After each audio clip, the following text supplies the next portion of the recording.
break through an innovative phone with 1xBet app. With 1xBet app, you can register and start betting in just one click. Intuitive interface and thousands of sports events every day. User-friendly app. Big wins, fast payouts.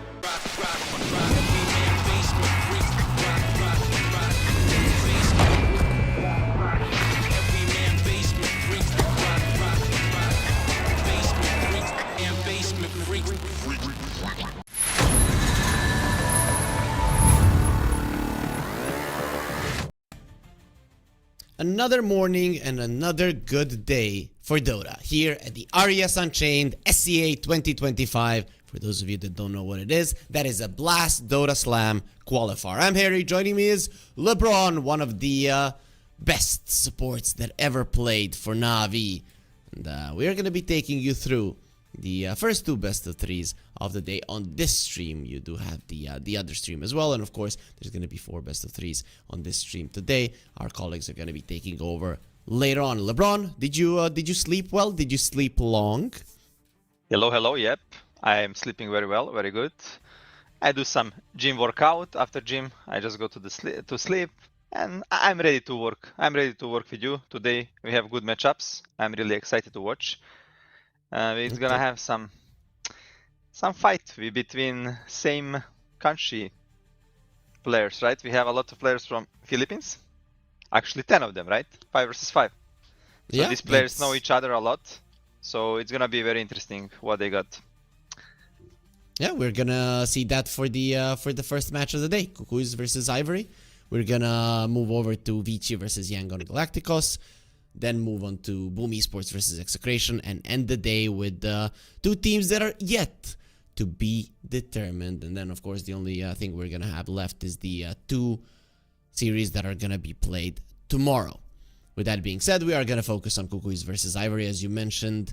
5 Filipinos versus 5 Filipinos. You and me, LeBron, we have played a lot of times, usually against each other. 5 Serbs versus 5 Serbs. So talk to me. Is this special? Do you think they know each other in person? Do you think they've met like in LAN cafes? And is it gonna be a classic match when somebody wins or loses? They're gonna be sending messages to each other later on, titled "Oh, you are very good," or "You got very close to winning this time." Something along those lines. Something that we definitely did back in the day. I mean, this is like for sure like. Friendly derby, you know, but everyone wants to win because, like you said, after the win, somebody gonna get flamed. And usually when I watch streams of these players, sometimes I will put Gabi or Armel. They're always like some Filipinos. Like when they play, they're always like 3 or 4 people on Discord. You know, this guy is playing solo queue, but there is always 3 or 4 people like talking, laughing, and they're always queuing together. Like maybe even 10 of them. You know, so I think all of these players, they know each other really well, and they're constantly playing pubs together and like having fun and enjoy. So nobody wants to lose. You know, if you lose, you're gonna be flamed. So, I guess. What do you think about? I have a question though. Yeah, I'm the one asking questions. I want you to give me the answers, LeBron. You're the expert. I announced you as one of the best Na'Vi player of all time. So. Oh damn, bro! Answer Trust me, I'm the engineer. Yeah. So Cucuys, these are some big names, and then Ivory. I know them, but definitely not on this level. Do you think Ivory's got a shot?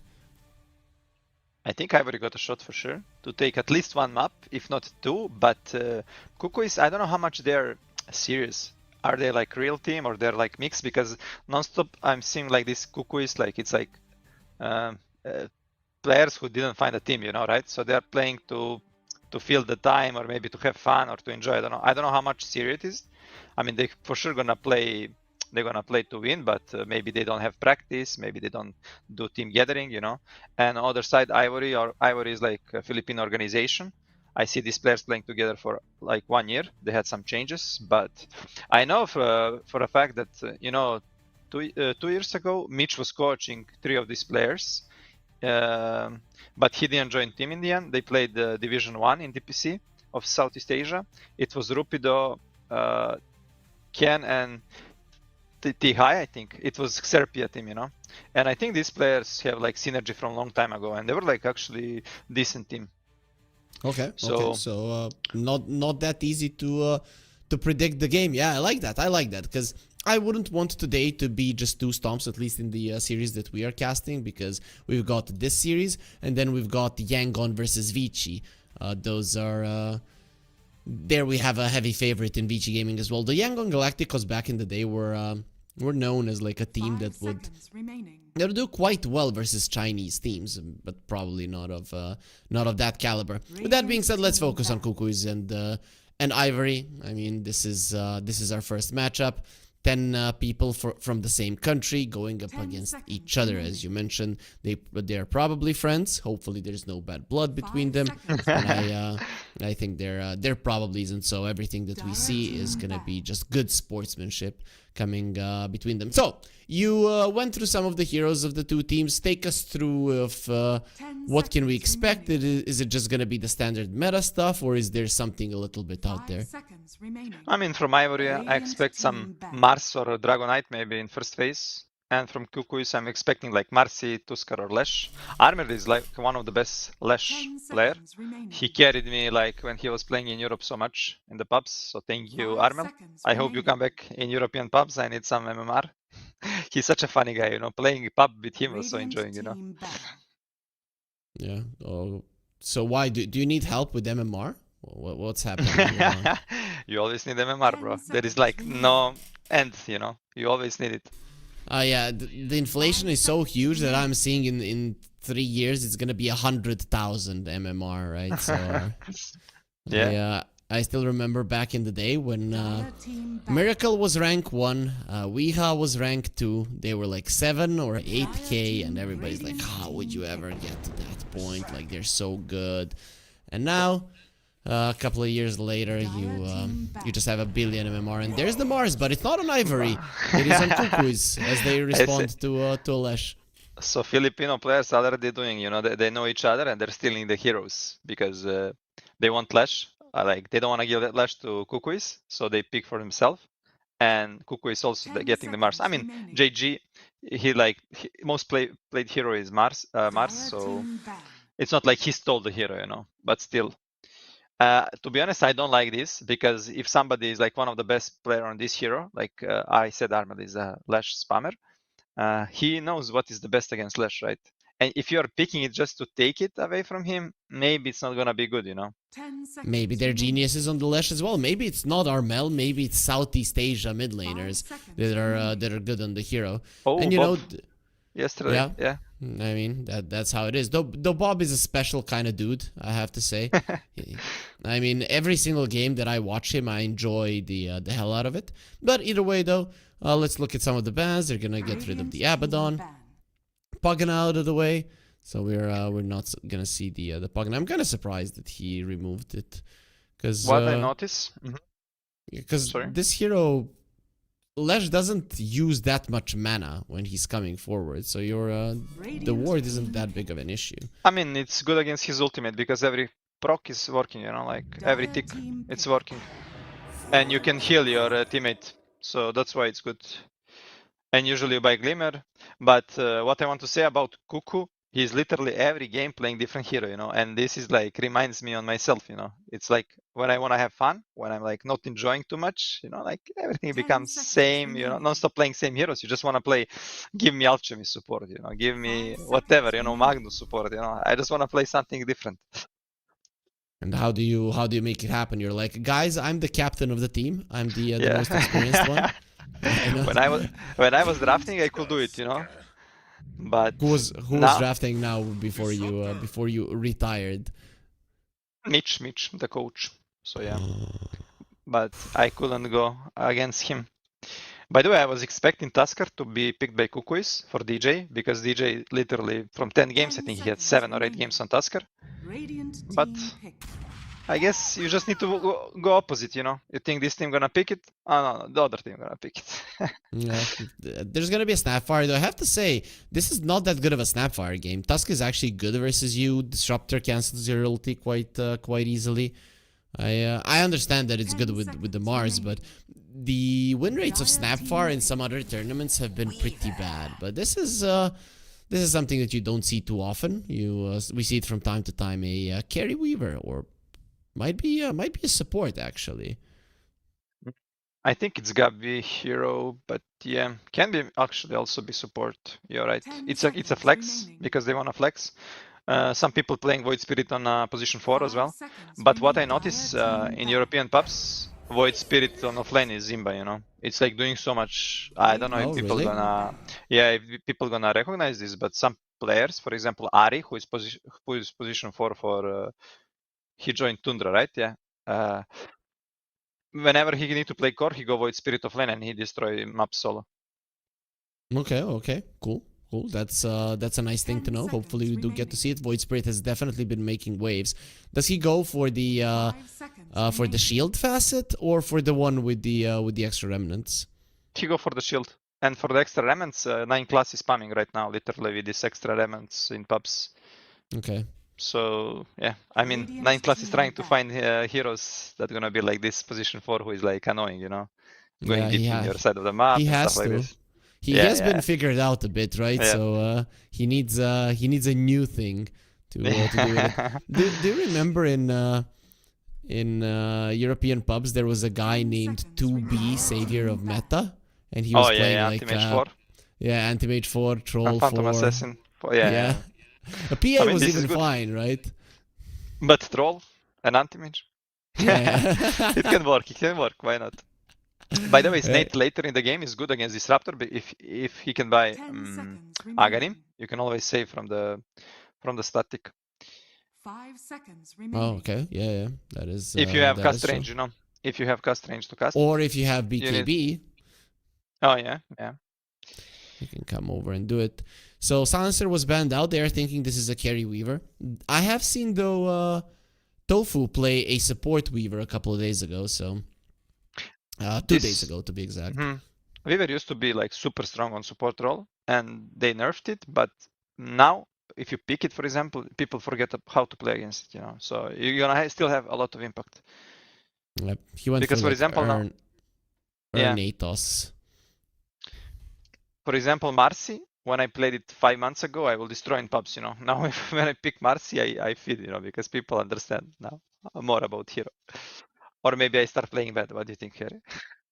I think that people are definitely getting better, but you'll now find a new hero and you're gonna crush them just the same. So it doesn't really make a difference at all. Ban out the Razor, pick up a Terrorblade. When I see a Razor ban, I'm like, that's gonna be a troll, but Terrorblade is good into Razor, you know. And Gabi yesterday lost with Razor, so it's weird ban, but okay. I mean, I like Ivory Draft right now. They have a balance of everything. They have teamfight, they have physical, magical damage, Roshan, tower. Like literally all, if you have these fields, like checkbox, what you need to have in draft, they literally have everything, you know, like strong lanes, good teamfight, good Roshan. But let's see what... Ooh, Sven. Okay. That's not a particularly great hero versus the TB and the Tusk, but a pretty solid hero versus the Lesh. Yeah. I mean, Sven in general, I really like this hero because no matter what happened, you're gonna scale a lot, you're gonna farm, and you have this like you always need burst damage in mid-late game, you know, like heroes that can jump and do a lot of damage. And this is like Sven for Kukuis, so it's good pick. Mars is going for this blood sport, right? You cannot see in the arena. And yeah, I think Dawnbreaker can even press ulti. This is what I noticed from last pubs. Like you can press ulti even if you don't see it in arena. Yep. So maybe he should go for the different facet. For the other one? Yeah, the other one is getting the bugged one. This one is getting a lot of pot-polar. Like literally every game is this facet in because it's bugged, right? I don't know if it's that good or if it's, you know that Pugna cannot use her ulti in it. The Lion cannot mana drain in the arena. Juggernaut, if he uses the Omni Slash, it stops immediately. He just goes for one slash. Yeah. There's like a handful of bugs and they still haven't fixed them. I see. I mean, I like both drafts. Both drafts are good. It's gonna be interesting to see this lane with Weaver Sven. This Weaver can do a lot in the early game, you know. He can make a lot of rotations, but he can also fit because cooldown on Shakuchi is big. And also Weaver is getting a lot of XP. Oh, he's actually getting different facet. Okay, I see. He didn't take facet to get XP with his bugs, with Swarm. He's getting the movement speed. I mean, Yep. okay. Skitter step. Makes sense. I think the other one is better for us. yeah, like you're getting so much XP, literally higher level than core. You're maxing Swarm, like Q, and then. That would But be okay, not would be nice to see. I know when that one came out, everybody was going for it. Then it got slightly nerfed, then nobody was going for it, and now it's coming back a little bit. Just like Jugger is bringing in the promo code, it's coming back to you guys. RESD2.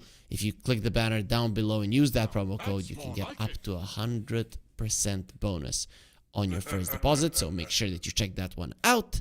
As we do have a pause, but it's not going to be lasting for too long, LeBron. Let's go into the game to see how it goes. Give me a prediction. Who's winning game one? Game one, Ivory. Okay. I'm liking how you respond immediately. Other people, when you ask them who's winning, and then because they're cowards and they don't want to respond, they start to beat around the bush, and they're like, well, you know, the Sven could do a lot of damage, blah blah blah, right? And then they just give you a billion words, but they don't give you an answer, like the political kind. But you are you're the Need to real be guy. short, but a good one, yeah. I mean, Exactly. they have Ken, you know. Ken, already good nickname, you know. Maybe it's a boyfriend or a Barbie, or I don't know, but Ken is cool name, you know. Yeah, it is. It is. Did you watch the Barbie movie? No, I didn't, but did you watch it? Maybe. You recommend Yeah. You should watch it. It's actually fun. Okay. With how people like described it, that it's trying to push some agendas or whatnot. I didn't find it that way at all. I found it just extremely funny, and that's it. Okay, I see. Smoke from both teams. Cuckoo is just wanna split and get 2 runes, but Ivory, they are thinking about getting some kills. They have Disruptor, they can skill the Glimpse. And Tusker, one of the best heroes on in the early fights. Yep, either tag team or the shards. Both of those spells are amazing, as runes are gonna be picked up. And what's that? 2 for 2. Yep, 2 for 2. Yeah, no, 2 for 2. no big surprises. How is the Sven lane going to go? Because it is Dawnbreaker and a Tusk, and that is a very strong lane. It's a very strong lane, but you have armor from Warcry, and you have stun also to stop Starbreaker from Dawnbreaker. So I mean, it's they took it last, right? So Yep. T-High already glimpsing Cuckoo, don't let him to go to the portal, and Cuckoo is coming on the lane with half mana, and Gabi got a bit of the harass. A good start for the laning stage, at least in the bottom lane for Ivory. He did have to skill up the glimpse, but it is a pretty solid level 1 spell nowadays. It does a decent amount of damage. Yeah, Fishman did it first. He starts spamming this from the all players, and it become like meta at some point.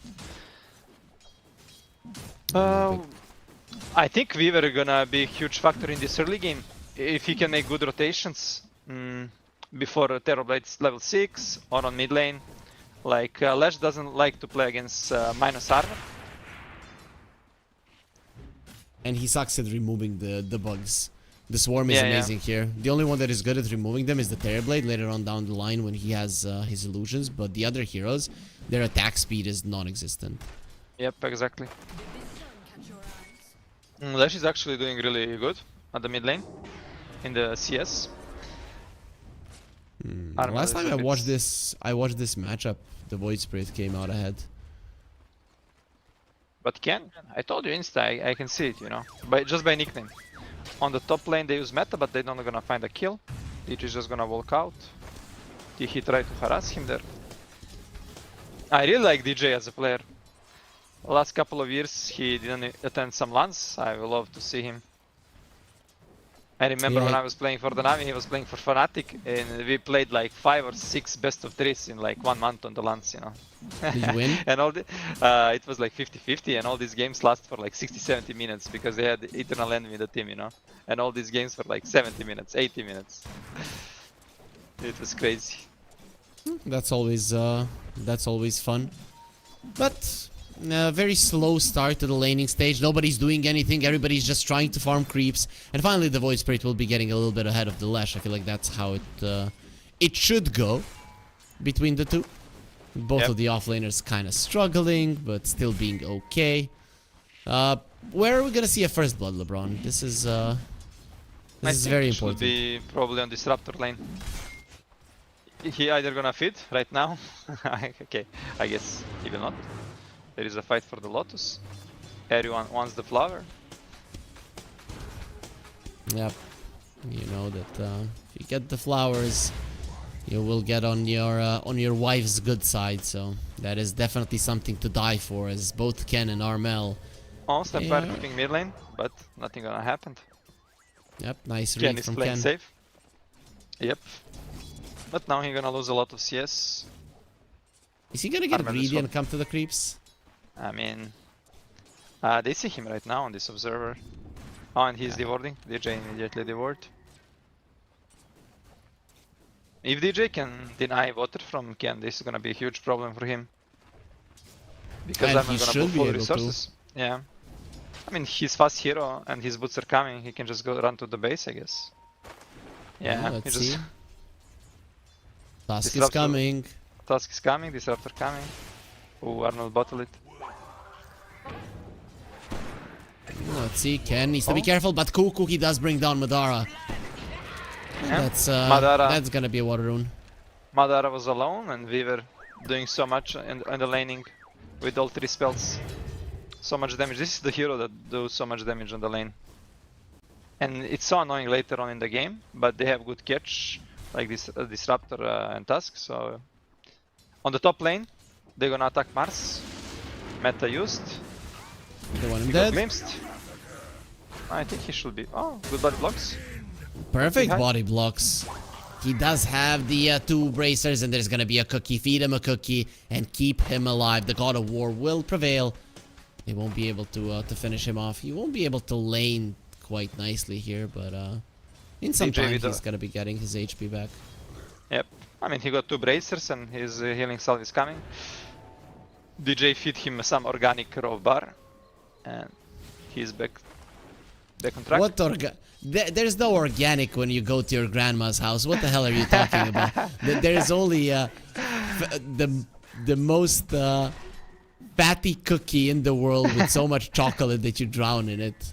I mean, But this is new generation of grandmas, you know. yeah, maybe when we come to that age, I don't think especially Serbian babushkas. I'm not sure about Filipino ones, but I would assume that it's similar. You're always gonna get extra kilos, huh? When you go to your grandma. Okay, right now I see Sven and TB same CS, 31-11, 31-11. Yeah, what the hell? I never saw this, you know. It has never happened in the history of Dota, right? Are we living in the Matrix? Is this all simulation? Of course We're in we are. simulation, and the game is simulation, you know. Simulation inside of a simulation, just like Inception, just for simulations. We can see that this game is so interesting and fun now, so we can talk about simulations, inceptions, and stuff like that, because there's just so much going on, LeBron. I don't know, there's so many kills, so much action, everybody's trying to kill each other. I'm just kidding. This is I mean, this is a snooze fest between the 2 teams. Armel got double damage, so I'm expecting some movements from him. He have ultimate, double damage. He will love to rotate on some side lane for sure. Like this Dawnbreaker is out of position, for example, you can just TP and kill. But 2 supports, they're coming on mid, they wanna pressure mid lane with the siege. This is also good to do. Usually when the Kukui's supports came first, and they have advantage now. So either you need to react, you're coming into enemy vision, enemy is already ready to fight. So I don't think it's gonna be easy for Ivory to fight here. They saw Ken going in on him immediately. Remnant off the mark. He is taking a lot of damage. Another astral step. It's gonna be enough. He got the earned charges. Now he can go for Drick as well. He's gonna die inside of the shards probably, but they want to get more. Cuckoo in a bit of trouble. Tries to get away. Turns around for a hit. It's gonna be DJ. He gets himself a double. And there's the glimpse. Should be enough damage. One more hit. There it is. Tihi gets a double as well. Double for DJ. Double for Tihi. Yeah, he is very happy. That's gonna be his level 6. Level 6 almost, yeah, but they almost lost tower. Armel had to overstep, use one more extra astral step because of the cookie miss, like cuckoo turn, and they missed the cookie, so he need to do extra damage on the Lash. So that's why he couldn't escape. Lash got some stacks. There's gonna be rune spawning, but Cuckoo supports are doing much great job playing around mid lane. There's gonna be haste for the Armel, so every rune Armel is getting, they are doing immediately smoke. They push the wave, and now they're even taking to punish Lash again. They don't wanna go on the side lane. I mean, now they do have that haste, so he's probably not gonna die. Even if he dies, Ether Remnant, not even gonna try to go for it. Misses it once again. Solar Guardian gonna be forced out, and Cuckoo loses his life glimpse. They're gonna even find the DJ.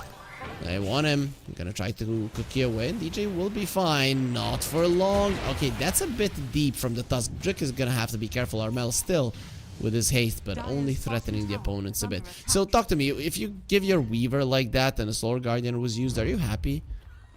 I think you are. If you can find something on the map right now, you know, to make a move. But I really wanna do fast move with two supports. Not sure about this play. Do they have a damage? They have a Disruptor ultimate. I guess they have damage with Tusker plus Dawn. Healing Lotus and 7-1 charges on the Sven, so definitely Plus. not an easy grab. Let's see. They got nobody wanna TP, yeah. Way too easy. If he actually managed to press Warcry, maybe some TPs like, but it's interesting that Mars doesn't have arena, you know. Usually you wanna TP with Mars when this is happening, but look his build. He's literally without arena. I think I never saw this. I know people saving skill point, but I've seen it. Amar does it sometimes as well. You know, TI winners. Rupido gonna get caught. He does have a Sunder, but they're waiting with the spear a bit. No, he didn't have it. So Rupido gets the Sunder off, and now the TPs are coming in. You have to run away. Snowball forward, Lash coming through. It's gonna be connecting with the Split Earth, and that's gonna be JG dead. Now they want more. There's so much mobility on Cuckoo's. yeah, if I am Cuckoo and Armel, I will be like, Arena, where is Arena? And I will click on my Mars, I see there is no Arena, and I will just... I don't know if I will flame him, but you know, maybe I will report him. In pub I will report him, but... but it's In a okay. team It environment, happens. then you just start... On the mid lane getting attack, out on Tihi? That's a big one because he has a killing spree, so we got a decent amount of gold as Armel is trying to get himself away. The Simulate didn't get him far enough, but the Cookie will, so he will live. Ken didn't really have the mana to continue the chase. On the bottom lane, TB is rotating with the Siege. He wants to open the tower. There is also ulti on Dawnbreaker ready. You know they are doing this because Mars used TP top. Mars TP is cooldown right now, and they know they cannot react, they cannot defend this tower, so they're abusing this information they got. Cuckoo is trying to as well trade the tower. I don't think Ivory wants to defend it, but maybe actually with Dawnbreaker ulti. But Yeah, there they is too could. much damage now with Arena and Snapfire, you know. It's gonna be risky to take a fight here. But it's all about how Disruptor gonna press spells. Can he stop Snap ultimate, like you said? If they can stop Snap ulti in the fight, it's gonna be really huge, because this is big source of the damage. It's huge. Inside of the arena, you just murder everybody else. The Lash is kind of struggling in terms of net worth. Of course, Mars is struggling the most. But he would have wanted to have his Blink Dagger earlier. Still, it's going to be a decent timing, around 12.5 minutes. The Lash will have that one. So take me through this. Once the Lash gets the Blink, is it just immediately go time? Is he just going to go and fight at the, all the time? Yes, he gonna do this for sure. He have good support, Staskan and Disruptor. Plus you have Dawn ulti to cover you up in every fight. I think biggest moment for them gonna be Dawn Aghanim, because Lash is super squishy hero, and there is a lot of damage on the Kukui side. So when Dawn get Aghanims, I think there will be moment when they just gonna dominate the game. On the mid lane attack, Solar Guardian to save them. They started the Static Storm, Starbreaker as well, and goodbye Void Spirit, but also they do bring down the Lash, so maybe a turnaround potential is there. Cookie forward, they don't really have the damage, especially with the Sunder being there. The glimpse back, JG in a little bit of trouble. Madara can still fight, but he's gonna be sent back with the spear, so Kukuis, they don't really want to fight. And Ivory doing a decent job in this game. However, the Sven is starting to get away from everybody else, and the stacks are ready for him too. you know what is interesting about this matchup? I didn't say it. Rupido was a lane player, right? And after 4 days, like after he started playing carry, you know. So this is kind of new role for him. And on the other side, you have Gabi. He was a carry player, then he switched to offlane, and now he's again back to carry, you know. So there is some role switching. But now between this course, I think offlane and carry is kind of not full similar because of the hero pool, but there is a lot of similarity. What do you mean? Amar plays Ursa in the offlane. He plays Razor in the offlane. Oh, attack so. on the top lane. First, Lash just got blink from this fight on the mid lane and insta attack. Nicely done. No chance And to some respond there on the Mars. Toxic pause. You think so? Ah. It might be like calling him on his phone. Yo, dude, did you just die? Also, we might call you guys and say, yo, guys, did you use the promo code RESD2? If you didn't, do it right now. Banner down below. RESD2 up to 100% bonus on your first deposit on the 1xBet site. You know, this is like when you play at a LAN environment, you know. You kill someone, you pause, you stand up, start flaming him, shake his screen, you know. We had some experience like this on some Serbian LANs. We're not gonna name them, the players, but one of them was booked. I didn't have these kind of experiences because I'm so strong and scary, and nobody could say anything to me. And also, I was always winning, except for my first tournament when you took my very big prize pool from me. You was always winning second place. Oh, attack or not? Attack on the Sven. On the triangle, he will be fine. Oh, Kendo, Ether Remnant pulls him in. They have the Scatter Blast. Instantly, Drake just postures aggressively and everybody needs to run away. But Spirit Vessel is done. So that is going to be another big source of damage. However, he doesn't have any charges. Yeah. He needs some kills. But it's big win. They opened the tower. They took their wisdom. So 2 wisdoms going for the Ivory team. Kuku tried to steal enemies, but look this Weaver, he's level 6. Usually at this timing, Weaver should be like level 9 or 10. No joke, without their facet. But Kuku is struggling this game. Definitely. I mean, look at him. The bracer and the wand. those are his items. That's not a. This is my position 5, huh? When Corsi. This is. You are the position 5, LeBron. I know. I mean, strength of the Weaver is that he can like split push some lane and get a lot of levels and farm. On the top lane, they want to attack on the TB. Yeah, he does have his Sunder. Can get it off, dissimulate, nice and in place. the end he will be taken out. Nicely And done 2 by vessel them. charges. That's what you wanted. On the other Kuku part, will they go got down. Kuku. But this is fine, you know. Kuku is level 6. And they bring 3 heroes to kill him. And meanwhile, TB died on top. So when Kuku died deep on enemy side of map statement didn't change, you know. Everything is same for Kuku. It's even good, you know, because they are showing 3 heroes, a different part of the map, and on the top lane you already see attack. Oh, Madara in trouble. The Cookie will connect. They need a stun from the Sven. He says, I don't need those stuns. I just need to hit. DJ, of course, gets a point blank shot there to secure the kill. And that's This is all happening because Kuku is giving, he was giving so much information on the bottom lane. They use Disruptor ulti, and they know they can fight here, you know, they can take a fight, especially if they attack first Dawn. You never want your Dawn to be attacked, right?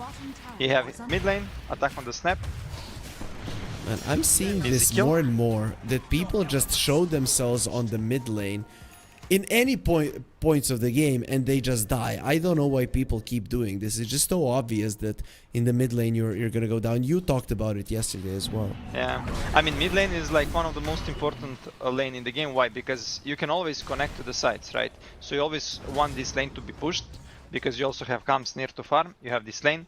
You wanna kill it, but fast, you know, safely. You wanna use it with maybe some spells. You don't wanna do it with body, like being inside of the creep wave. So mid wave is giving like a lot of information where is team, what they're doing and stuff like this. So you wanna always push it, but you wanna do it with some safe spells. Yeah, and Snapfire does have those save spells, so I have no idea what DJ was doing there. Tier 1 in the mid lane will fall, and it seems like Ivory will pull themselves back. No intention to apply pressure to a tier 2. It's way too early. It would be way too dangerous. Yeah. Snap, nowadays you wanna rush your shard, because with Aghanim shard you literally are pushing whole wave. And it's good for the fights, but he decided to go for the Solar. Solar is one of the best items to buff Sven, because he needs attack speed. Yeah, They are that's the only thing smoking. that he lacks. There's a stun onto the left, Solar Guardian to save him. They've got the arena, but that's the Aghanim Scepter on Madara. Got Gabby. He's gonna eat the snowball to the face, tries to get away. Ken dropping low, Weaver coming in, he will die to the God's Rebuke. A nice cookie there, almost connected on Madara as well, but you didn't need it. The minus armor is really kicking in, and Gabby has more than enough damage. Now they're going to be looking towards Tihi. He's going to be the next casualty of war. And finally, after 18 minutes of the game being equal, Cuckoos will find a way to break it apart by bringing down 4 heroes. Yeah, Gabi got Blink, and they immediately wanna fight.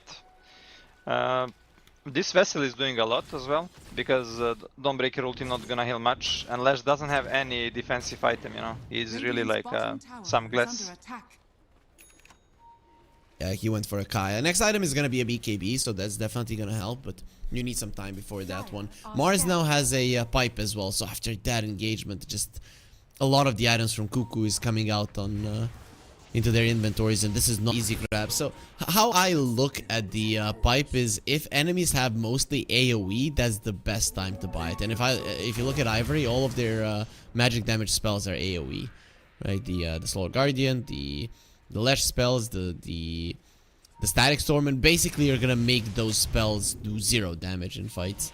I mean, it's a good item for sure. You always want to have pipe in your team. And like, he don't need catch, you have Sven with Blink, you have Void Spirit going in crazy, so I guess you don't need that Blink on him. Usually people will go some heals if they don't need Blink, then BKB Refresher, but this is also good. Cuckoo is revenge their captain, you know. I love how Cuckoo is building, you know. You just wanna be tanky, just wanna be annoying. Power threats, Bracer, Cloak. Essence Ring as well. Yeah, you wanna buy. I mean, last fight on the mid lane they didn't even kill him. You know, he survived on like 100 HP, managed to press ultimate, and they use a lot on him. But he's anyway like, you cannot say useless, but he's like just swarm in the fight. You know.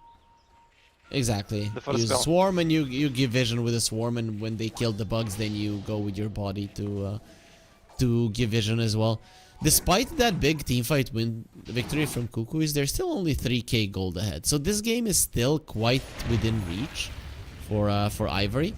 Especially now, they've got Manta on the TB and a Blink Dagger on the Tusk. So they're going to be getting some nice items, and they are immediately gunning for the Roche. Win probability 50-50. Yeah. Cuckoo is going for the Tormentor, and Ivory is going for the Roche. So this is the trade. Usually some teams, if they don't want to defend, they want to trade, you know, for the Roche. But this is... they're coming. Yeah, this is a bit slow right now. They need to go full DPS. I think they're gonna kill it, but they're gonna all die. This is my prediction. Yeah, Mortimer's Kisses are gonna start flying. Also, it goes in. They kill the Roche. It's gonna be taking the Aegis of Disaster. They didn't even kill the Roche. Your prediction means nothing, LeBron. You didn't predict that this is going to happen. A full-on disaster for Ivory. Gabi with a big place, blinking in and stunning 3 men, I think. But DJ giving him vision, you know. I mean, a risky play from Ivory didn't pay off. Yeah, obviously didn't pay off. Now 22 minutes into the game, Cuckoo is super far ahead, and we still looked at them as the favorites. I mean, you didn't. You predicted Ivory to win this game once. So now I'm mad. You know, I am now mad. How can you fight like this? I really counted is, you, you know. I counted on you, Ivory. But I still believe you can come back. I still believe in you. You can do it. When are you gonna stop believing in them? Like in how many minutes? After next team fight. Man, this Axe Shard on the Void Spirit is so overpowered in terms of shoving out the waves and farming camps. Usually guys pick Void Spirit as position 4 and 5 and do this. No joke, you will not get reported and MMR gonna go up. What if you are very bad at using all of the other spells on the Void Spirit? That doesn't matter, you're just gonna buy some team items, you know. You're still gonna be useful. Look at that, it doesn't even attract aggro on the hero. That's dumb, they should change that. Look at this. What? Easy, easy. It just looks like this thing is DJ stealing the creep. classic support play when you want to tilt your mid laner so that he leaves the game or ruins it. Cuckoo going aggressive a bit. Arena used for the task. He's gonna wait, there's gonna be a remnant waiting for him and he will be hypnotized until he dies. When they miss all of their spells, yes. I mean they didn't miss everything, you know, they're still hitting some spells. Well, Teehee found Cookie. Oh damn. This is the problem with old school players, you know. They are not used to use new technology, you know. Oh, attack on the Gabi, actually. He wants to fight, he has an Aegis, so he wants to bring down the Lash, will be able to do it. Rupido is doing 0 damage to the Mars. This is the most pathetic damage showing from a Terrorblade that I've seen in a long while. Oh, now he didn't activate his Bulwark, but still they're not doing that much as there's gonna be a Glimmer protecting him, Glimpse being used, Sven sent back, and this Mars is still alive. They think about going for more. Well, it is gonna be the Dawnbreaker that dies next, now looking for more as well. Terrorblade gonna be caught with the Aether, they miss the Scatter Blast. No. He's gonna be turning back time, and Drick is not gonna be happy about this as they find the Terrorblade as well. Gabby will be able to find the Blinkin and finish that one off as well. And that is 5-0. You know, LeBron, I mean, from these fights, it is obvious that Cuckoos are just the better players, and that's not something that you can change. I mean, they are much better players individually, but I expected Ivory to be much better as a team because nowadays Dota has changed. You need to be better as a team, you know, because Dota evolved in these couple of years. It's more important that you're playing good as a team, doing good stuff on the map. You don't have these individual players like before, like you can win solo games, you know. Maybe in some, if there is like big gap between the teams, you know. But there is no like now you have like some miracle who gonna like win solo the game, you know. This is doesn't happen often right now in Dota. Yeah, that's true. But Ivory, they don't seem to be a better team than Cuckoos either, because every single fight it is going the way of the Radiant side. Taken down 2 tier 2s, only 1 is remaining. Ivory, they've taken down the tier 1s at least, so I can't say that this is a complete stomp, but it does look like they don't have much to say. Yeah. I mean, they have some changes in team as well. Oh, attack on the Mars. They're gonna bring him down. Yep. Mars is gone. Teehee dropping low. He will die to the Scatter Blast. DJ's on a killing spree. Now they're chasing for more. Cuckoo wants to give vision. Going up that high ground would have been detrimental for his health. Sven did pop his ulti, and he's gonna try and find something. Hello, Rupido, old friend. He needs the Sunder immediately. We'll be doing it. Gabby, does he care about this? Well, he should, because they're gonna kill him. Coming in with the Solar Guardian. Goodbye, and Ivory changing everything. Mortimer's kisses. Cuckoo. What now, Mr. Harry? Who is talking now? Ah, Ivory, let's go. Let's go, Ivory. Sorry guys, I cannot be biased. Good team fight, Ivory. That was amazing. Sunder into Tusker. Walrus Punch into Solar Guardian. Easy fight Yep. for Ivory. And Ken and Rick already the smoke. Well, but they're also gonna get baited in. They thought they had him. Dissimulate, Astral Step, he's out, he's out. No, he's He's not. out, but Bring no. him in, there's a glimpse. Okay, he might actually bring down Madara. No, doesn't have the damage at the moment, Armel. He needs another Resonant Pulse, but he will never get it off. And that's gonna be another one for Ivory, just like that. They are back into the game a bit. It was 18,000, now back to only 10. But you know, here, if they won't fight like this, now you're gonna have Dawnbreaker with BKB.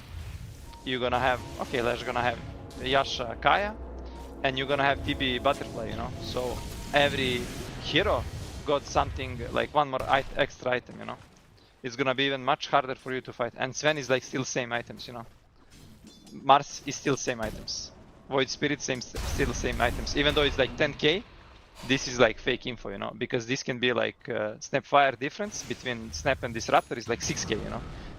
So this is only diff on support items, but it doesn't matter in the fight right now. So now it's basically kind of 50-50 game, for me, to be honest. Well, Dota Plus says 58 to 42, so it's quite close. Yeah, there is a chance for Ivory to overtake this game for sure. One more fight, you make a mistake from Cuckoos, and very easily Ivory could be coming out ahead. Yeah, and I really love what Tusker is building. He's building Aghanims. It's gonna take some time, but maybe if they get some good fights like this, with his Aghanim, they can put this Sven out of position and just zone him from the team, and it's not gonna be cool for him. Yeah, I imagine Also, Sven jumps into a fight, you just kick him away if he's in a good position to do damage. Yeah, you can kite him so well. So that's this is gonna be a little bit of a period of no fighting. We just got used to way too many fights in the past couple of minutes. So Yeah. Cuckoo is and Ivory, they want to slow it down. Everyone wanna finish item, you know. Void Spirit is like, okay guys, I need 500 for Manta. Sven is as well, okay guys, I need 200 for Daedalus. Mars also need like 300 for BKB. Everyone need like 1 minute, you know, to get their items. As well on the Dire side as well. TB just finished Butterfly, but they are looking for the fight, you know. They finished their big timings. Next fight on the Roshan gonna decide the game probably for me. If Ivory wins this fight and take the Aegis, they're gonna lead for the next 15-20 minutes. And if Cuckoos win the team fight and Rosh, they're probably gonna end the game there. Well, there's gonna be a Manta on the Void Spirit, so that's a pretty nice one to have. We'll see, maybe now he's gonna be dodging those glimpses. Smoke from the Cuckoos. 80 rune on the Void Spirit, so bursting people down, it's gonna be quite easy to do. They broke the smoke on the Weaver. They know where the enemies are. Terrorblade is not now. here. They use smoke, but they immediately got revealed by Weaver. But they get one more smoke. They got one more smoke on Ivory, you know. And about Cuckoos, I don't think they have a smoke yet. This is huge, you know, because it's gonna be daytime. And on the daytime, it's best to smoke, because you're gonna see enemies before they see you, right? You're still in smoke, and you can attack first. On the night, it's a bit different, because on the night, if you don't have this heroes with the night vision, you still don't see enemies. Smoke broke, you don't see enemies, unless you put ops. So this is huge advantage for Ivory. I think if they can smoke now, take a fight and attack first. But this is opposite from the first Roshan. Ivory were doing it, and the Cuckoos go for the Tormentor, and now it's opposite, you know. Yeah, let's see if the Sven will be popping his BKB, his ulti for the Rosh. Does he need it? With the Swarm, I guess not. Yeah, but there's a roar, they know about Rush. Yeah. Oh, Ivory, Shard is you already wait to done. gate and smoke. Oh, now he decided to go for the pressed ultimate. Yeah, let's see if it's gonna be fast enough. This could be the opposite of the previous one completely, but it seems that they're gonna have enough damage in time. Tusk is running in, he will not be there in time, uses the shards, and he does block them in. The Weaver they go, and there's the arena with the spear. Solar Guardian immediately to protect them. Mortimiscus is from afar, but he's gonna get cancelled. Gabby going in, he has the Aegis, needs to be careful. If he loses his ulti, not gonna be that strong. Glimpse back into the arms of the Terrorblade, a couple of hits, not gonna be enough. Protected by the Slower Crest. Void Spirit. nice cookie. He has that arcane rune, so you need to be careful about what you're doing versus him. Goes onto the left. Spirit's Vessel should be enough. It is gonna be the Scatter Blast that secures the kill. Ivory still trying to go for something, and Rupido coming back into the fight. Gonna get pushed back by the Repulsion, again protected by the Solar Crest, and this Terrorblade, he just can't get a break. He wants his ulti off, and that's not going to be happening. They just have the lockdown and the damage to take him out. At least Drick will take away the Aegis. Those Morty Kisses, sorry, those that Snapfire, little Shredder, not enough for a kill, but Gabby will have just enough with the right click, and Madara next. They were That's so the close fifth one. to win that if they kill the Sven there immediately, and because fight got splitted, Sven survived on super low HP, you know. If they kill Sven there, they will kill him twice, and this will be total disaster. I thought Cuckoo is gonna lose this fight because Sven lost God of Strength, so they don't have a damage, and in his full duration of BKB it was don't stun. If this TB had Skadi, this fight would be totally different, but he went But for he has a this butterfly. Yes, and I don't know. I feel like so close. The Void Spirit also had that arcane rune. I think that was the biggest difference maker, because even when the Sven wasn't fighting, the Void Spirit was doing too much.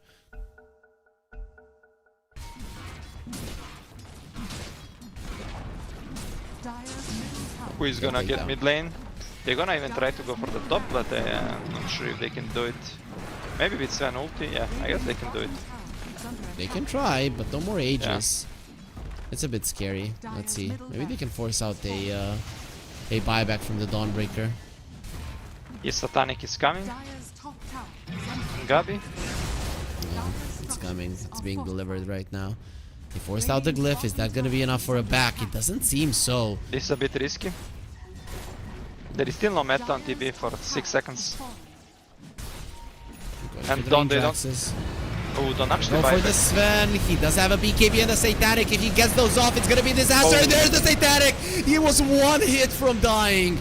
And the Terrorblade just wasn't in the vicinity. Oh, I want T as well. There, pulls him in with the Harpoon, gets the kill. Hello, Terrorblade. Why didn't you come to fight earlier when you could have killed me? Now you are helpless to do so. GG will be called. 34 minutes. That's how long it took Cuckoos to end the game. And Ivory, in those last two fights, they didn't have the chance to do anything. I mean, it was an interesting game. Not gonna lie, a lot of fights. I think it was very close couple of times for Ivory to turn the game. Even though they were like at some point losing, they took good fight on the bottom Wisdom Shrine. But they needed like one more good fight to completely turn this game. Because they have like a really good lineup. They just need like a little bit, just a little bit, you know. A little bit more was needed from Ivory, but that little bit never came. So Cuckoos, they're gonna be showing why they're the favorites, but of course the series is not done. It is a best of 3, and Ivory are still not out. They might be outgunned, but you could come up with a draft or a strategy that can beat Cuckoos, but will they do so is something that we're gonna have to find out after the break. The new breakthrough, an innovative phone with OneXBet app. With OneXBet app, you can register and start betting in just one click. Intuitive interface and thousands of sports events every day. User-friendly app. Big wins, fast payouts.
new breakthrough, an innovative phone with 1xBet app. With 1xBet app, you can register and start betting in just one click. Intuitive interface and thousands of sports events every day. User-friendly app. Big wins, fast payouts.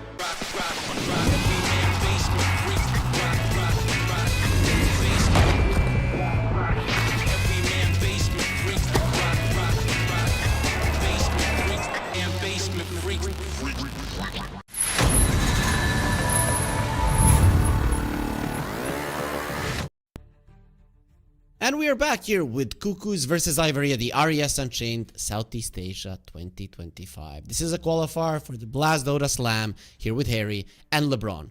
And LeBron, you had your faith in Ivory, but it seems to have been misplaced for Game 1. Does that mean Game 2 will be different? I think Game 2 will be different because now it's gonna be same.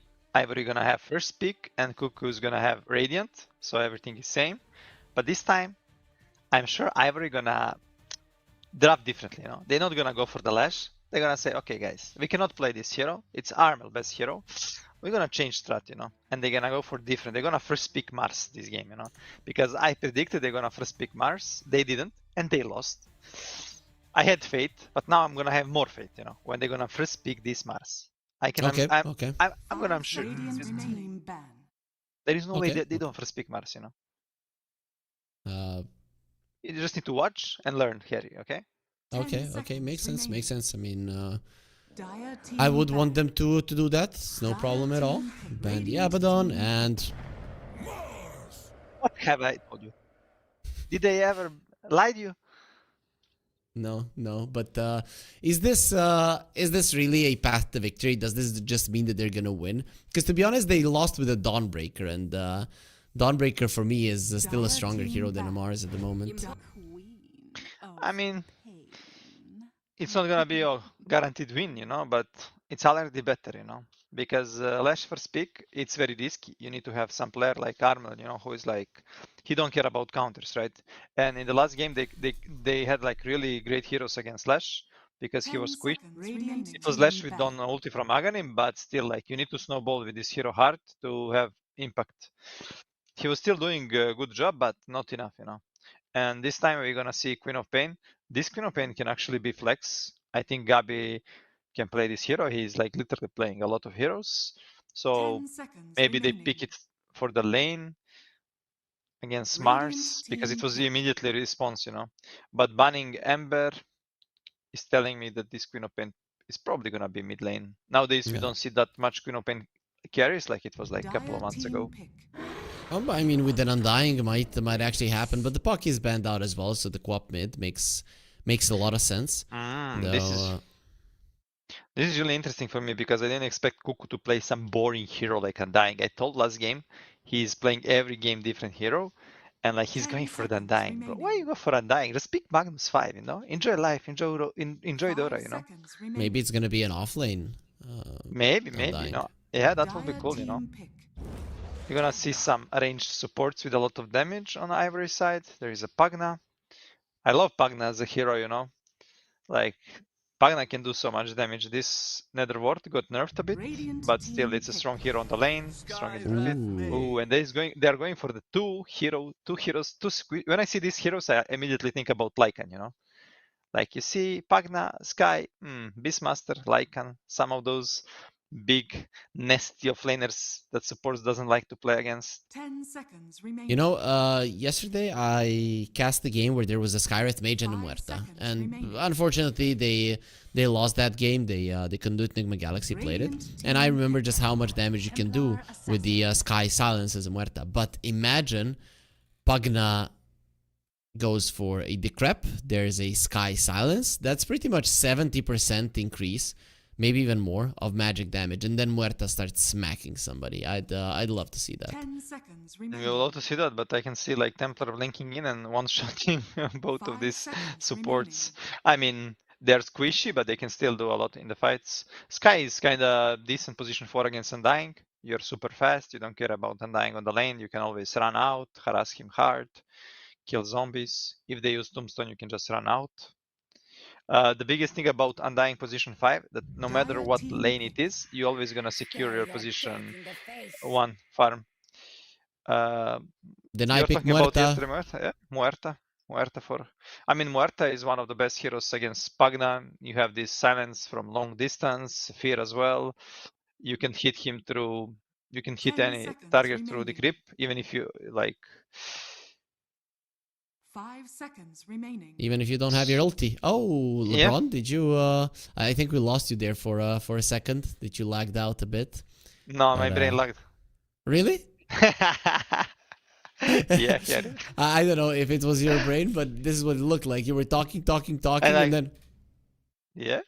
then you But continued. I wanted to troll you, like I wanted to troll you at some point. Like I was just gonna like go with my mouth, but I think I'm gonna be muted. But then I'm like, I'm trolling you. So this was my troll. But yeah, I feel violated. So I don't know if we have an HR department, but if we do, you're gonna get reported. Team Cookies, Cookies because of the Snapfire last game. They don't have much stuns, They have actually 0 stuns right now. 0. And not having a stun can be issue, Dire team in professional Dota. Lena. Ooh, what is this? Wait, I need to check. Is there some new patch came out before this game started? No. Because Lena, I didn't. Mikoto played Lena yesterday. He lost, but he did play it. Oh, I see. Radiant I mean, team ban. when I see these heroes lined up together, Pagna, Sky, Lena, I don't feel good, I don't feel good for Ivory. I'm never a fan of like these squishy heroes if there are many of them in the same team. I think you need to ban out the 10 Slardar. seconds This remaining. Clockwork ban is solid, but Slardar could be the last pick for 5 Cuckoos. seconds And remaining. these 3 heroes, they pretty much die in one hit if there's a Slardar available. I mean, there is also Beastmaster, one of the best heroes, and there is also Lycan. Maybe you don't want to go Lycan because you're not gonna have control. But Beastmaster, I think Beastmaster is OP in this game. I don't know why Beast is ignored. In Europe, you see it like in first phase ban, Radiant team ban. Maybe in Southeast Asia they don't rate this hero much. Maybe. We'll see. We'll see if though yesterday I think it was banned, both of the series, if I remember correctly, when we were casting. So 10 it might just seconds be remaining. that these 2 teams don't Maybe, yeah. don't value it highly. Maybe 5 Filipino seconds players remaining. they don't like it. They're banning position 5 heroes on the Ivory side, so they're expecting this Undying to be offlane, and that Cuckoo gonna play some different type of hero. I really love to see Cuckoo and Alchemist, for Dire example, team ban. or Magnus, something like this, maybe even Tide Hunter position 5. Let's see. Are they gonna ban out the Slardar? I really hope that they do. Yeah. I mean, minus armor strat with Templar is really strong always. Plus 10 these seconds squishy remaining. heroes, they're not gonna feel good against it. 5 seconds remaining. But yeah, I like the Tide that you mentioned. Tide is an amazing pick as well, and that's another minus armor hero. Not as much as a Slardar, but definitely But it was does contribute. I said it for position 5, Team Maybe it's tricky. Radiant team pick. Oh, Beastmaster on Ivory side actually. It's kind of deny pick, and this beast can be carry, this beast can be mid, and it can be off. They are flexing actually all heroes, huh? You know what I wanted to say? Because Rupido he was a flame player, and now he started playing carry role. He should play 10 seconds heroes remaining. on a carry role as a flaner, like Mars, 5 Dawnbreaker, stuff like seconds this, remaining. like Bristleback, all this offlane hero on a carry role. This can be good, But maybe this time it's gonna be like this, Maybe they're gonna try it. So I'm thinking Slardar or Tide Hunter. Those 2 for Cuckoos. I feel like Tide now is even better. They need pipe builder for sure. All these 4 heroes do so much magical damage. Plus Ah, beast there with it is. Aghanim. Oh, You may bro, now select your heroes. how did I read this? Because it is so tight in the long end. I wanted it to be on position 5, but nah, it's so I made wrong prediction, right? I said Tide Hunter, but I said for Cuckoo. Yeah, but it just the last two picks. Overall, all 5 of the picks of Ivory are pretty bad versus a Tidehunter. And if he gets a pipe, I don't see how you're ever gonna fight them. You're just not gonna have the damage to kill them. So it is gonna be a mid lane Lina with a safe lane Beastmaster. So you got what you wanted. The Trupido is gonna be playing an off lane hero in the safe lane. But I feel like with this Tide that Cuckoos have outdrafted Ivory. Yeah, I think just pipe on the Tide gonna makes Ivory don't have damage, right? Like unless Ken with Lina go for the physical build on the, but I didn't saw Lina in a while, so I'm not sure what to expect from Lina. He should go probably for some physical build, but it's not the ideal game. You are playing against Templar Assassin, and Templar Assassin is one of the best cores against Lina. Yep. Plus, you're not gonna have. I mean, on the mid lane, it's gonna be about supports, about support rotations. But you have Sky Pugna, there is some synergy, but not like really good. Like if you have like Tusker or Clock or Ogre MJ, like some melee hero who goes for Lina in stun and you have follow up. So I also I think Cuckoos have like better draft this game. Yeah, but really the supports of Cuckoos, they are bad at rotating as well, and naturally Lina wins versus the Quap, right? So you're gonna be winning that matchup for sure. So I'm thinking that mid lane might be the only place where you could make a difference if you're Ivory. Open carry, and Templar mid. Oh. They actually, yeah. So and Templar is really good into Lina on mid. Yep, one of the best. And Quop should be really good matchup against Mars on the safe lane. Yeah, you're right. So, okay, yeah, goodbye, Ivory. Sorry, it was nice knowing you. Also, welcome all of you viewers, and we welcome you to the 1xBet site as well with the banner down below. You can move to the 1xBet site, and we've got a promo code for you, RESD2, which will give you up to 100% bonus on your first deposit. And there is some old chats. There is some tips from Cuckoo to Drick. I think Drick played for them in Cuckoo's like some qualifiers before. No, but this what Cuckoo wrote. It feels like it's a song. Gonna be golden, right? It's Did you talk about becoming a singer, Carrie? No, because I don't want to send every other singer that is in the world to retirement. I think nobody would stand a chance. Oh, I see. Against the same smoke from Ivory. DJ gonna broke the smoke, and he knows about it. They can predict that there is ops there. Oh. Yeah, but now the Undying is coming in.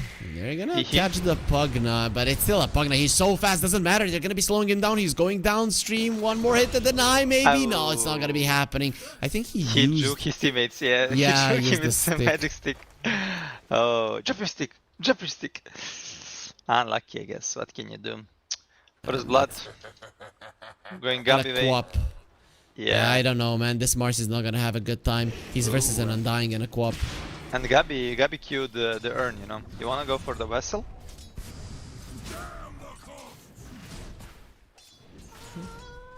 Well, Drick is trying to fight him, but my friend, you have 0 armor, so yeah, and then gonna have a great time.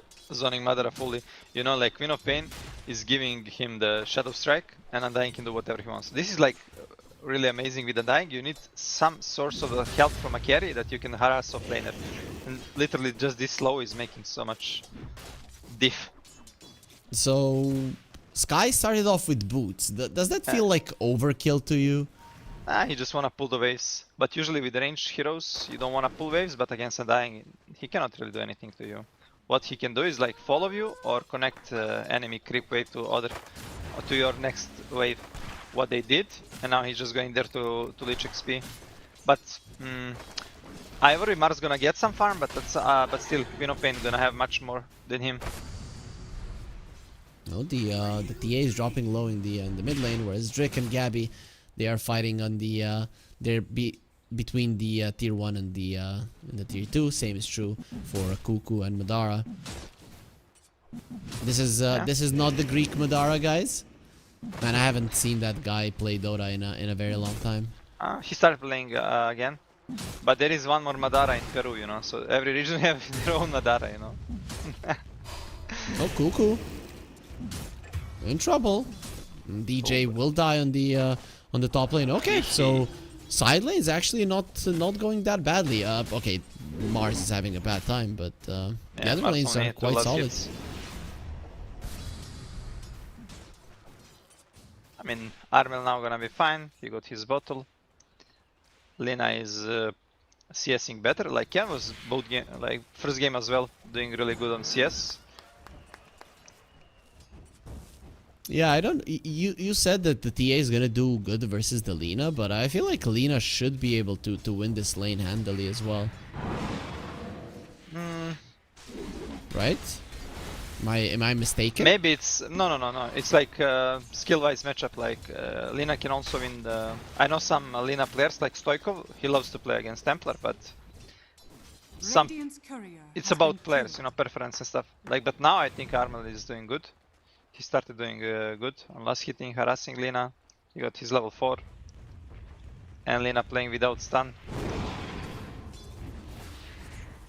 Yeah, usually I Yeah. want to see a Lina with a stun versus a TA, because TA doesn't have that much range, so you're almost always going to be able to connect. Yeah. But he got level 2 in Psy Blades, so got some decent attack range right now. Well, definitely not enough, because Ken is applying enough pressure. Look at those right clicks just flying out Armel. He's being annoyed pretty much, but they do find Drick and will take him down. Cuckoo kills him. The Mars, he is farming behind the tower, so not too bad, but he has 5 CS at the moment. Should be able to get every single one here. Yep. And he is only level 2 right now. On the mid lane, there is some big fight going on. Healing Lotus! Oh no! Great play from Cuckoo. But still, Armel gonna go down. I can't believe that. Man, that Lina is gonna feel so bad. That could have been perfect. Yeah, could be, but Cuckoo, experienced player. With experience flower, you know? He give a flower to Armel and Armel is like, thank you, my friend. All calculated. Heal him. Yep. He came at a perfect moment, basically. Top lane Beastmaster is enjoying. He is having a really good game. And Tide is not having much. But he still have more than Mars. DJ almost died top. Oh, Armel is in trouble again. HP. But yeah. I thought that the Tide was going to be doing better versus the Beastmaster. Yeah, I thought as well, but Tihi on Pugna doing so much. He killed solo Muerta one time. Now Muerta survived on like super low HP. And Tihi, oh, a lot of players is connected. I hope everything is fine. They say that in Philippines there's like one internet provider, and which is weird. I feel like that's a pretty big country, right? How many people live in the Philippines? Maybe around population 115 million. So yeah, it's a huge country. Yeah, it's very huge. And imagine you have one internet provider with that many people. Yeah, that's crazy. Radiant's courier has been killed.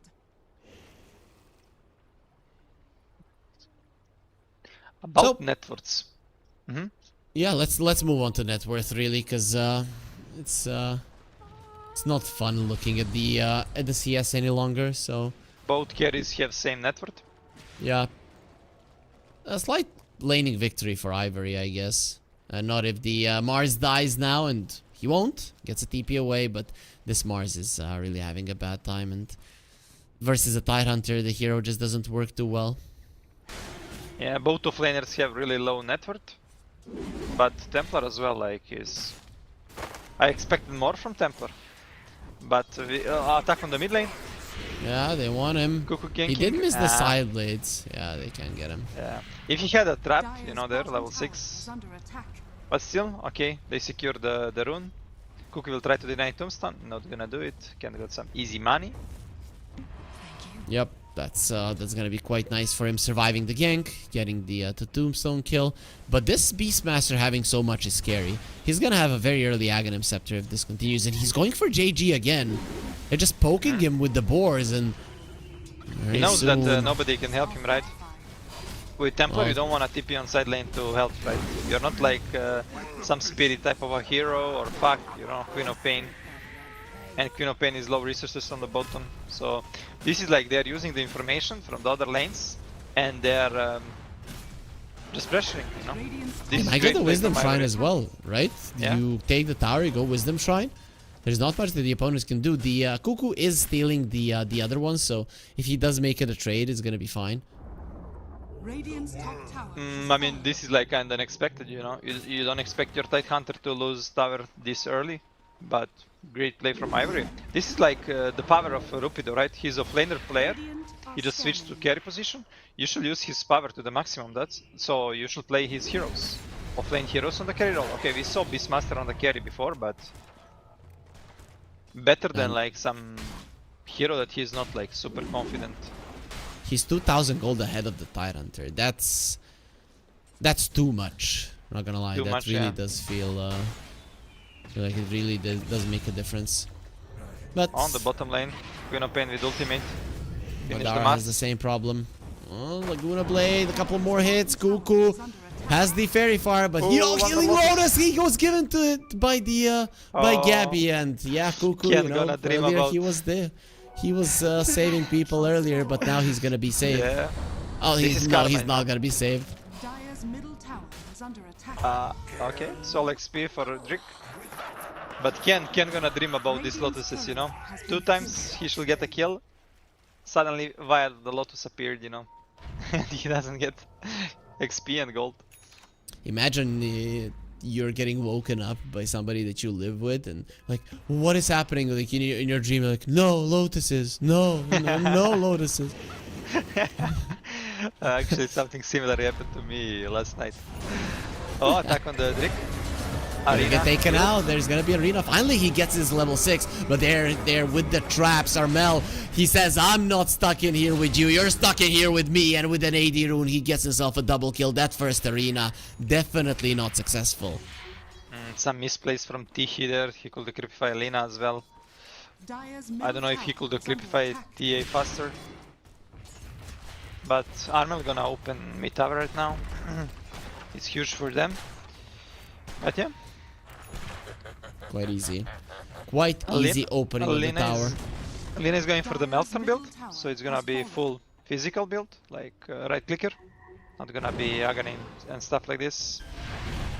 Yes, I see people are liking the Maelstrom more right now, so that's Well, fine. But You saw Lina in some game, really? yeah, I told you Mikoto played it. Oh yeah, you told me, but I lost. You don't listen to me, LeBron. You need to listen. I listen, but yeah, I forget. You know, I'm older, bro. You need to respect elders, bro. No. Yes, you're old in spirit, I see. Because if your spirit is young, at what are you, like 50, you're gonna be fine. True. Well, that's gonna Undying be died Cuckoo again. going down. Can get the rune. Oh, haste. Oh, I love how Tihi stopped hitting the trap. I guess he lost the vision. I thought he was afraid to not deny the rune, you know. Oh, that's why I attacked the ground, not the trap itself. It's some good technology, huh? Ah, easy technology, as you mentioned. Technology, yeah. You boomers, that you don't really use all of it. Do you do you use alt click when you're picking up runes? Top tower is under attack. What? Radiant's Do you, is under yeah, see. Where? Is he? On the top JJ? lane there is some TPs. They wanna kill. Dire's They wanna fight around Rupido, but Rupido still no Aghanim, and they have Ravage. Well, he didn't GG. skill the Ravage yet, so. Yeah, he actually don't love to skill ultimates. Oh, Oh, got he's the gonna Ravage. skill it now. That's gonna be 4-man, and going onto the Pugna first is gonna be taken out. Silence is there. 5 heroes from Ivory were brought in, and they are still not winning the fight. JG having some healing lotuses and they won, so he's gonna be getting back up, and again Ken is gonna be dreaming about was into a trap. A fully charged one. Gabby comes in, he's gonna be screaming in their faces, but instantly there's gonna be a turnaround, but it doesn't matter because Armel should be able to clean up house here. No, he's surrounded by enemies, he can't go for the damage, does have the refractions, and look at the back lines. Cuckoo is coming in to put a tombstone. I'm gonna be burying you all here. The stun connects on Armel, and Drake gonna be slowed down. Where do you think you're going? A nice. shot, a perfect one from DJ. He might have even secured a Rupido kill there, but nobody to get close to him in the end. Cuckoo is, again, when it comes to team fighting, they are superior. Dire's Yeah, top amazing tower team fight from Kukuis. I mean, good Ravage. He got like 4 men, right? And we saw fight Yup. 5 versus 5 on the top lane. This tower is huge. It's like giving you this opportunity to fight later on for the Torm, and you are like denying a lot of farm from the Beast, because Beast will love to have this tower, you know. If he finish his Aghanim, he will farm all these camps, all this ancient side, and now it's easier to rotate on him here, because enemy, I mean Ivory will not have a tower for team to react to TP, for example, if Rupido is farming deep, you know. So it's much easier to get kills at this area right now. You just want to drop some deep ops there, Radiant are but they didn't. scanning. Well, let's see, that's a 2k gold lead now for Cuckoos. Ivory, Armel is what's farming the stacks. What's the play for Ivory now? Like, how did they come back into the game? Yeah, I know the 3k isn't that big of a deal, but it is still problematic whenever you're gonna be fighting versus this Tidehunter. I mean, now when Beast finish his Aghanim, he gonna start farming super quick.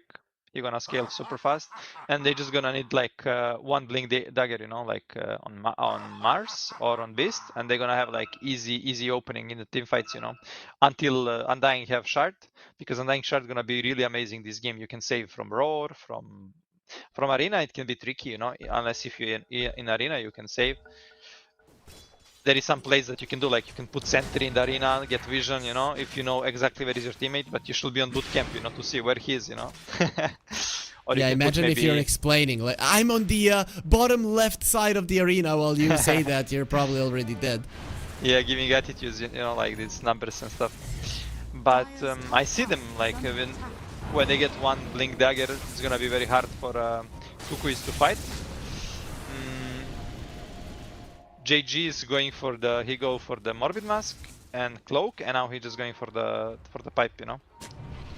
So this pipe gonna be huge. It's gonna deny a lot of damage from Ivory. Gabby is going for the Blade Mail Vessel build. Oh, he Ooh, blinked nice out of blink arena. out. Was Madara, close from. that's It's why you actually spear interesting. first.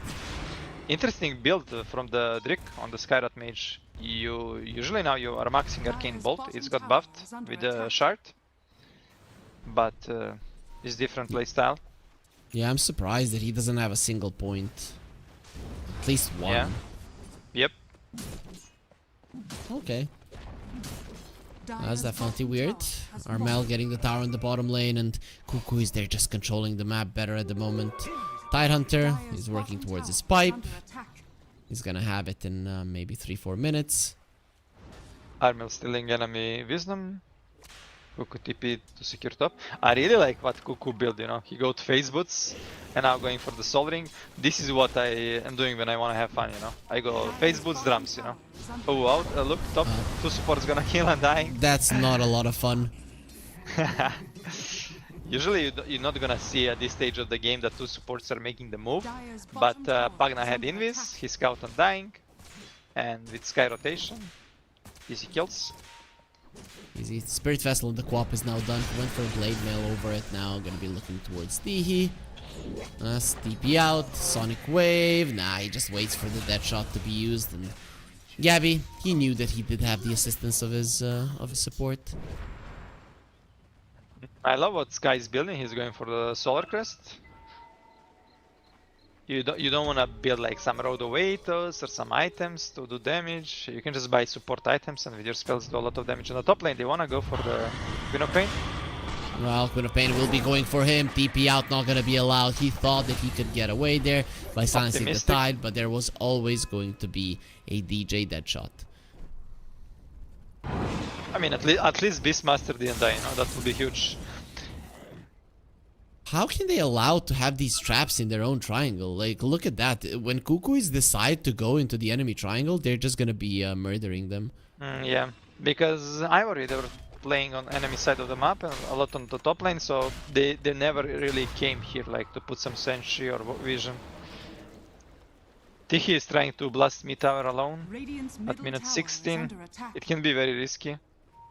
Any trap or any, yeah, he's gonna die now. He's very dead. Does have the No the TP on crap. him. If he Yeah, had very- TP, he could force like Ravage, you know. But it was cooldown for the 5 seconds. I mean, this is good if he can make a space without dying, you know, like getting some waves, forcing people to come to Radiant him. structures are fortified. Ooh, Well, attack on the spear Titan. back. He does have the Ravage, so you're putting yourselves in harm's way. Turns around inside of the arena, pops the Ravage. DJ coming in, trap inside of that one. They do want to fight. Armel has his Blink Dagger. The Tombstone will be taken out, but now they want to go in and do the damage. Armel puts down another trap. He's thinking about blinking in, and there it is. Mars gonna be taken out. Now Gabby gonna be going in. Ken in so much trouble. The Blade Mail was used. Nobody wants to commit on this Queen of Pain. Now they will do the roar at this moment. Try to suck him dry, but the Queen of Pain will blink to the side. They did get a 2 for 2 in the end on Ivory, but it is their 2 cores dying, and losing the Undying isn't really that big of a deal. Yeah. And yeah, I was watching where is Rupido. Oh, still attack. Queen of Pain blink Nice aggressive. silence, but he's just But getting Blade Mail kills. Vessel. Yeah, too much damage. I was watching where is Rupido, you know, and he was running from the base and he was getting body blocked by his board, you know. He was slowed like for 5 seconds. Maybe if he came a bit earlier, there were like 2 heroes super low, fight will be different. And he decided not to go for the blink, he wanna go for the BKB first. Do you like this? I mean, it's good. Because you're gonna have Mars initiating for you, and you need this BKB to be able to fight into Ravage. Without BKB, you can get bursted. Okay. So Lina has the bots, has the Maelstrom. Next item is going to be a BKB, but he's definitely falling behind. I think Lina, she needs a BKB, and then you need like an AC or something to survive the TA. If you do not have the armor, you're just gonna die. Yeah, but I don't know if Lina wants to buy AC, you know. It's hero, No, probably not. but pro, yeah. Oh, Atos, Sky in trouble. Arena gonna be used. Gabby, Arena. there's the. Oh, he needs to get in to help Gabby. No, he's just healing it off. Gonna get a blink away. Ken coming that was closer.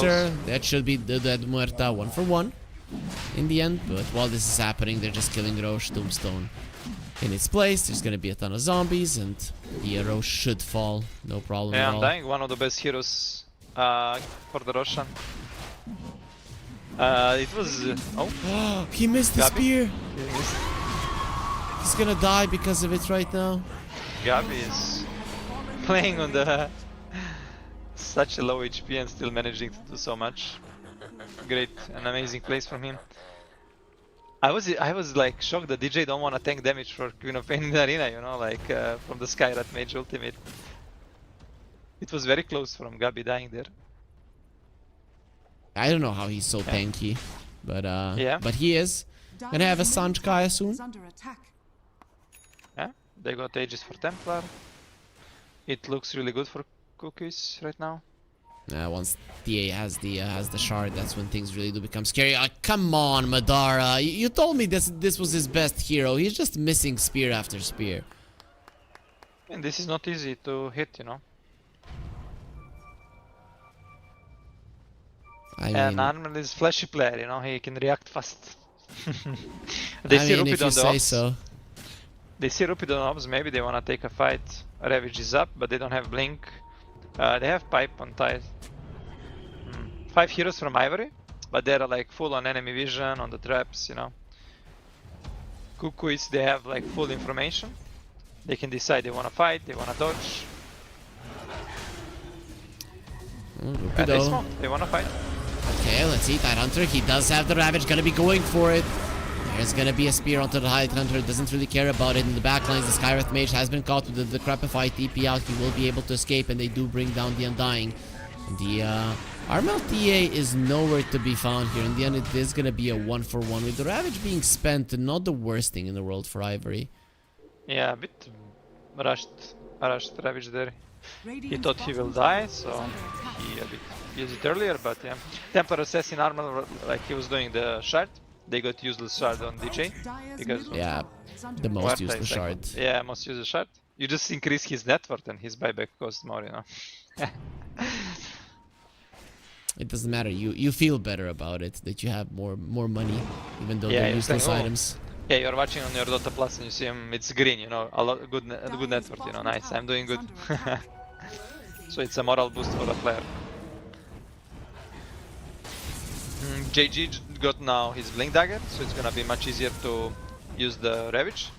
I think Tide Hunter Shard is one of the most OP spells in the game. Yeah, it's really insane, right? If you don't have a BKB, it just completely destroys you. But Lina is a good hero to take it down from himself, from his teammates as well, because he gets the 4 hits in quite fast. Now going in, they do find Ken. He doesn't have his BKB just yet. He popped the ulti, did 0 damage, but he wanted the extra movement speed. He will be next on the menu, and Armel gets himself a double kill. You still have 2 minutes on the Aegis with these 2 heroes dead. It's time to go pushing. Dyer's middle tower is And under Cuckoo is attack. enjoying, you know, he's entering his tombstone for fun. He's having a lot of fun. I love how Cuckoo, he go for the cloak, gets a bit tanky for the magic, because enemy have full magic Dyer's damage, middle tower and he both shards, so he have save against Roar and Scarlet Mage. Biggest issue for Ivory right now is like vision. Cuckoo is, they can do whatever they want. They're controlling all 3 lanes, they have traps everywhere, and it's not easy for you to take a fight. I'll, Also, like, you have issue, you have 5 heroes that do magical damage. Arena on the Undying, Got him. Dyer's yeah. top tower is under But It's gonna cost your last outer tower though. You Can you you do don't something? have any towers. they're smoking, they wanna take a fight, Blink Dagger on Beast. The Tide Hunter revealed, you don't wanna jump this guy. That's the fattest Maybe guy. you wanna go on Templar. What is Blink Dagger. Armel doing? Yeah, he's out. Nothing is Armel working fast out for fingers, you know? Ivory. Yep, Well, it's gonna fit. it just continues to be more of the same. Cuckoo's looking On the top lane, untouchable in this game. Beastmaster Rupido, in trouble. oh, he might have to BKB if he wants to live. There's no Blink Dagger on the side. Oh no, a Laguna That into Ravage. a refraction. That's a disaster. Early Ravage. The rest of Cuckoo's is running towards here. So Ivory, you have to think about running away right now. They did smoke up just to get themselves out of this situation. Tiki gonna have a Glimmer Cape, still die to the Anchor Smash. Gabby in some trouble. They just cannot bring him down every single time he's surviving on a sliver of an HP. That's gonna be another support dead. Gabi, the king of low HP. Survival. Gabi loves to play on the edge of dying, and he's doing so much in this game. is under attack. Yeah. Radiant's And there's the high ground push. The glyph is available, so Ivory, they still can defend this if they want to. Literally one Dyer's item, structures are fortified. Pipe of Insight, and it counters whole your team, you know. You have 5 heroes who do magic damage. Even Beast with his Aghanim, you know. Dyer's middle tower is under attack. The tier 3 will fall. Dyer's No middle glyph any longer. On the bottom lane, Lina trying to kill Gabi, but not gonna happen. He just BKB and TP out. And that's a Gabi just 9-second waving, BKB, right? giving some high fives. Yep. Arena Arena? used. Again on dying. Oh, nice. Oh no, Madara, way too slow, and now you're gonna have to be dealing with those zombies. The anchor is there onto the Pugna. Madara gonna be running himself away from the Tombstone zombies, so he's gonna be fine. But as time is passing, this Ravage is closer and closer to being up.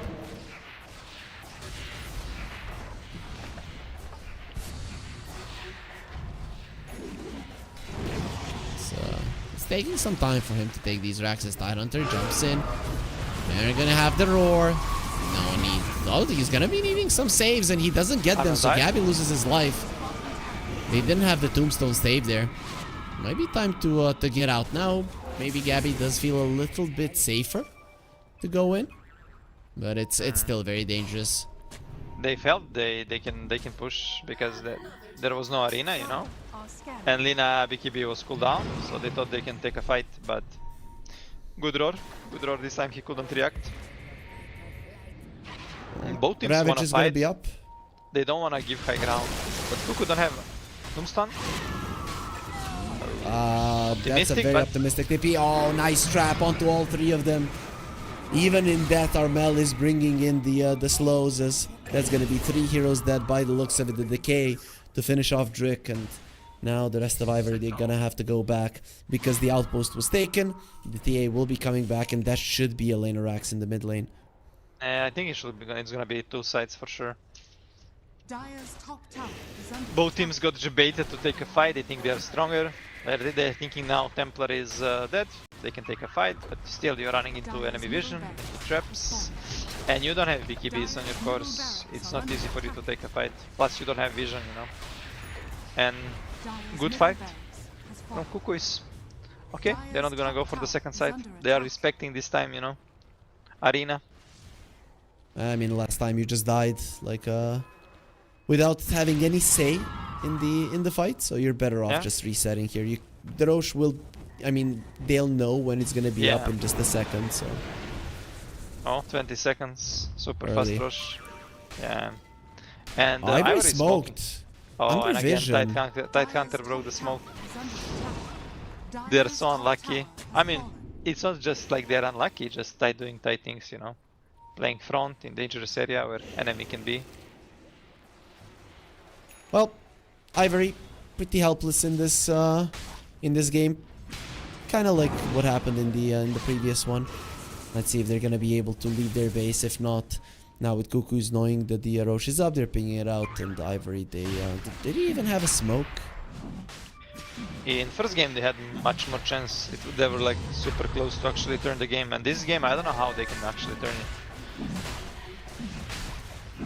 Now with the Aegis, it's just gonna be okay, guys. Let's go high ground, end the game, and it's gonna be over. With Aegis and Banner. DJ on the bottom lane, he wanna set up the Lina. Lina don't wanna commit. Smart. Smart. Don't yeah, do but- it. Oh, DJ and Sky. To the radiant. DJ in problem. Gonna get roared. Sky ultimate. Oh, Tight Hunter tried to tank. All damage use pipe. But Beast gonna be in problem. He cannot survive this. And he doesn't have a buyback, no money on the Beastmaster. That's pretty much a Yeah. disaster. And creeps are coming through the mid lane, so you could just run down this bottom lane. You don't even have to bring in the creep wave. Yeah, Lina killed the tower and the wave, but you have mid wave. Oh, Lina traveling. What? Okay, she stopped. Radiant are scared. Lina is now stuck for 35 seconds. Can't tip it on the creeps, and creeps died. They found the Pugna as well. It That was doesn't look beautiful good for from Ivory. Armel. Yeah, And this is Armel- lower bracket. Who lose Radiant's this, top they tower are is out. under attack. Yeah, pretty much. So Ivory very close to being eliminated from the qualifier. On the Their top lane now. Blast Slam dreams are being taken away slowly, and that's the Lina dead. Gabby, Dire's he hasn't used too many of his ultis in this game at all. He's always been conservative with the usage. Dire's bottom tower. But he's doing so much job for Cuckoos. I mean, they're enjoying. I guess there is a big gap between the skill level right now between those two teams. Dire's Oh, bottom that's gonna be another lane of Rax. And Ivory, maybe they have one more fight left in them, but you're gonna be going into an Aegis, you're gonna be going into a Ravage. Both of the things that are very, very hard to deal with. And there's the Eternal Shroud on the Quap. This is the second time I'm seeing this in 2 days. Maybe he just buy it for the fun. But I mean, it's good item into this game against 5 heroes who do like so much magical damage. But maybe, you know, when you're ending the game, you just wanna buy something, whatever you have money for, just for the end of the screen, you know, to look cool, you know. That's what I'm doing, you know. Game is finishing. I have 3,000. I always buy Basher, you know. Up. Smoke from Cuckoos. top tower. They wanna get in with the Ravage. Oh, what There is used this to be a hit? Pugna there. It was just one hit from Templar. Yep. One more. Roar onto the Muerta. Cuckoo does have a tombstone to save him if need be, but he doesn't see inside of the arena. And, Mystic Flare gonna be used. Pipe to protect him. Sonic Wave, nicely done. Rupido has the BKB just to survive, and Gabby is godlike. They've already killed 3 heroes. That's just gonna be a BKB TP out, and Lina is disconnecting. Ivory are done with this game. They stood no chance. LeBron, you lied to me. You told me that Ivory are a team that might be able to beat Cuckoos, but this wasn't even close.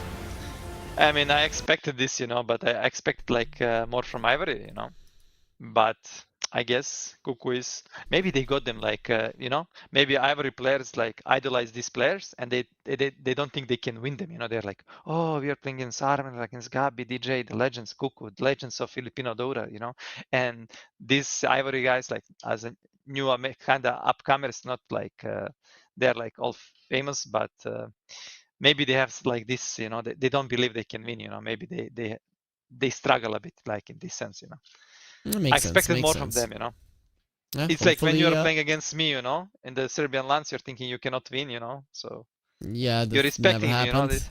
Never in my life. Never. I always told my teams they have no idea what they're doing. If we lose, it's because you guys are bad. I'm the best. Just kidding. That's not what I would say to them. Either way, though, we are gonna have a long break because this was a very fast series. To be honest, the next one might be even faster, but it's not gonna be happening until the time passes out, and that series is scheduled to start in an hour and 20 minutes. So everybody, we're gonna take that long break. That gives you time to eat, go to the gym, take a nap, take your pick, just be back here when... Oh, okay, LeBron, stop doing that. We are going to be breaking the screen. You're going to be breaking the camera. But hopefully, guys, you are back here for the second series of the day, which is going to be Yangon Galacticos versus Vici Gaming.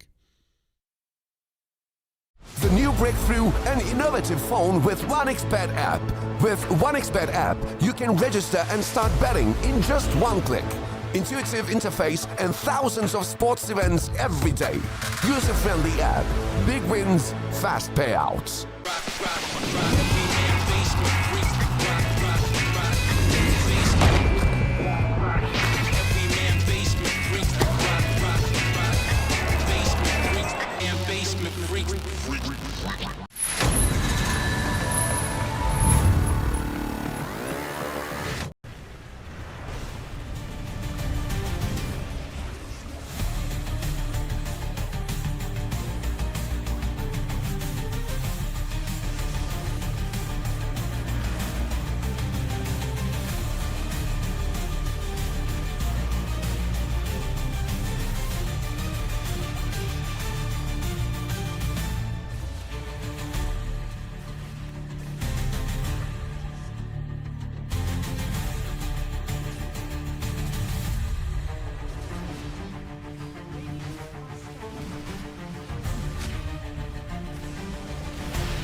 new breakthrough and innovative phone with 1xBet app.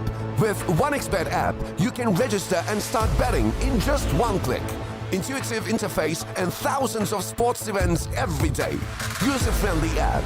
Big wins, fast payouts.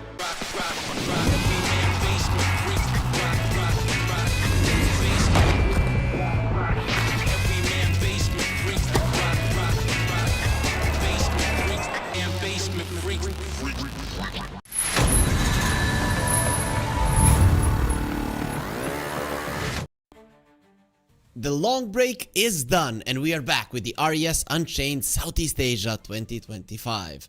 I'm Harry, joining me is LeBron, and we're going to be watching Vici Gaming versus Yangon Galacticos. The first series of the day, we had a clear favorite. They won. In the second series of the day, we have a clear favorite in LeBron. I feel like you might have a controversial opinion about this one. I mean, I always love to cheer for underdogs. And for me, I'm gonna cheer this series for Yangon Galacticos, you know. When I was younger, you know, for me Galacticos, it was like Real Madrid, like 20 years ago with Luis Figo, David Beckham, Ronaldo, you know, and but now we have Yangon Galacticos from Myanmar. They have two really strong players on carry and mid role. They're like super high MMR, like KH is like rank 17 on the carry role, and Young PH is like rank 26. So I'm expecting some big plays from both of these two players. I'm not sure if it is gonna be enough to beat Vici Gaming, which have like tier 1 established players, but you never know. Maybe they can surprise them. Yeah, we're hoping that they can at least fight this out. I remember back in 2020, maybe even before that, when I was casting some tier 3, tier 4 tournaments, Yangon Galacticos, they were playing. Some of these players were in that team back then, and one thing that they were very, very good at is winning versus Chinese teams, right? Oh. They would struggle versus Southeast Asia teams, but they would do well versus Chinese teams. However, I do think that Vici Gaming are still gonna be out of their league. And not gonna lie, these are some very very handsome young boys. They're like K-pop fans, I see, you know, some good hairstyles and stuff. Yeah, But- it does actually look that way. You know that just 2 weeks ago, I had no idea what K-pop is. Really? I was Oh my god. Yeah, I don't know. I was so uneducated. You need to watch this new movie, you know, from K-pop on Netflix, like anime movie Oh, about okay, music okay. and stuff. Yeah. We'll do. But let's move on to Vici Gaming, right? The big favorites. Let's see how they're looking. Well, these are definitely big names. XM didn't play too well yesterday. Do you think that's gonna change today? I mean, more games. I think he should need like a couple of days to get into his TI form. Like he probably had some break after TI. It was like a long season. They finished as a second place at TI. You lost 3-2, you know. This can be devastating. You did like amazing, but you were one step close to win TI, and you can lose a lot of motivation. You can be like very sad and stuff, but he's back playing now for the new team, Vici Gaming. Like you said, let's see how they look. For me, PYW, he's looking like some big model, right? If he like stop playing in competitively Dota, he have like some shot in different. Yeah, in a different career. So yeah. This is actually quite an interesting thing, because esports is a new thing in the world. So do you have any idea what you would be doing in life if you weren't a Dota player? I mean, now I have like more time, so for me, I'm like making like some raw cakes and stuff like this, going to the gym. So I'm like thinking, what should I do? You know, if I stop like work in esports, you know, so maybe I can open some healthy mini restaurant, you know, with some cakes and breakfast. But I will work only 4 hours, you know, just for breakfast, you know, nothing else. Make some teas, make some coffees, and maybe some cakes. Okay, cool. I need that. My wife is gonna be starting a blog about food, right? So I need I need some people like you to help with that. Send some pictures. Be like, oh, this is how you prepare stuff, and we can make you famous even in the food industry. I'm interested. For sure. Gordon LeBron. That's gonna be. Oh my god, Gordon Dota. Yeah. Now you change your name. That'd actually be pretty funny. But with that being said, the draft should be starting Vici versus Yangon Galacticos. I know that you probably did your research, LeBron. So Yeah, I did have some papers like Seb, you know. yeah, okay. So give it to me. What are we to expect? I mean, what I 10 notice seconds remaining. is okay. First, I want to say, KH 5 got seconds accused 2 years ago about scripting. You know, he was 16-year-old. It was in DPC Radiant loser team finals. No, like actually winner final. And he got accused that he used script. He like phase shift into against Primal Invis 10 ultimate he seconds used.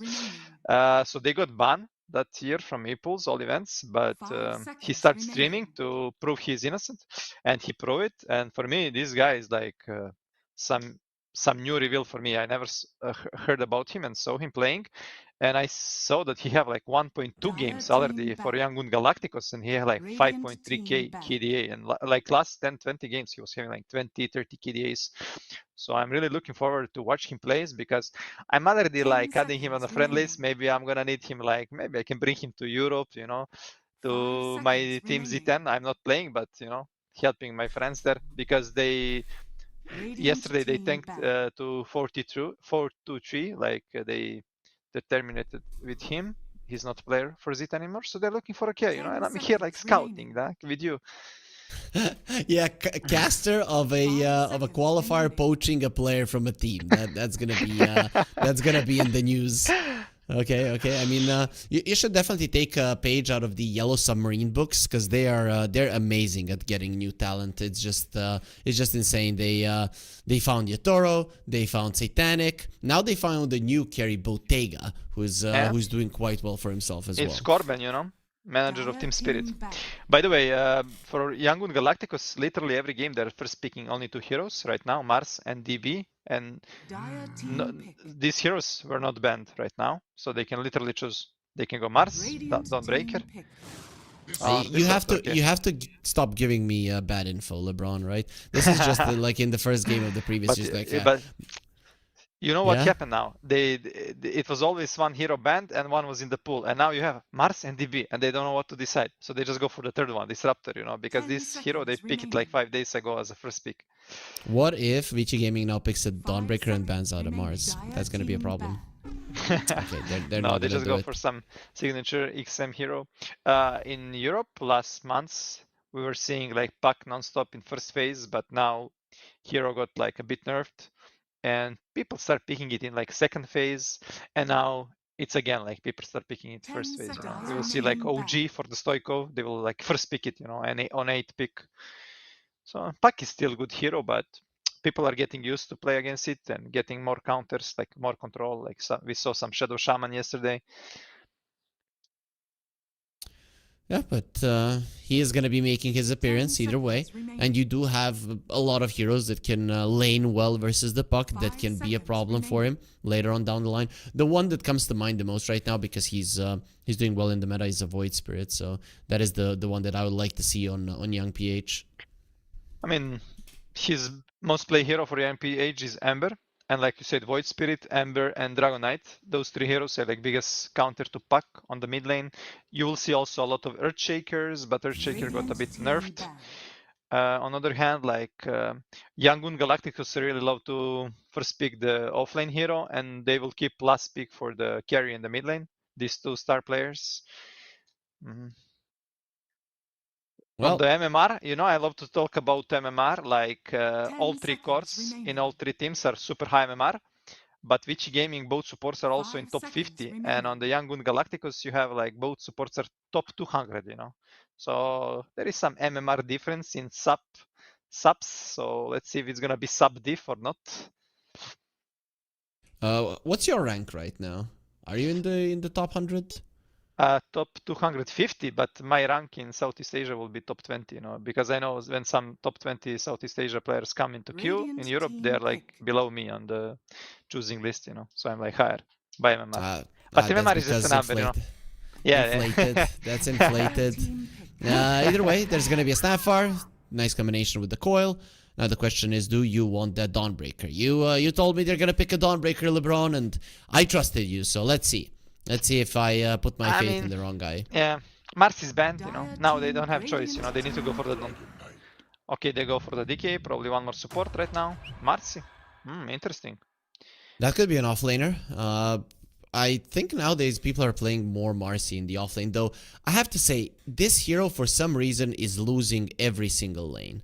And I really dislike 10 it seconds at the moment. remaining. I've seen Saberlight in Avilus 5 play seconds play the Marcy over and over again and just get smashed in the lane. So I would prefer to not see this hero that much.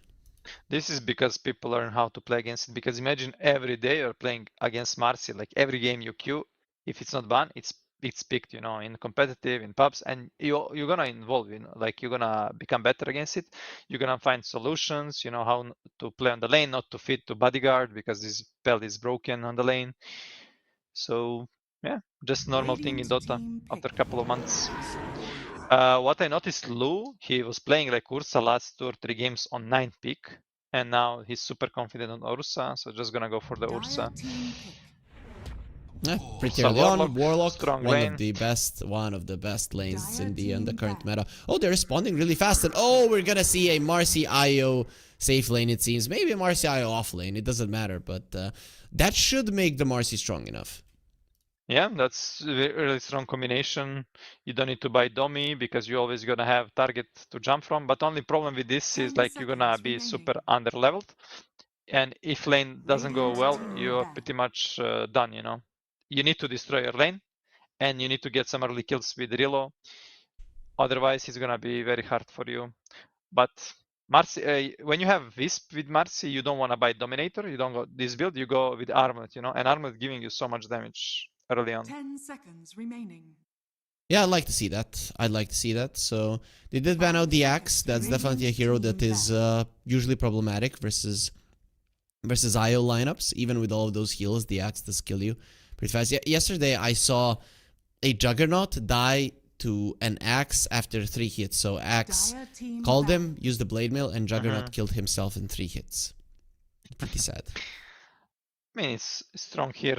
Hero, especially against Marcy. You want to have some hero like Slardar, something like tanky with stun that can just like stun and run when you get like toss or stun by Marcy. 10 seconds remaining. Biggest issue is like lane, you know, against Mars Wisp. You need to find a way 5 to seconds survive remaining. first levels. Yeah, the question is, do they play this in the safe lane or do they play this in the off lane? That's the main question that I have. They need to decide right now. I think they're gonna play it against. It's gonna be safe lane because you don't want to go against Warlock. Warlock is one of the biggest counter to the IO in the game. On the lane is also good, and also Warlock is good combination with Ursa. When you pick it like blindly, you don't know what is enemy of lane because you're covering Ursa from the Enigma. You know, you have this Warlock that's gonna have strong laning no matter what enemy pick, and you're gonna have also Enigma counter later in the game with. You can drop Golem always on Enigma, so BKB, Link, and nothing can help him against this. So it's good pre-fire pick. But I think they're just gonna go for. Vici did ban out carries, right? So you do I mean, believe they this can. is gonna be double off lane? It can be. It can be. But Yeah, could be Marcy Disruptor off lane, to be honest. It's not impossible. I think you need to, but actually, you know, position 4 skill A is playing this IO. That's why this can be probably Marcy off lane. Only because IO player is position 4 player. And you So don't they want banned to out the pair. Dawn. So they ban their Dawn. They have, I guess they want to pick carry now. Maybe. He loves to play TB. Troll? What about a troll? Roll against Ursa is good matchup, but you don't see your lane, you know. It can be scary. You need to pick some stable hero that can lane against anything. Even some gyro can be decent. Like TB, Templar, gyro, something like this. Any hero that I like the you don't gyro. care. I like the You don't gyro, care but I much think about troll counter. is still solid, right? I mean, Only problem with troll, you don't see lane, you know. yeah, It but can what work. can they pick? What can they pick versus a troll to make his lane go bad? I mean, it Snap. very rarely happens. I mean, they're gonna have strong lane troll disruptor. Oh, they go for the anti-mage. Into Really an greedy. Ursa. And now you can just go for the Slider, right? If you're on the witch side. You could. Especially, recently I've seen Slardar struggle versus the anti-mage in lane. Like, not do that well. But I think with the Snapfire there's just too much. 5 I think seconds Centaur is remaining. also good, because Centaur can buy Crimson, and you're gonna Banned. deny so much. Oh, banned? Okay. My bad. Yeah. So much offlaners. Look, if you watch Yangon Galacticos, they literally ban all offlane heroes, right? To WS. And Yep. he's like coming from Southeast Asia, so they know him really well. I guess It's Slardar 7 is offlane probably left. heroes. Yeah, they're Yeah. gonna take it. Yeah. Choose your hero. It's used to be like biggest counter to anti-mage because it's full physical, and this is how you should approach anti-mage on the lane. So yeah, it's gonna be Wisp 4 with Marcy off lane. Yep. DK mid. I mean, they have good lanes on both sides. If this anti-mage could get his helm, before anti-mage couldn't level like 5 on Slardar, I think he couldn't stay on the lane anymore. But now with anti-mage you can buy this helm, and you're getting this extra armor, extra HP regen, extra stats, and it's really easier to stay. It's much better than before. Like there was some builds before you will buy Vanguard just to stay on the lane, and now this Yep. dummy is like same like Vanguard before, Yep, it definitely does help you.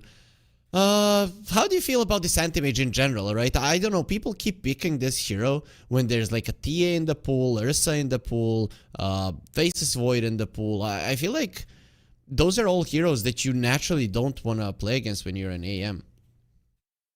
I mean, to be honest, I didn't like AM a lot before, but now I see it winning a lot in like competitive in pubs, and I feel like it's strong hero. It's getting more popular, so I don't think it's like bad pick. And I think this guy is one of the most promising players right now on the carry role, from what I saw from the stats. But I need to see it like now in the real game, right on the battlefield. I need to be good scout now, carry. I need to focus on this guy too much now. I want him to perform. Okay, so I'm gonna be watching the game, casting the game. You do your scouting of the anti-mage. So what are you looking for when you're looking at a player, right? Is there anything specific that you look out for? How he's laning, how he's moving around the map? Like, is there a certain thing that gives it away? Okay, this guy is good. First, you need to watch at MMR. You watch at MMR, he's high rank. Okay, that means he qualified. He have diploma from the university. But even if you have diploma, it doesn't mean you can work this job. So we need to test you right now. We're gonna test you in the real games, and we're gonna see how you lane, how you talk. But for me, most important is how you are like a teammate, how you communicate. Are you a good teammate? If I see some red flag about you, maybe you're not committed. You don't wanna like work hard. You don't wake up on the time. You're late on the scream. You don't warm up before officials or screams. For me, this is red flag. So I'm watching at all these small things.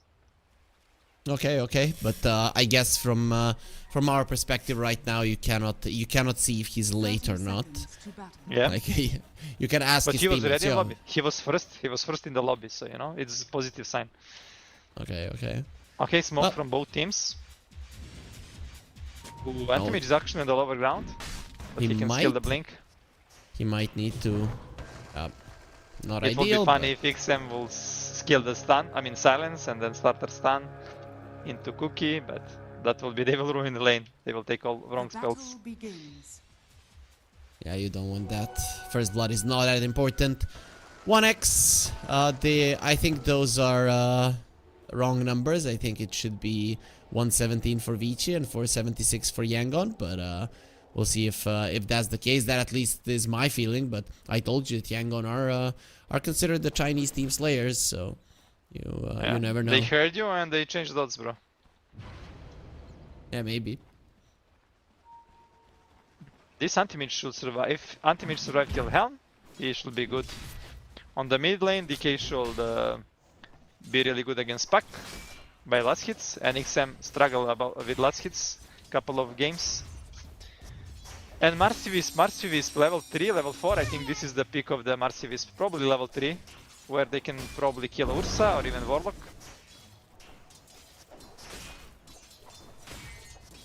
Well, either way, talk to me about the lanes. So is it just gonna be? Are both of the side lanes gonna be kill lanes, or are you gonna be looking at top or bottom more for people to die?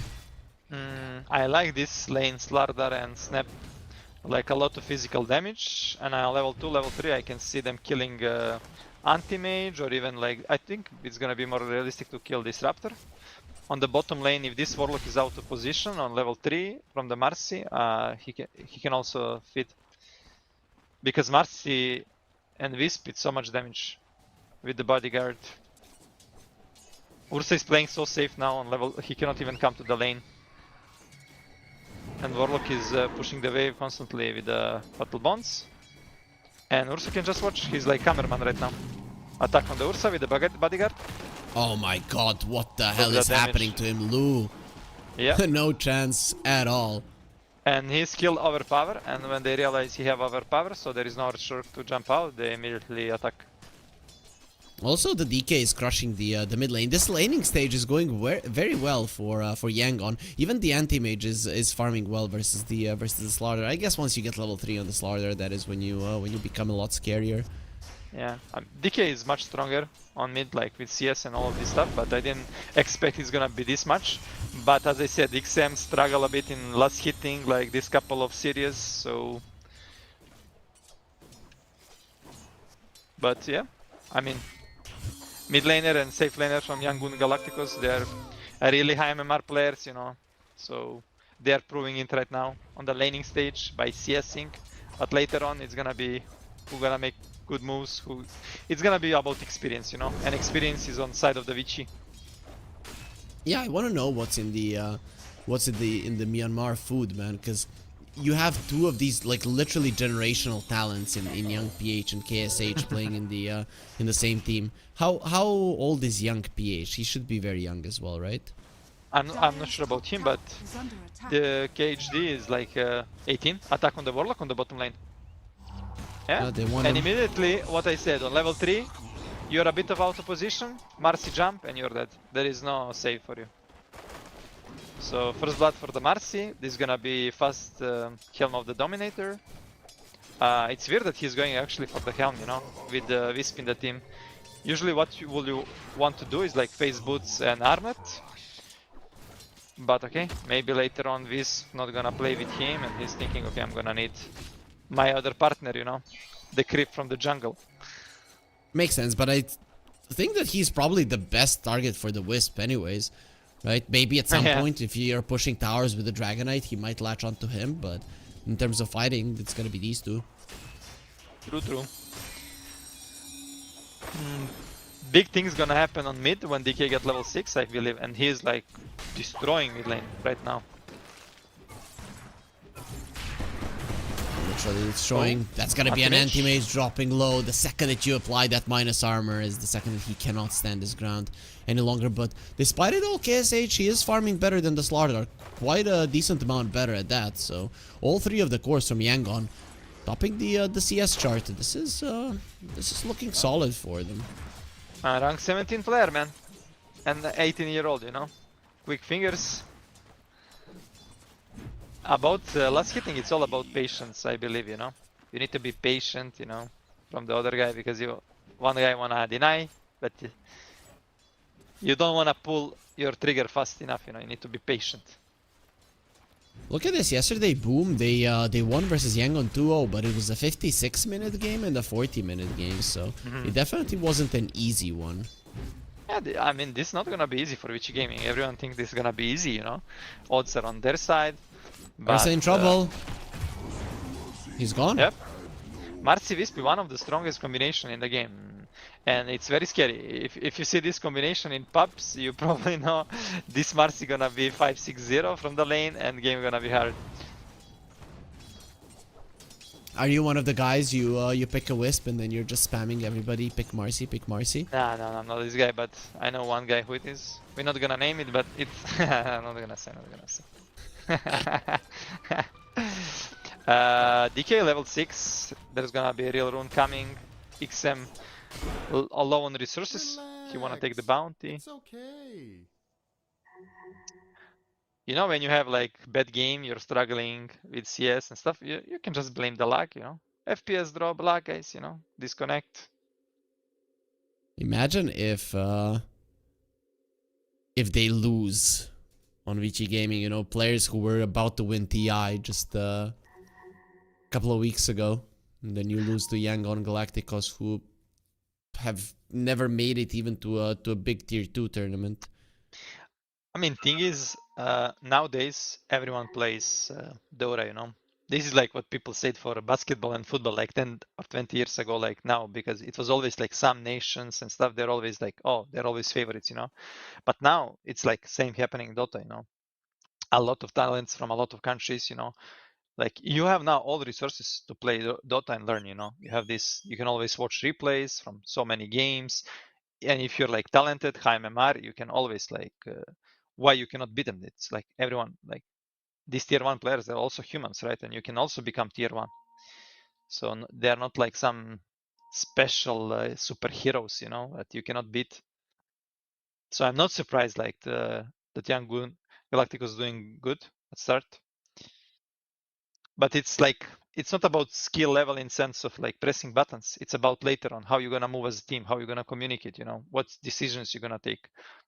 And this is more about like experience and the games you played on the big stage. And Vici gaming players, they have so much games from all of their players. And as you said, the Yangon Galacticos, they never qualify for some bigger event for even tier 2 LANs, you said. Well, they said go when ready, but this is what I told you to expect. The internet from Yangon tends to be pretty bad sometimes. This does give us a chance to remind everybody back at home of the promo code that we're offering, RESD2, throughout this qualifier with the banner down below. You get up to 100% deposit bonus on your first deposit. So if you haven't done that already, feel free to go for it. Yangon are gonna be resuming the game, and we are gonna continue watching this laning stage that is so far going only in favor of Yangon. Even the top lane Slardar versus the AM is getting just as much farm as the Slardar himself. And Mars is like top net worth. He already got his helm. Gonna get big creep. Level 5 on him. And on the mid lane you see a DK with 2 supports trying to pressure mid with the siege. This is what you wanna do when your DK reach level 6. You IW in the problem. They're gonna be glimpse. It's gonna be one more kill. And they are pressuring tower. Look, even Marcy is bringing his creep to the mid lane. Radiant's courier has been The tower's gonna die. Yeah, I mean, for sure. the tower needs like a billion hits to kill this creep. It's not even gonna be close. And we're asking why is Zorain buying Domi that early, huh? I mean, he have Wisp, but Wisp is helping DK open mid tower, and this creep is helping them as well. But Ursa wanna steal enemy wisdom. Can Marcy defend it alone? I don't think. He's getting beat up. Needs to be careful. Radiant's And middle tower Ursa will steal it. So Two finally a runes. win for Vici Gaming, but they did lose the mid lane tower for this. So Yeah, and 2k lead for. And I love how Wisp is coming back to the bottom lane. He's using Centaur. yep, a lot of movements. I mean, remember the carry wisp? It was Helm of the Dominator Ags. That's what people were building. Yep. It's still a thing in some pubs where some Wisp players are doing it. Any well-known players that play the carry wisp? Carry Wisp. Kiritich was doing it in some pubs. Okay. Would be cool to see him. Which team is he even playing in? He right joined now? Bad Boom this season. On the Okay. top, there is attack on the UIW again. 4-0, get glimpse. WS next on the menu. He's trying to TP stun. away. They don't have a. They don't Anti-Mage have a was so stun close it. to level 6. He just needed like 2 creeps alone, but on the bottom lane, Marcy with ultimate trying to find Ursa. Ursa have ulti, but maybe he gonna even go on the Warlock. Just poking, you know, just making them feel scared, you know. On the Yeah, top on his lane, there are own. with 4 heroes trying to pressure tower. Galacticos are playing really fast this game.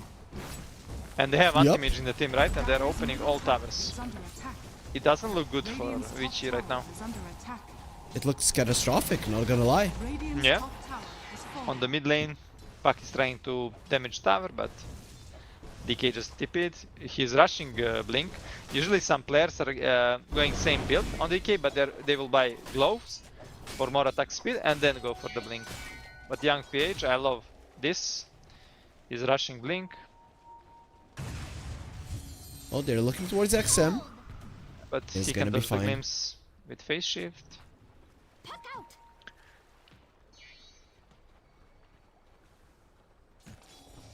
So what's the play now if you're Vici Gaming? Things are definitely going bad for you. Is this just we have to farm? Is there no other approach? They need to get level 6 on supports, and this is the moment when they can fight. With level 6 on both supports, they have tools to fight. Right now, they don't have tools. It's very hard for them. Warlock have 0 books, I mean only 1 from the start, so he don't even have enough for the level 6. And they got 2 wisdoms, right? 2 wisdom shrines, where 2 can buy them. Blink coming for the DK now. They wanna open bottom tower as well right now. They wanna abuse the facts. Both supports are level 5. They cannot fight. You have greedy mid laner who wanna also farm. I mean, Puck wanna fight. He can TP on tower and react, but he's not that strong still, you know. He don't have Witchblade. And there is like this threat from DK Blink stun and Disruptor ulti. Disruptor is low level. He's trying to get his level 6 on the mid lane because he was moving around on the map a lot. They're diving bottom. Found the Warlock. They want him dead. DY. He's gonna die in a second when the Marcy's on top of And him. Ursa And the without Puck, he the stopped STP. Oh, he's so sad on the Ursa. They're destroying him. And Puck is just nearby farming creeps in the jungle. This is a complete stomp. We haven't seen this strong of an early game for a very long time. I mean, I told you, Harry, you need to listen to me, you know? Yangon Galactica is gonna be new upcoming great team, you know? Especially this carry guy, you know? I already got his number, you know? Why his number? I don't see him doing much. His teammates are the ones that set it up. But, you know, he's the starter of the team, you know? He, before the game... Oh, attack on the Slardar on the top lane. They got him. With the Harilo. glimpse available. This is 5 heroes. That's gonna be 7-0. If you would be playing ping pong, that would be it. Luckily, this is not ping pong. Luckily for Vici Gaming. And they still have chance to come back into this game. I think they just need to get as soon as possible level 6 on supports. They just got it on Snapfire. Like, both of supports are farming ancient stack, you know. This is how they are like desperate to get level 6. And Oh, now boy. both have it. And with Fatal Bounce, plus these spells, they have a lot of damage. It's all about next fight. If Young Gun Galacticus go as 5 heroes like this, and they connect them with Fatal Bounce plus Golem, I think Vici Gaming can turn this game around. Attack on the Puck. Yeah, that's if your Into Puck that- but survives. Golem is used. Oh, thank you doesn't for look the good. extra gold. And now Vici Gaming wasting their spells. So for the next 2-3 minutes, they're not gonna have tools to fight. Bonus. And they're gonna be getting both of the support. Static Storm going to be used. You're gonna be silenced while you die. Oh boy, what a stomp. This is one of the biggest stomps I see in a while. It's like, maybe the odds were right, bro, on the start of the game, huh? Seems to be the case. I might have misjudged this. Like, Vici Gaming is not playing well, and Yangon Galacticos are playing out of their minds. Yeah, amazing performance, and like, this is like Wisp Marcy power, you know? You destroy your lane, and you can be anywhere at, with the reload at the map, like, so you're putting numbers, you know, you're outnumbering your opponent so much. Plus you have Disruptor that you can always glimpse someone, put him out of the fight, or it's like you always have good catch. Disruptor is one of the best heroes when you have a lead like this, you know. Again, attack on the mid lane. Oh, nice Puck cookie, should be finally. Let's see, double coil. Glimpse back on the Slardar. He's gonna be marking the Marcy, but there's the Wisp with the mech just healing him up. Yangon, they can dive like madmen like this because they're so far ahead. Yeah, it's crazy. And DK, I mean, Marcy, you're gonna have BKB soon. You just need recipe, 1k gold. Disruptor playing without kinetic field. This is a bit greedy build, but it's working out right now. Ursa close to his Battle Fury. He needs 500 gold. It's a bit slow, but Yeah, the anti-mage is gonna have both the Helm and the Battle Fury. Well, the Burst only has the Battle Fury. But at least there's once you get the Battle Fury, you're gonna have your Blink Dagger in like 2.5 minutes, so that will help, because I think his team needs him, right? How do you do enough damage if you don't bring the Ursa now? Yeah, you need him because enemies can always be like 4 or 5. They are smoking now. They wanna contest Wisdom, but they are a bit late. Dragon, I have DD. So much damage, they can still go for the kill. He's getting good route, you know, he don't wanna go from this Watcher angle. Attack on the Slardar, he should be dead. Even Relo used, just to secure the kill. It was not needed, but why not? But look on the bottom, they know where they Relo from. Oh, they're Tuck is waiting. sleeping. He comes alone. Yep. Oh, he tried to TP. A bit optimistic, not gonna lie, but at least he didn't bring Marcy back, because Marcy is top 1 network, you know. Radiant are scanning. Yeah, a couple of days ago, at 2 p.m., so 14, at 14 my time, I'm getting a message from a friend. He's like, I just looked at a clock, and the first thing I saw was, oh man, I'm late to the Wisdom Shrine, right? It was like 2 and like 5 minutes, and he's like, oh man, I have PTSD from Dota, so that's but this that's is, quite this is interesting. happening. This is happening to me, like not every day, but maybe one time in 10 days, 15 days. If I look at my phone and I see some timing like this, you know, and I'm like thinking, oh Shrine, oh Tormentor, you know, like you see like 20, you know, it's coming like 1955 or something. Oh, Tormentor coming, you know. Yeah, so yeah, this is normal. Like when you're obsessed non-stop playing Dota and watching timings and stuff. By the way, Marcy, he needs just 300 gold for the BKB. So big timings coming from them. Also, anti-mage close to his Battle Fury. Other than that, yeah, DK also finishing Orchid. Yeah, standard things, but good timings coming out from Yangon Galacticos. On the other hand, Snapfire is going for the Domi build. This is there is some support who buys on position 4, but on the Snap, first time I see, to be honest. It's good, you can cookie the creep, always. Maybe he wanna take some neutral creep specifically, but I cannot think what creep. I can think if you're playing against Slardar and you wanna purge his ulti, you know, but I don't think you wanna purge anything here, so yeah. Maybe he just wanna have this creep to cut waves. Push? Yeah, and then use it maybe for the cookie in the fights. Ursa also just got his Battle Fury.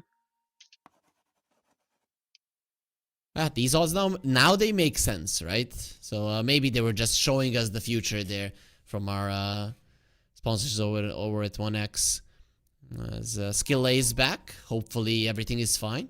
They usually do have problems with their internet. I remember when I was casting some other tournaments, it was always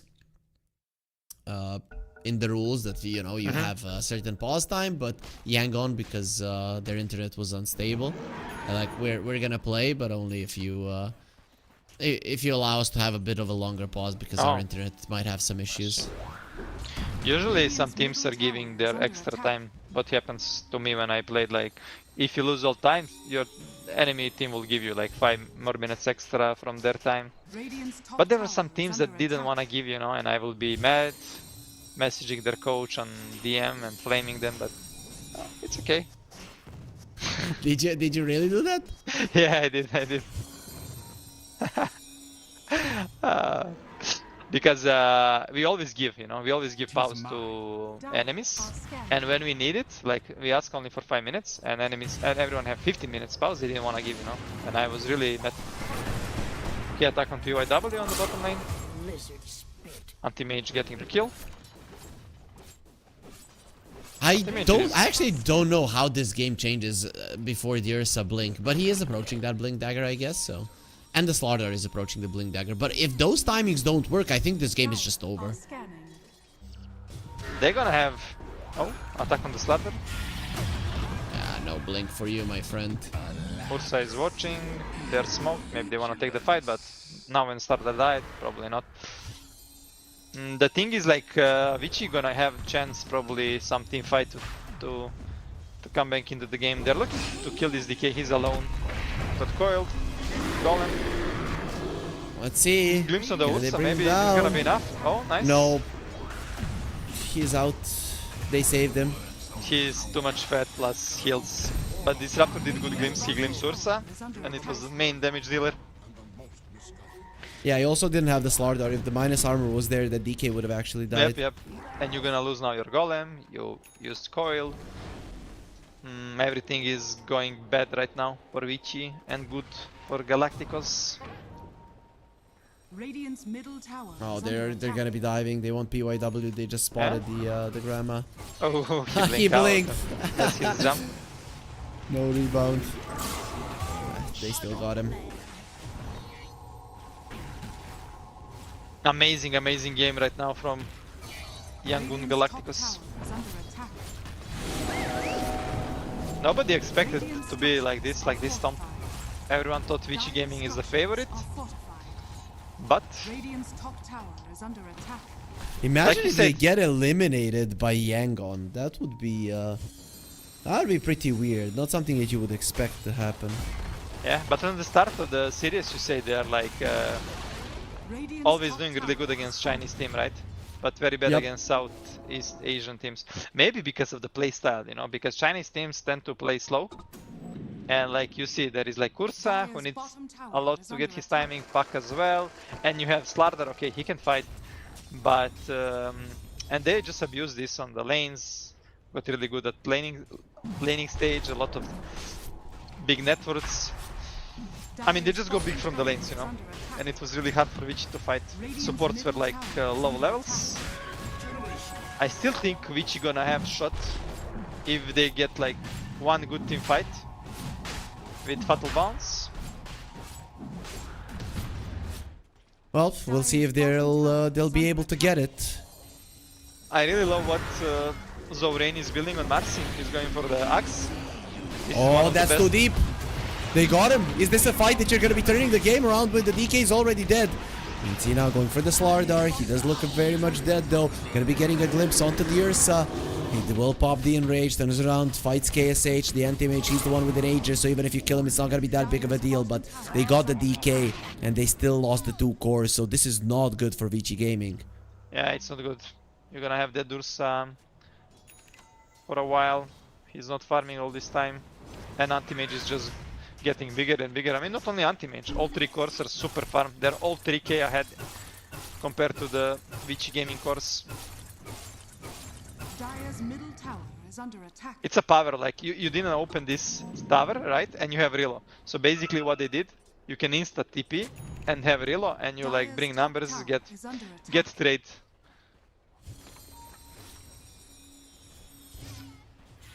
Well, Oh, Golem attack the puck. dropped. They want to save the puck, and they will be able to. Young Peach, he feels kind of squishy in this game. Not gonna lie, if the Wisp is not with him. Yeah, two deaths for him actually. He And needs they're to be gonna more careful. They're gonna Marcy trying to get Warlock. Should be able to, right? Yeah, no escape for you, my friend. Dire's top tower It's is under Tormentor timing as well. Maybe Galacticos don't even want it, you know. They just wanna run it. At Vici, Network actually dropped from 9 to 7k. And Galacticos got Rosh. Dire's middle tower is under attack. If they lose this game on Yangon, that's gonna hurt them. But they only took down 1 tier 2. I think their DK really needs to step it up. Young PH has to understand that he's not that tanky. Before he gets the BKB, he can very easily die. Yeah. I mean, they're leading too much, and they just probably feel Dire's middle tower so is under strong attack. that they don't think they can die. But you need Dire's middle to tower respect has fallen. enemies and their spells. How do you feel about this shard on Denayo? Right? Do you look at it as a good shard? I think it's really strong. It's insane. Like you're doing so much damage, and all of this is going back to the heal. So it's basically a radiance, plus you're getting heal from this, you know. I mean, much And stronger than the Radiance. Yeah, right? and when you're healing, you're also healing this ally even more, you know. That's what you want to see. Solar Crest done on the Disruptor, so even more items coming out. Yangon Galacticos, they need to be preparing for pretty much ending the game. I know it's 20 minutes in, but they definitely have the tools to push the tier 2s, maybe even the high ground. Yeah, I mean one good fight at which side of the map, and you can like go high ground. Literally, you win one fight, you're gonna get 2 sides, or even just finish the game. Big timing on Marcy, just finish the Aghanim. It's like so every time you pop Unleash, like I mean, you get 1 second of silence. Yeah. Yep. And that Dispel is also big, right? Because you take away the Slardar ulti. Yeah. And Fatal Bones and stuff. Yep. So it's huge.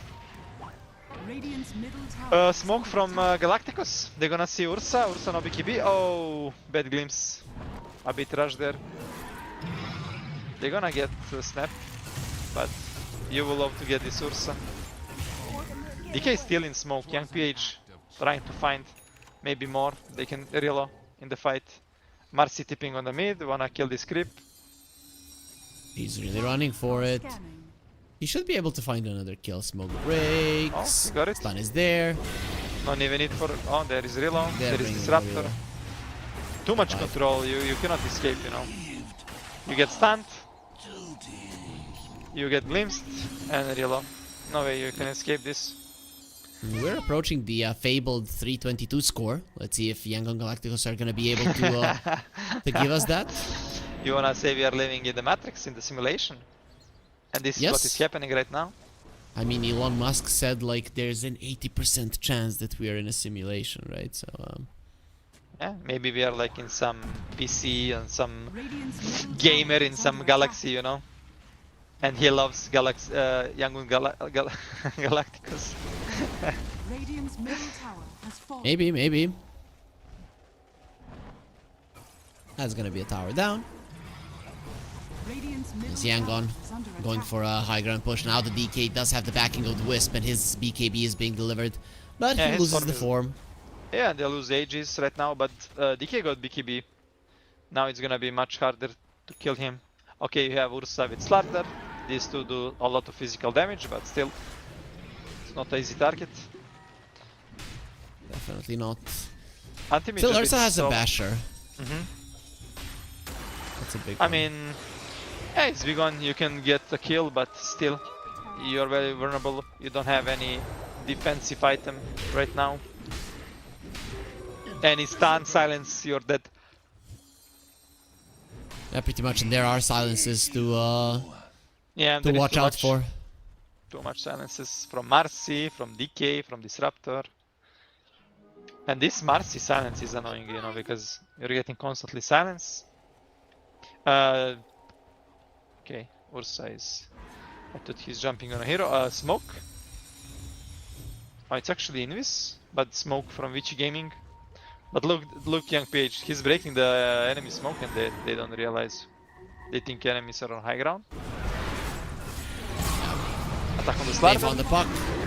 Puck does have a BKB going onto the anti-mage. They want him dead, and the Ursa, he's got him. You got surprised, but let's see now what can you do versus this Marcy when you don't have the enrage. He's gonna be popping the unleash. They want to kill the DK, but the Marcy's a little bit too strong, much stronger than his Ursa. Marcy popping the BKB right now. The Wisp will be taken away because the relocate is done, but despite you getting an anti-mage kill, this off lane Marcy is still gonna be getting a triple kill, and he's beyond godlike already. You kill enemy carry, but you know, real carry in this game is Zorain on his Marcy. Top net worth in the game, 10-0, 9 score. What do you mean? You told me like that Bro, I should be following KSH. Yeah, I came to watch KSH and I'm like typing Zorain in my little notes, you know?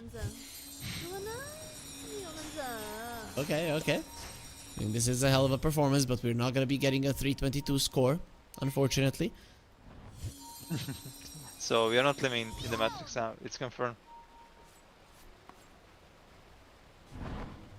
They are pinging on Puck. They saw him on this high ground ops. It was very sneaky ops. But they think he's somewhere here. But it seems like in the trees. Don't breathe.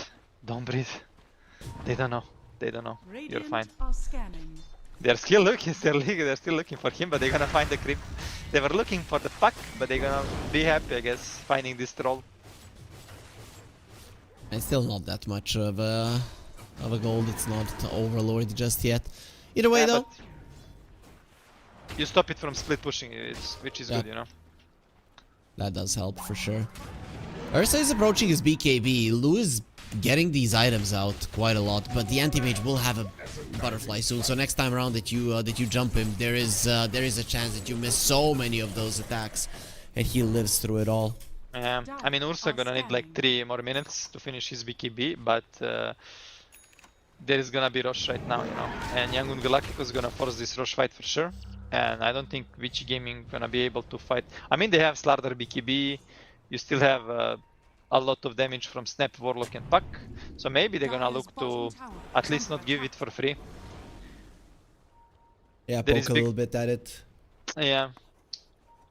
This Marcy also finished Basher. So I don't know if this Ursa can man fight even the Marcy right now. Nobody can man fight the Marcy. Huh? The girl's too strong. Yep, Rosh is up. They know about this. Skill Lace saw it with his own eyes. I don't know if Wisp have eyes. No. Obvious. Imagine if you put eyes on that one, how weird that would look. That could be a cosmetic. Yeah, I mean Has like a there were some face. photos I saw about with Wisp with eyes. It looked funny. Young PH slay another troll, Radiant are and yeah, they're doing the rush. Anti-mage don't wanna even hit it, you know. Okay, he blinking. I thought he wanna wait, you know. But I guess when Slardar show on the bottom lane, you just go instantly, you know, which not gonna defend the rush. Dire's bottom That's gonna be an easy Aegis. Probably give it to the anti-mage, I think. Yeah, the way yeah. the things are going, yeah. Second Aegis, first Aegis you wanna give to a hero that's gonna fight a lot. Usually it's mid laner, sometimes off laner if you're Beastmaster. And second rush you wanna give to the hero that's gonna go on the high, for the high ground push, you know. Well, they're going for the high ground push in the mid lane. Yangon, they're thinking about some split pushing, but considering that you've only taken 2 tier 1s, this is not a pretty effective battle at all. And they're going to hit 2 sides at the same time. Big heal on the anti-mage, well used, but it's kinda useless. Nobody there to follow up. He thought that maybe he can get the Aegis. Not gonna happen. Even Banner used on the top lane. Oh, well, Vici Gaming need to take a fight from the back, like in smoke, and get the side lane, like get the Wisp, get the Disruptor, but it's not that easy, you know. yeah, look at the Marcy and her positioning always on the right there, anticipating that you go for a move like that. Vici Gaming going for a smoke. This is the last hurrah. You lose this fight, you lose the game. Versus a team that everybody thought you were gonna be stomping. Young PH standing his ground. He's not the one with the Aegis. KSH broke the breaking the smoke. Yeah. I mean, if you don't kill Wisp, if you don't find Wisp, you cannot kill a single target, you know. Let's see, going for the DK. KSH jumps in and the DK dropping low. The Wisp is gonna be healing it up. They do lose the Aegis on this AM. They will be losing the DK too. Zoran coming forward. That's gonna be a big streak that he's gonna be giving away. And Yangon Galacticos overestimating their strength. Losing 3 heroes if you count the Aegis. That's gonna be the 4th one. The Wisp goes down and Lu gets himself a double kill. Is this the turnaround that Tuichi were waiting for? That was huge fight. That was huge fight, and they didn't even Look at get Warlock damage. Midirax.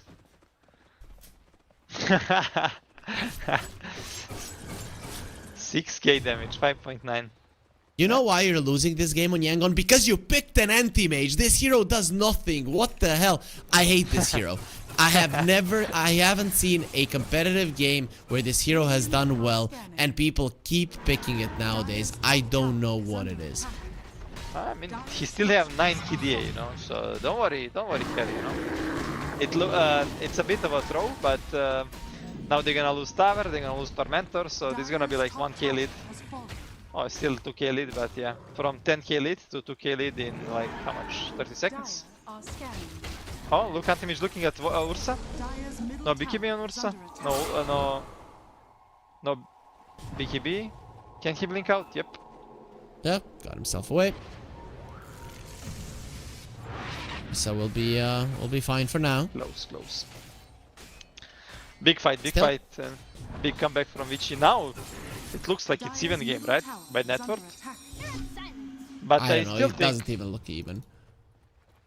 you What do you favor think? Vici gaming now or what? Yeah, I favor Vici. I'm looking at the Sursa and I'm thinking he jumps anybody and he kills them, especially once he gets the MKB.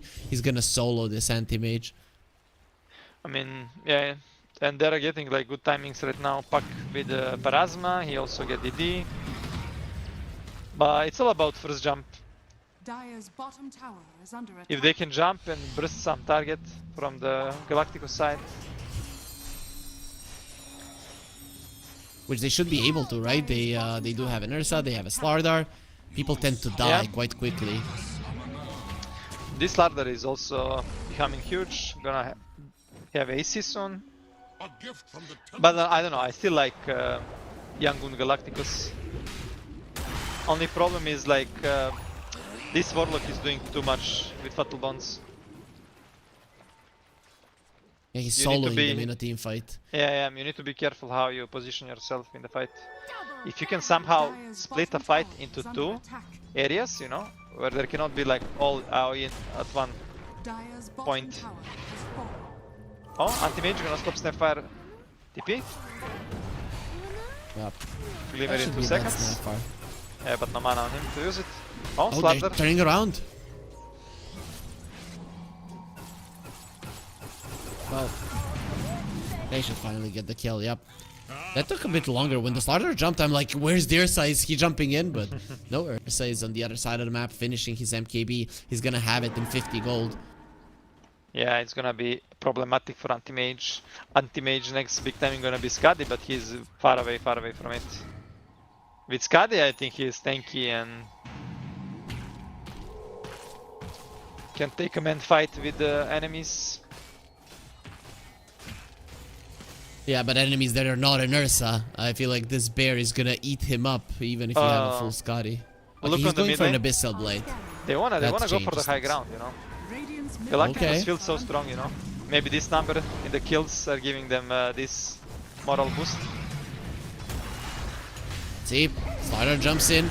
BKB is popped. Young PH trying to get away. XM in the back lines. Lone healed up there by the Wisp, and XM gets himself away. It's not a hero that you can glimpse back. Yangon, they might need to bail. I mean, XM found 2 supports, which was really great, but he cannot kill them solo, you know. They have like a lot of heals from Wisp, plus some Solar Crest, Ghost Scepters, neutral items with shields, so... Attack on the Goodbye, big hit, he Young don't have BKB. PH. They're killing him so fast, like he doesn't stand a chance. Yeah, and Milirak survived on 50 HP. Disaster. Galacticos forcing too much right now. Wanna go, and there's gonna be a 3-man crush, and then Ursa, 3-man rip you apart. They're also gonna be bringing down the goal, trying to finish off the Ursa. KSH, he did take him out, but you have lost so much. Where's the badge? They didn't have it line up, and the anti-mage will get himself away, but 4-for-1, Vici Gaming. They are back in this game.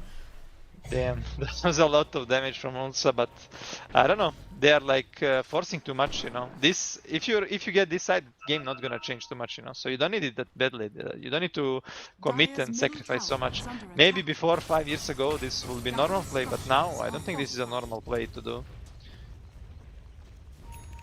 That doesn't look like a normal play. Under attack. You're even trying to defend your Wisp, you know. You're like 4 versus 5 and you're trying to defend your Wisp. You wanna take a fight. I'm just telling you, this is fake numbers. Like you're watching at score, when you're playing, you don't know what is the net worth, you know. You don't know if enemy have a lead, you have a lead. You're just by feeling, right? And they're feeling like their whole game destroying, and they're so strong they cannot like lose a fight or anything, and like they're just like go ahead, you know. Look at Go for the Snapfire. fight. He has a Hex now. So, That's you huge. have Huge another, time. yep, another Huge way to initiate. Does he have any extra range? No. But Hex does have a pretty solid range. Now anyways. we have an item to get neutral tier 3. But I guess he's holding, he wanna have this. He has Keen-Eyed. He can take the Keen-Eyed Searing Signet. Yeah, but he wanna probably, he was holding this for GPM. Yeah, he's gonna wait a bit. So what now if you're Yangon? Do you split push? Do you try to fight? How do you set it up for yourself? Wait for Roche maybe? Roche gonna be up in 40 seconds. What you need to do is like prepare area with vision, which they did. They already put 2 good wards. And now you just need to scout and get good fight from the smoke. They have a lot of smokes. 3 smokes from them, you know. They can literally spam these smokes. If they can somehow find this backline, kill them insta before using spells. So that's why Marcy is trying to build Nullifier. Because Warlock have Glimmer and Ghost, Snapfire as well, Glimmer. It's so annoying if you are like Marcy, you cannot kill target solo. And these supports cannot really give you detection in the fight if you are going on this backline. And with Nullifier, you're just gonna remove Glimmer, Ghost, free kills. Right now, biggest problem is like Ursa and Slardar, they hit you through BKB, you know? And it's so much like control if you cannot hit. Plus, Puck is getting close to his level 25. You're gonna have this Dream Coil Pierce debuff immunity. And the longer it goes, I guess Vici is like getting stronger. Plus, Puck just finished Shaganim, so more damage from him. Well, Anti-Mage does have an Abyssal Blade, so that does help you to jump somebody and blow him up. Something that Yangon didn't really have in their arsenal up until this point. So maybe this is an item that changes things. Both of the teams in a smoke, ready to break it. The smoke has broken. Crush onto the Anti-Mage. He's not going to be using that Abyssal Blade unless the heals are there. He survives, and they will be able to relocate him out. But that means that Zorain is left to die. Let's look at the Puck. He's chasing for more glimpse. Here they want to send them away. Yangon, they've lost one of their heroes, and I think this opens up the road for Vici Gaming if they want to go for it. The Wisp will be the second casualty of war. None of the heroes of Vici have dropped down. Both teams smoked, but Dominator creep from Snapfire found the Anti-Mage in the trees. When smoke pop, immediately jump on the Anti-Mage. They healed him to the full HP, but he used BKB and blink out. And Marcy commits to fight, you know. So fight was over immediately after this. And we see now Aegis, she is level 25 almost in Puck. Up. That's gonna be a Refresher Shard on the Ursa. He might want to give it to the Puck if he gets that level 25. But even the Ursa having it is a big deal for sure. Yep. Warlock got his level 20. So now even if you kill him, Golem gonna drop. He has so much defensive items, you know, it's so hard to kill him. You have Glimmer, Ghost, and you have even this Outworld stuff. Ursa also close to level 25. So many good things happening right now for the Vici Gaming.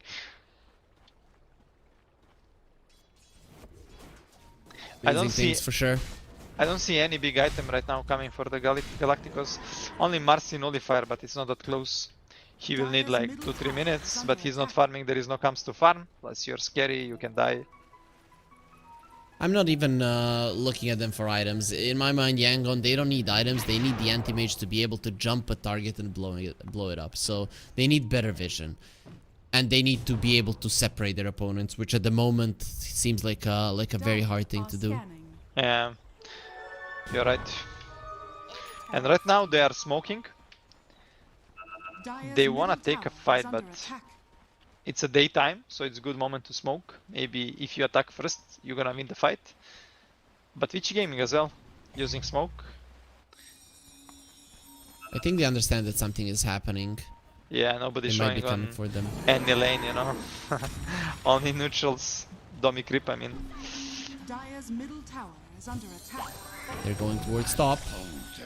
That top lane is laced with Yangon vision, so once the smoke breaks, Yangon could have better info on what's going on. Vici know where Yangon Galacticos are. And They're Anti-Mage keeping doesn't have out. his Manta. Yeah, good decision. Oof, that was close. You know, if they hit Tormentor, they're gonna know the Disruptor is here. Watch now.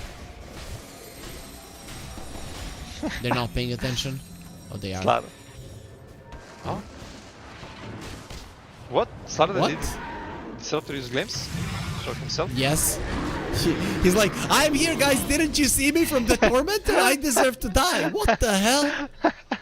Yes, guys, this is not normal. You should kill me. Like, that's okay. Okay, I'm gonna. Maybe team told him you need to make a space, and he took it like, understood it literally, you know. Yeah, like the only way that you're making space is if you're dying. If this disruptor was having really good score, but not big net worth in sense like his lowest net worth. Imagine he had net worth like Warlock, he will have Aghanim right now, and that will be huge for the game. If Disruptor can get his Aghanim, this can change the game, you know, because there is no save that into his ultimate. You can burst the target. But unfortunately he is super far away. He can sell his Blink and Solar, he will get around 2k gold, maybe a bit more, but that wouldn't be enough. One more smoke from Vici. Are they printing these smokes? Where they're taking these smokes from, bro? They weren't using them at the start of the game because they were just trying to farm, you know, so they were just stacking them up.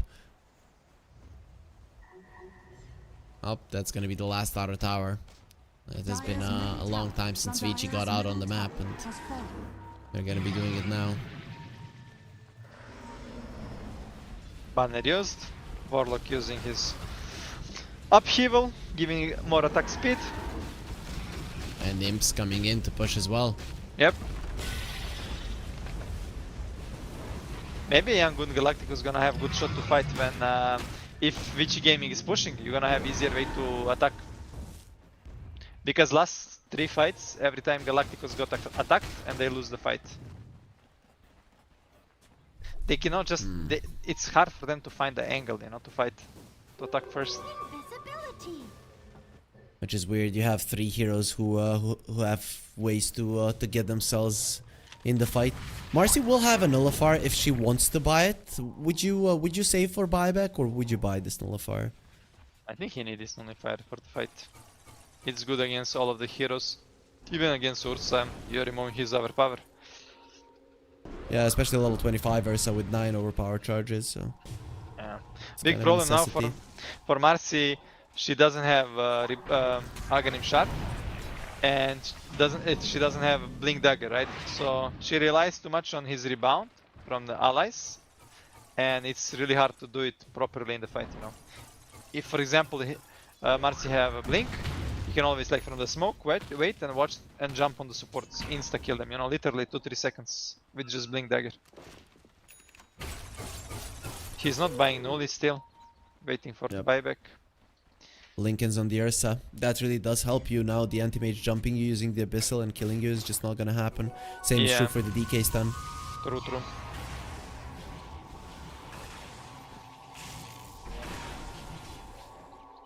It seems that Vici are waiting for another Roche, but they've got Refresher on the puck with an Aghanim Scepter and the Parasma.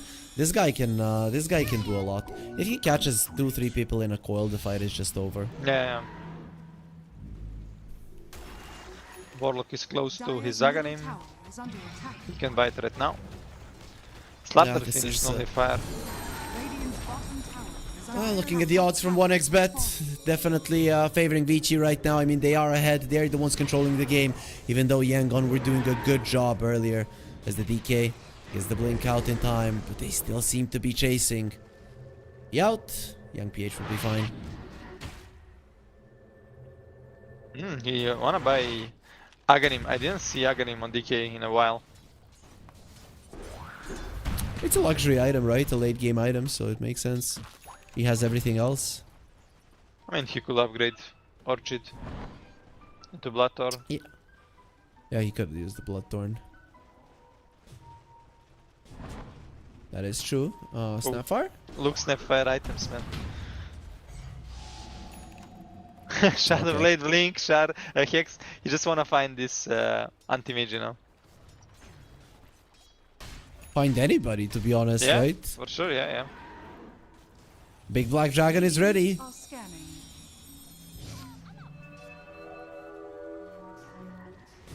And I'm trying to find Domi Crypt, and I thought, oh, who got Helm of Overlord? But you're talking about Dragon Knight. Yep, he is the Big Black Dragon. And his base, you know. This dragon doesn't feel strong right now, you know. Ah, but he's The leaving black his one? cage. Maybe.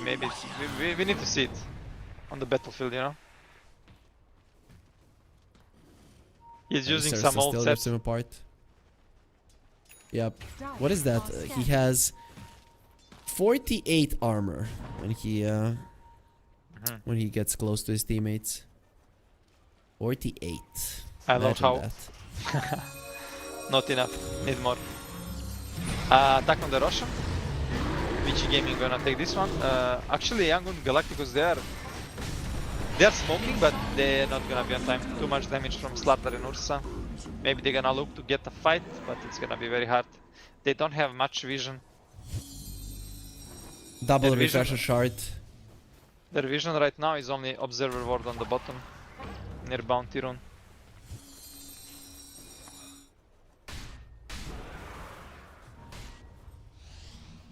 Let's see.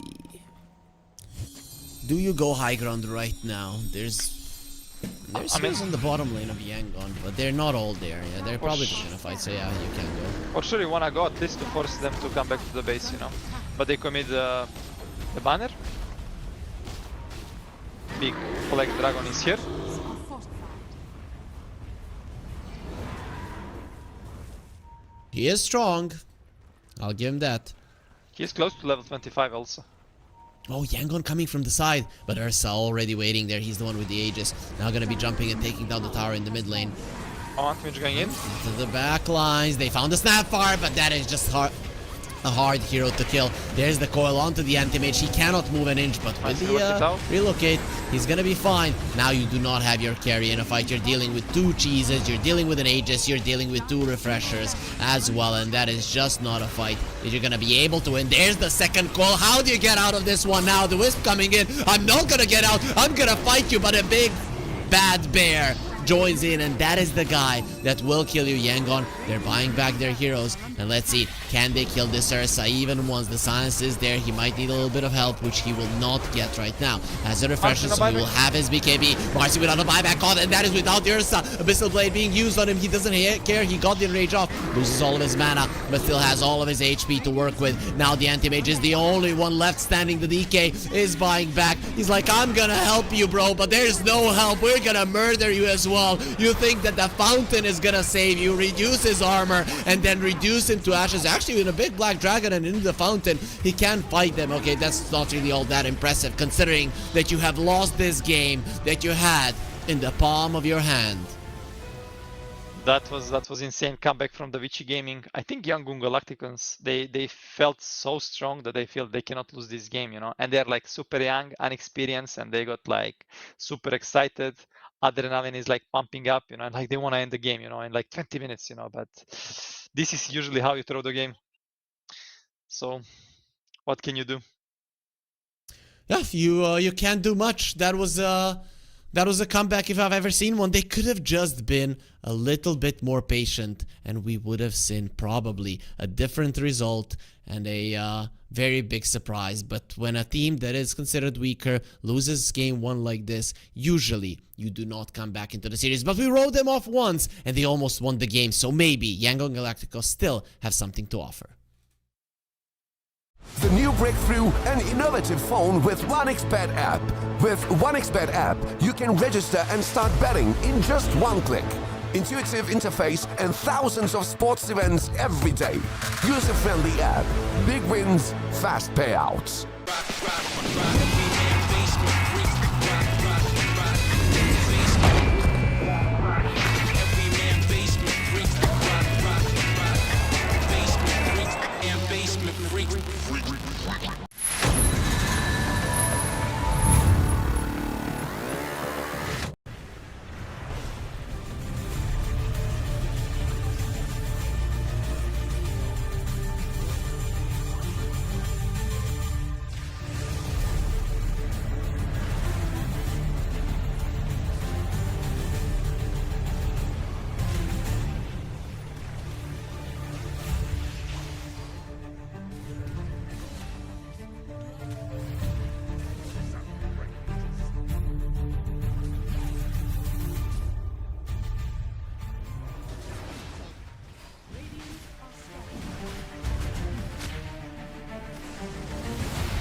break through an innovative phone with 1xBet app.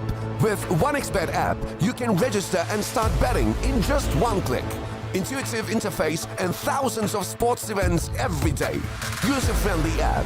Big wins, fast payouts.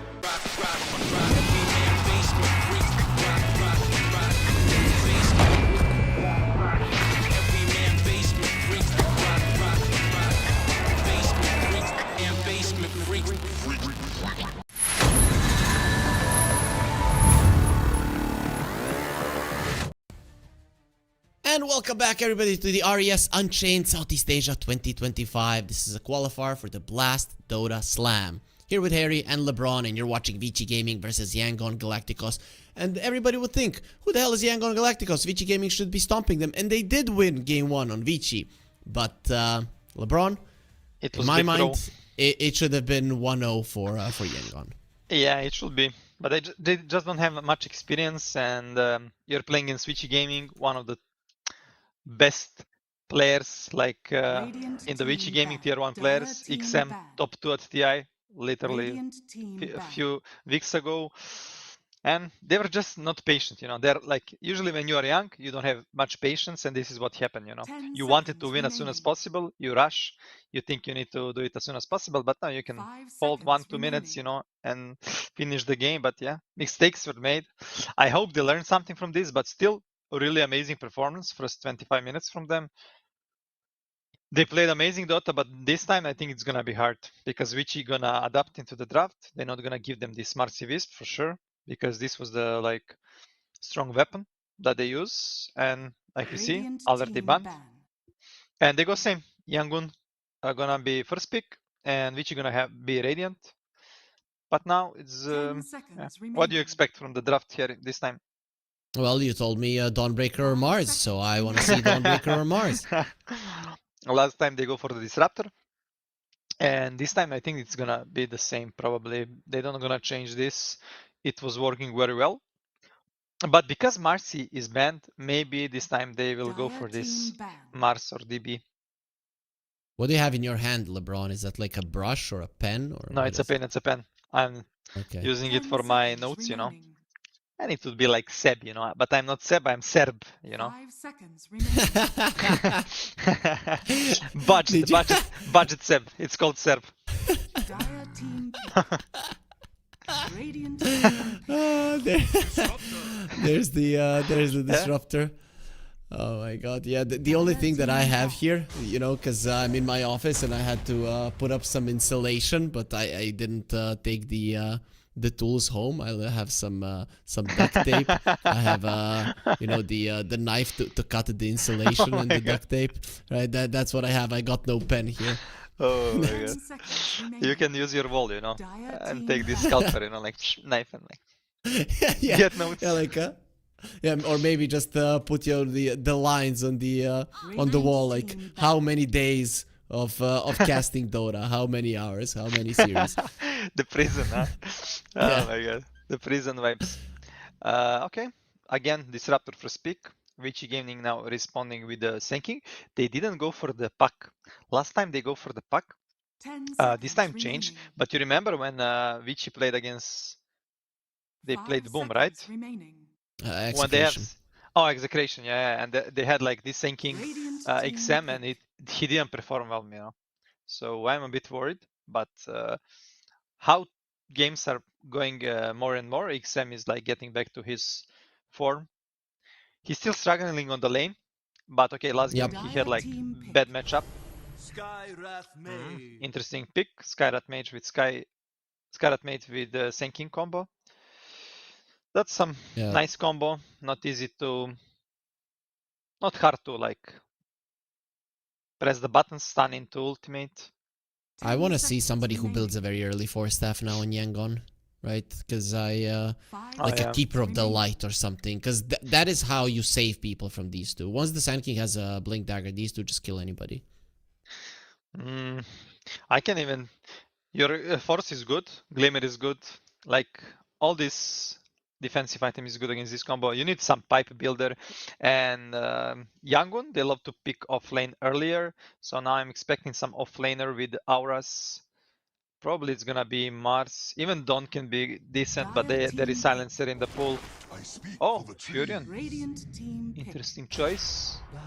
Okay, this time around, Yangon are like, if we're gonna crush you, then we're gonna get so much gold that we cannot lose. But to be honest, Okay. they're so squishy right now that one stun from the Sand King and all of these heroes are dead. Yangon, they just wanna play so fast, man. They just wanna play 10 fast. Maybe seconds this is the remaining. recipe because you say they are always playing good against Chinese teams. 5 And seconds maybe remaining. recipe is like to play fast because Chinese teams tend to play a bit slower. And Southeast Asian teams love to go crazy, right? Fight constantly without much structure, but like with a lot of fightings, right? Is this a Lycan pick now? Oh no, it's banned out. Okay, no Lycan, no Beastmaster, so you can't get it. I see these two squishy supports and I'm like, Lycan can gobble them up. Maybe Then Abaddon you can just go. be good pick. Yeah, maybe. It would be, right? Because you also leave then a flex for your last pick. No, Yeah. no, they're just going for. I think what Vici are doing right now is they're just getting decent lanes and strong early timings. That's what they're gunning for. They don't want the repeat of what happened in the previous game. Yeah. Like Yangon is going like 10 all in, seconds kinda. remaining. I mean, not all in, but they really wanna run at you. 5 seconds And but remaining. Senking and Templar is not easy to run at it, you know. If you're gonna run into Senking, can Dire team turn the fight around. And if you're gonna run into traps, plus they're getting clock, you know. This is really good pick because clock is one of the best counter initiating hero. Like he can break the fight, you know. He can like easily turn the fight for you. Plus he is like free initiation hero. You don't need any item for him. You just need level 6. 10 seconds And you have this hook.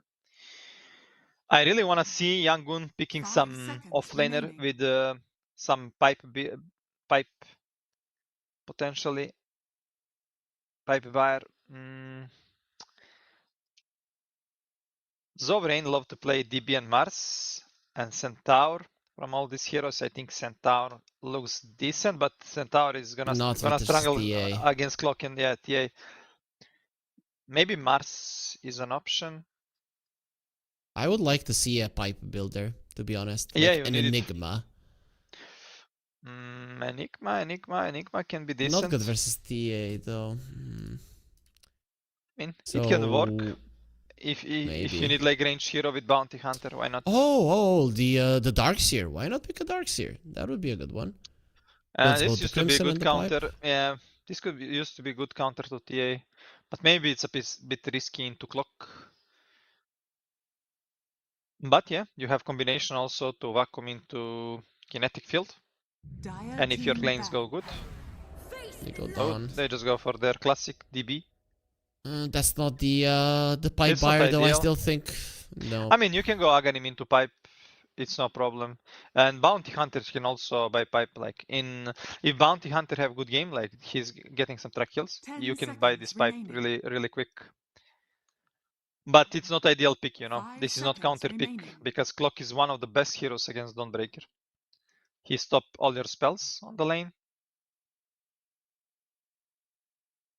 So Yangun, Galacticos, can they flex this Furion on the mid lane or it's straight to the carry role? Radiant team I think say they that- can. Radiant team You say the back. young PH used to play V carry, right? Yep. He can play a lot. Yeah, He and which he is had being such a versatile hero pool as well. oh, that's nice. And which is banning anti-mage, then they know this. Anti-mage is like biggest counter to Scarlet Mage. I mean, okay, he's good against Scarlet Mage, but one of the biggest counter to 10 Senking on the seconds lane. remaining. Plus, against might- Templar, it's good jumping him with Manta. 5 seconds remaining. But they might be playing the mid lane Sand King, right? It's not out of the question. Yeah, you have last pick, so this is good flex for you. Good flex for Vici. Puck is still in the pool, right? For the Vici gaming. Maybe it's gonna be a bit greedy. I would love to see some Ember for Vici gaming. Ember is really good here into all of these heroes. You can dodge Glimpse. Chains is so annoying for all of these heroes. You have chains into Scarlet Mage spells. Chains for They the can't hook. catch you. Yep, Yeah. I like it. But for Yangun Galacticos, they probably need some hero to carry them. I mean, Furion gonna do a lot from the mid lane. Mid one, for example, in the mouse right now is playing Furion really good, and you're literally like a carry. Dire team ban. Abaddon ban. What about like a Radiance builder, something like an alchemist for Yangon? I could see that working. Yeah, but then you need to ban Doom. Sure. 10 seconds remaining. I can see them also picking Monkey King just for the lane, and 5 Furion seconds gonna be like remaining. real carry in this game. I think most play hero for KH is like Monkey King. So Monkey King Disruptor, really strong lane into Sand King Sky.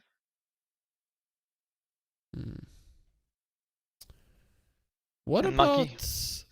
okay, Medusa is banned out. No, so no Medusa. Yeah, Medusa will be great, but nope. Nope today, my friend. I mean, you can still get a Juggernaut. Oh, There's the Doom Doom ban? ban. Is that Alchemist? Oh, fastest No. void. I mean, it's okay. It's not bad. It's good for the late game. Nowadays, void as well, like anti-mage, you know.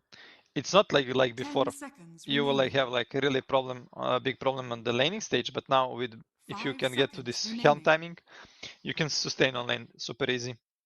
And you're gonna have decent timings on your items. Not much time for the Vici to think. The Slardar is banned, one of the biggest counter to the Faceless Void on the lane. I like that Ember that you But Ember, mentioned earlier. yeah, Ember looks really good here right now. Unless they want to pick something to punish this Void on the lane. Oh, That's not a good hero to play versus a Faceless Void, though. Yeah, and into Disruptor is also not good. But Yangon are gonna have trouble killing him, right? The damage is a real problem for them until they get like a Spirit Vessel, a couple of levels on their supports, Dawnbreaker as well. This Timbersaw is quite free. What is mid one doing right now on mid Furion? He's buying first item vessel, and this can happen as well for young PH. If you go for the vessel, they can have a lot of damage early on. I mean, early game is really dangerous. Like Yangon, they have like these global heroes, Dawnbreaker, Furion. They can literally bring 4 or 5 heroes any place of the map. So basically, they're playing similar strat like with Wisp. And on the Vici side, you have like Sand King who need to farm his blink. Okay, his mid lane. Last time he had like really slow timing, but this time if he had a bit better timing, can be like good. But on the other hand, Templar just want to sit on his safe lane, protect his tower, just farm lane and jungle. So what I want to say, Yangon Galacticos is gonna have a lot of room to move and pressure them on the map. If they can start like first game, this game can go into their favor so quick, you know, if they get fast track kills. But let's see. I think both teams have nice drafts. A bit Yangon Galacticos have some not weird draft, but some special strats they're running at. Maybe it's gonna work out. I think this time around Vici though have more of an early lineup, right? So that's definitely gonna prevent Yangon from getting that advantage. But if they get that advantage again, and this Skyreth and the Sand King aren't getting kills, then that's gonna be problematic, and we might see Yangon actually get a game off of Vici Gaming. But of course, a quick reminder for all of folks at home who are watching the stream, you have a banner down below that will take you to the 1xBet site. RESD2 is our promo code that you can use to get yourself up to 100% bonus on your first deposit if you still haven't done that. The qualifiers are coming to an end, so you should most definitely do it right now. Only from home? What if somebody is working and now is alt tabbing and watching while boss is not watching? Go and work. Just kidding. When I used to stream, my biggest stream contributors were people that were at work. So you were making their job easier, you know, and that's why they were like helping you out, right? Yep. You make their time run faster, you know, and they were happy, like. So yeah, for sure. That's what you want to see. Both teams ready to go. Round 2. I mean, first game I favor Galacticos, they almost win. They're a bit throw because they didn't have patience. But this game, I want them to win, you know. I really want them to win. I really want to see game 3. And me too. I want to see my boy KHI on the carry destroying this game, you know. First game I was not 30 impressed like with his seconds anti-mage, you know. I really want him to destroy, you know. So my Just scouting don't pick reports gonna be anti-mage. good, you know. My scouting reports need to be good, you know.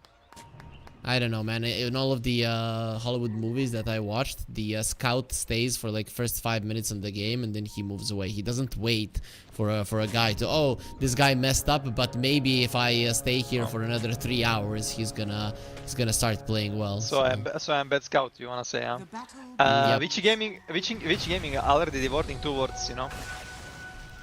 And they get 3 runes. 3 runes plus 2 devotes, so this is gonna be a huge gold boost on the lanes for both of the supports. Quite a big one. Clock got The these odds. subs, I think, blindly. Probably coach or if they have some guy who is giving analytic, giving them information. Why is Dota Plus favoring Yangon this much? I think Dota Plus is bugged. Nah. Why is it They a just straight know. line then? Because See, Yangon's the, gonna win this game, bro.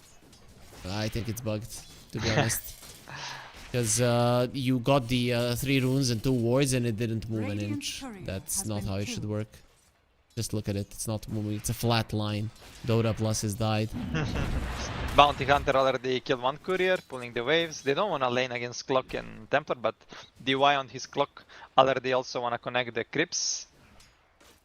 Skill A, just pulling waves. He wanna make double wave, you know, push this wave to Dawnbreaker tower, and then Dawnbreaker gonna have free lane. He can do whatever he wants. Yep, this is what he is doing right now. He has And boots Clockwork on is putting the creeps. bounties too Yeah. fast. And Clockwork is putting creeps on the tower, so this means Dawnbreaker gonna have double wave coming at him. This can be very tricky, you know. You can get super pressured. Yeah, I think that's what they're gonna be gunning for on Vici. They're gonna get a they have a meld on the TA, and then if you decide to farm these underneath the tower, they're just gonna smack him, and then these creeps are gonna hurt too much. He gonna have triple wave actually, you know, coming to his way. Because all these waves dying instantly, they cannot even kill 1 creep. Yep. Well, Bounty is rotating. It's like, I made the lane easy for you, so now he wants XM. And XM, he does look dead! Yeah, he doesn't have stun. First blood for young PH.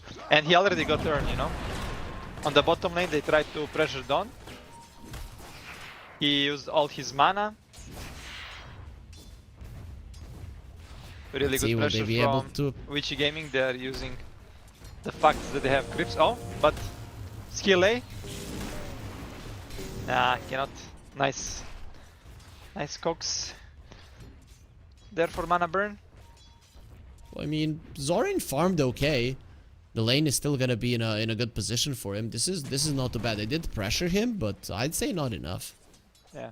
On the mid lane sinking, he is like first on the CS chart, but still, like, he died, give first blood. So young PH looking good with this money. Earn is completed for him. He's going for the gloves now. Wanna buy power threads probably. But look, Bounty TP top. He already wanna make a move on the top lane. They're They going even for have, they even have a Furion PYW. TP. Furion can TP to get some earn charge if he wants to, but he don't wanna do it right now. PYW dead. WS needs to be careful. He doesn't have reactive armor, but no more glimpse, so he should be fine. Yeah. WS really loves to buy double bracer. He did last game, now again double bracer. Dire's He's so structures tanky, are plus HP regen. Sage, he's just gonna have again fast helm of the Iron Will, so laning gonna be easy for him. Look at mid, both supports are running at mid. They wanna kill this sinking. Bounty is already there, and Disruptor is moving. This Void cannot be pressured. He's literally free farming. There is a stun See? on the sinking. You can dodge the glimpse, by the way, Dire's middle tower if is you under attack. are good at timings. Clock here, huh? They're not But gonna also find the it's- sinking, but they're not gonna give him water runes. It's a level 2 glimpse, right? So it doesn't really have all that much range. He will get a bounty rune, so that's gonna refill his bottle and allow him to continue laning. I mean, level 2 glimpse is not small, but yeah.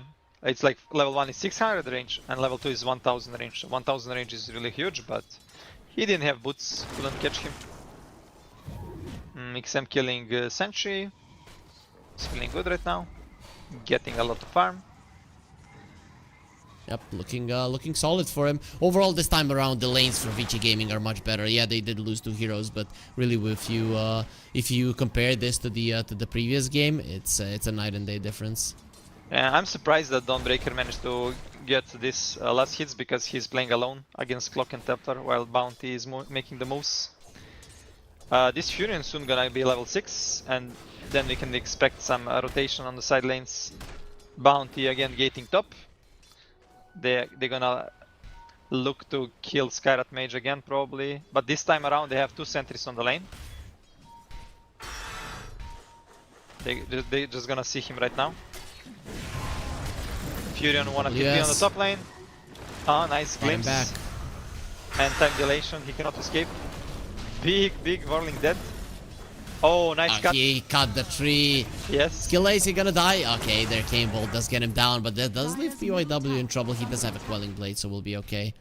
On the mid lane, sinking his Pressuring Tower with Siege. Not gonna be able to take it, but still. Some unhealable damage has been done. Sinking actually trying to maybe cast ulti from the trees. Bounty Hunter level 2, keep it on the mid lane. There is a level 6 on the Furion. Oh, they are going crazy. He popped his ulti, and I don't know if you want to do this. They're gonna try to get him, and will be losing his life. However, if XM dies, there's gonna be a lot of experience for the Bounty Hunter. You don't want this guy level 6 early on in the game, DY. Going on to him, he's definitely stronger. That's huge for Bounty to get this XP. He was struggling, he was only level 2. Almost level 4. Zorain on his Dawn also is really close to his level 6, but he's kinda low on resources. They're smoking, they wanna fight for the enemy Wisdom Shrine. And Sinking, he don't wanna use... Sinking don't wanna waste TP, he's holding his TP. Very smart play from XM. WS needs help. There's no amount of heroes that can help you here. Again, the Galacticos playing really quick. Plus, they have Dawnbreaker now with the ultimate. So this is gonna keep going like this right now. They're trading shrines, but this is gonna be shrine for the Templar. I hate when carries are like greedy like this, you know? Just let your clock get XP, bro. Your supports need XP. You're anyway gonna be high level. Who cares about the clock? Who cares about the clock? Yeah, but you're gonna need level 6 on the clock or Skyrat Mage ultimate, you know. They're pressuring top lane hard again. But Vici Gaming bringing numbers. They don't wanna sell the Timber on the top lane. Glimpse use on the Sinking, Disruptor in the problem, but Dawnbreaker placing the ultimate. Yeah, he's coming to help. Nah. A bit of miscommunication there, yeah. So the first strongest timing with Dawn ulti, they're not gonna use it. Vessel completed on Nature's Prophet right now. Let's see what he can do with it. He does have 2 charges. XM going a bit aggressively. He's gonna be offering the ulti on Young PH and does have the Spirit Vessel. XM is in trouble. DY coming over. That Spirit Vessel still taking him out and he will die.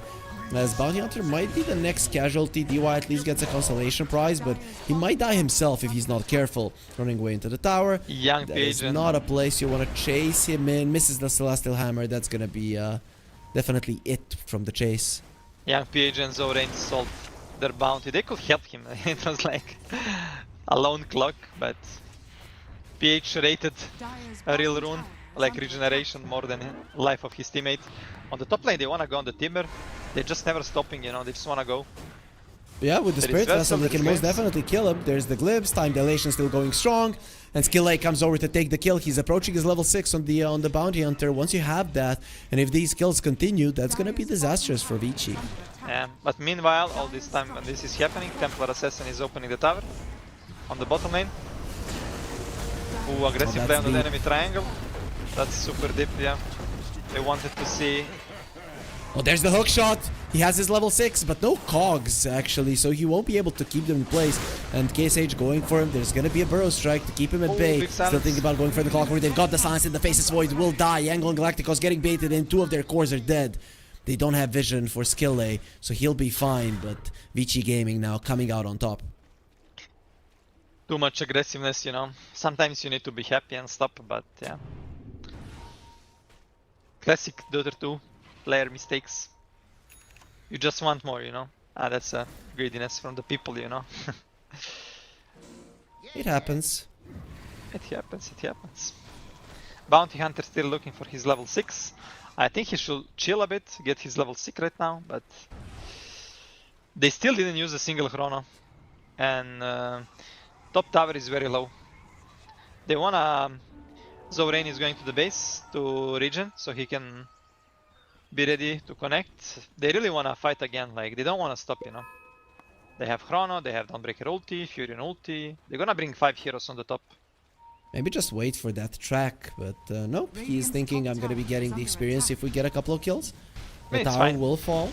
You're opening map, you're opening tower. Has fallen. Timber is Still rushing A. for the Lotus. That's a good item to have in this game Yeah, for yeah. sure. They're so afraid on the Vici. They're hugging the tower, you know. They know what Galacticos wanna do. They wanna bring 5 heroes top. It's so simple. You see one guy, you know it's gonna be 5 heroes here, you know. Scanning. And on the mid and the bottom, these guys are playing so aggressively and farming. They need They're to being kill wrong. this Dawnbreaker, right? Just bring in heroes there and take him out now when you have the Yeah. Blink Dagger on the Sand King. Luck is good for this, but look what they're doing. They're smoking on this Templar Assassin, and it's weird that Templar Assassin doesn't have a trap on the Twin Gate, because you will see this portal movement. Even though they're smoked, you will hear it, you know. Scanning. So this Templar is actually probably gonna die, but there is sinking behind with Blink Dagger. Maybe they can turn around. It's a hard one. I don't think you want to go. Let's see. Nah, you cannot. Dire's turret has He's been still hit. holding. 5 heroes. Galacticos just bringing 5 heroes constantly. This can be like good because you're killing them, but it can also be bad because you're giving your opponents a lot of XP and farm on the other lanes. Plus you're not getting Radiant's much bottom tower as a is group. under attack. If they open tower, it's gonna be big, you know, because this tower is one of the strongest tower to open. Oh, Clock- skill clock A has use. been caught. Oh, they just go for the epicenter immediately, but he doesn't have mana for the stun. This bounty hunter is quite tanky, and Got the Soul shock, Guardian no? gonna be used. They also have the Chronos here, no mana at the moment, but track is available, and XM will be taken down. Yangon Galacticos now getting that extra boost of gold, and now are gonna be looking towards the mid lane tower. Radiant's middle tower is under attack. Young and Galacticos, they don't want to give up. They want to bring 5 heroes constantly, you know. Doesn't matter, you know. They attack or they react, you know. They're gonna be the 5, you know. That's big. Radiant's That's structures really big. that's And, big. fortified. and they do have two global heroes, right? So you don't have Yep. to commit too much. You're still On the top farming. lane, Top tower on the top is lane, under they attack. bounty wanna Radiant's set up on middle the tower timber. is under attack. Oh, nice. Oh, Stop. he missed. TP, just TP out. They need a disruptor there, but disruptor used TP on the mid lane. Radiant's middle tower has been denied. They open mid lane. I mean, DY denied the tower, but still, tower is dead.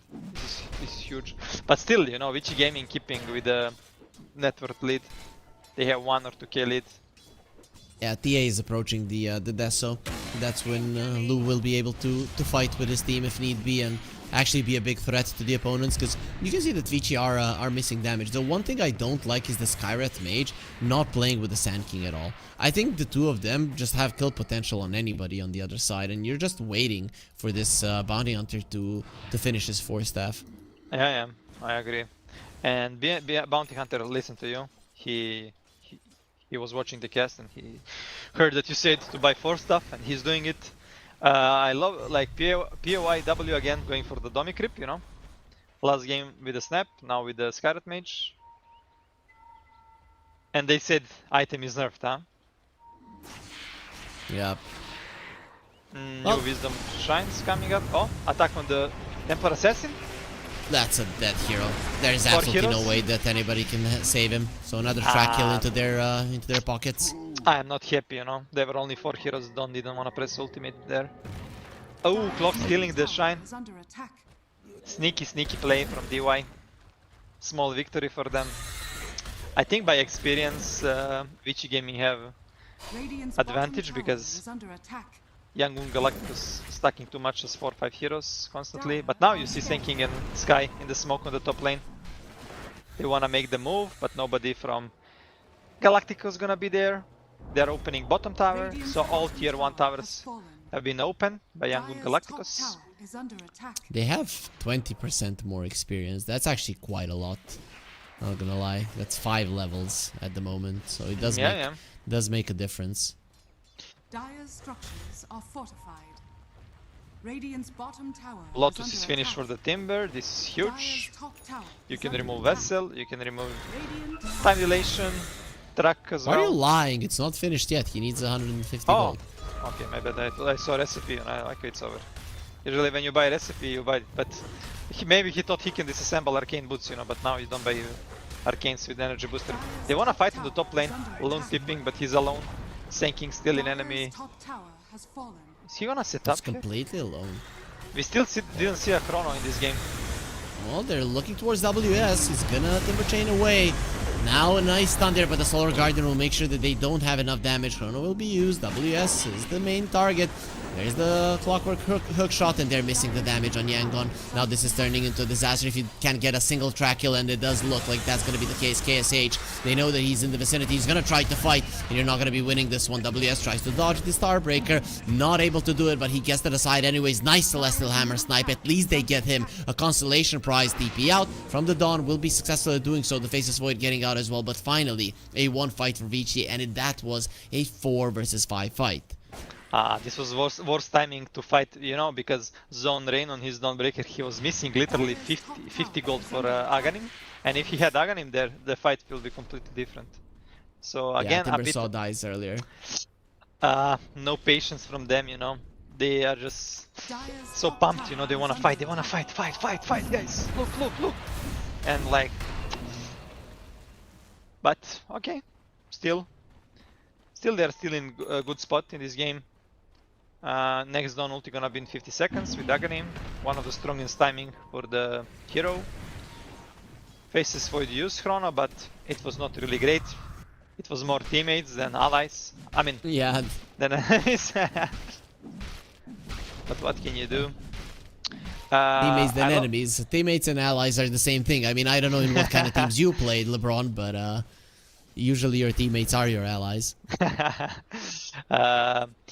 Young PH, I think he's copying mid 1 build, you know. He's going for the Maelstrom into Shard, into Mjolnir. This is exactly how mid 1 is playing, so probably he watched some replays of him. Or maybe mid 1 watch replays of Young PH, we don't know, you know. Radiant's Yep. bottom tower is under That attack. might have happened. They were missing a little bit of damage on Vici, but now they've got an Aghanim Scepter on the Sand King, so they should be able to bring down heroes faster. Dire are scanning. Yep. Especially with the TA ready to battle. Now definitely Lu will be coming into fights since he does have the Blink PYW. Attempted TP out. It's not gonna work out, of course, and that's another track kill into their pockets. And insta 4 heroes. Insta. There is like Templar, he got his Blink right now. Senkin got Haganim, and they immediately wanna fight, they wanna smoke. But Young Galacticos, they have really deep wards. They even saw on this mid lane ops couriers how they move on the right side, and they avoid and realize what is happening and just go back to his team. Next big fight gonna be at Tormentor, minute 20. But how this game is going, we can probably see it even now. I mean, Young Galacticos, they're always ready to fight. They're like top together. Dawnbreaker connect with ultimate, Furion can tip in. Furion Shard is like super strong, by the way, and he just Yeah, I love bolted. it. Yeah. The vision is insane, and They it's see really Bounty gonna Hunter? help with the tracks and the glyphs and the glimpses. They spotted him.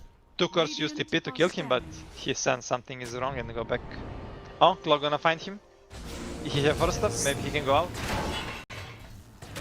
We'll This see how DY is far away he's patient. gonna get away.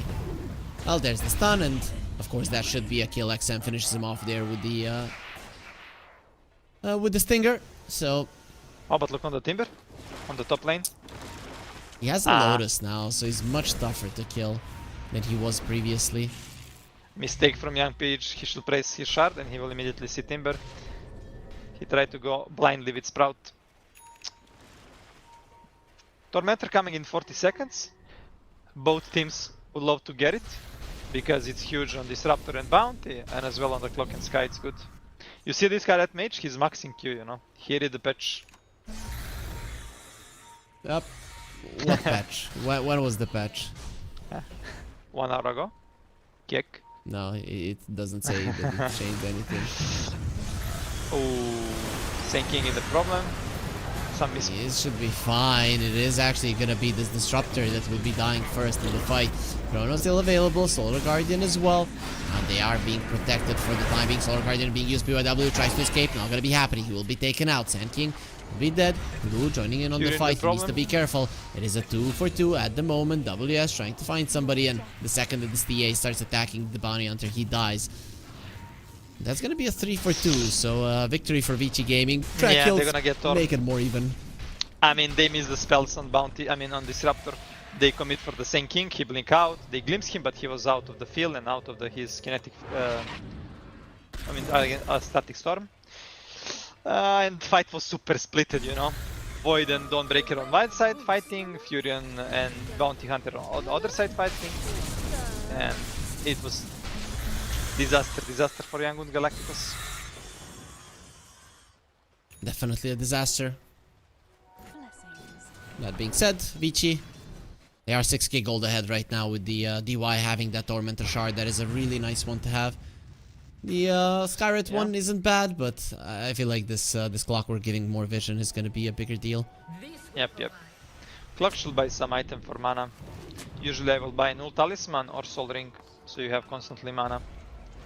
Dire are scanning. There's the level 12 Skyret Mage, level 2 of the Mystic Flare, so now if you do not force to have somebody out of that stun, they're just gonna get melted in a second. Too much Delay, damage. getting spooked a bit. He's very low on levels on the Bounty Hunter. Level 1 track is just not that great. Level 2 track is much more valuable. Yeah, but what you think about Sinking is only level 13 and Scarlet Mage is level 12. It's like only 1 level difference, you know. I feel like Sinking should be higher level. Yeah, he hasn't been farming enough, I guess. And he went for the phase boots, so he don't have this tool to TP with travels on sides and farm. Smoke from Templar and Clock. They're also Where getting are they sinking in the going? smoke. I guess they wanna play for their own, but they are a bit late. Maybe get a kill and then go into Roche. I think that's probably the move. Yeah. If you're Yangon, you want to stay away. Oh, sinking using ultimate, blinking, missing everything. Doesn't matter. Weird, but it's weird that you wanna commit so much for this Bounty Hunter, right? Only stun should be enough.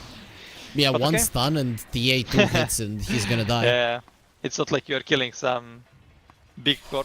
It's just for a rat Bounty Hunter. I actually think that he wouldn't even need it for a core, right? Stun into a silence and the TA will do the damage.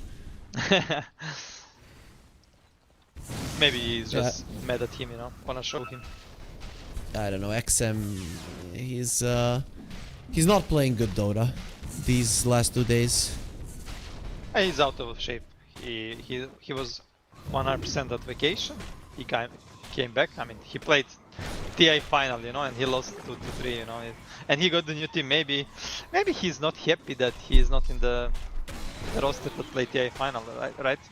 They replace him Maybe. with Dire's Nothing to top say. tower is under attack. smoke from Young Galacticus. Where do they want to go? They're gonna get the track onto the Scarlet Mage. That would be an easy kill if you can get on top of him, but still too dangerous. Loot TP is in. Let's see, inside of the Chrono, maybe you do have enough damage to bring it down. What a blink! What a blink! He didn't have a vision. He just felt it and blink out. You know. What Are a you play still from scouting him? Are you still scouting him? From these 2 games, bad notes. I was expecting more, but the game is not over, you know. Sure, if you say so. you There's the Lotus Orb on the glimpse, so you glimpse yourself. You and glimpse yourself. That's gonna be another one.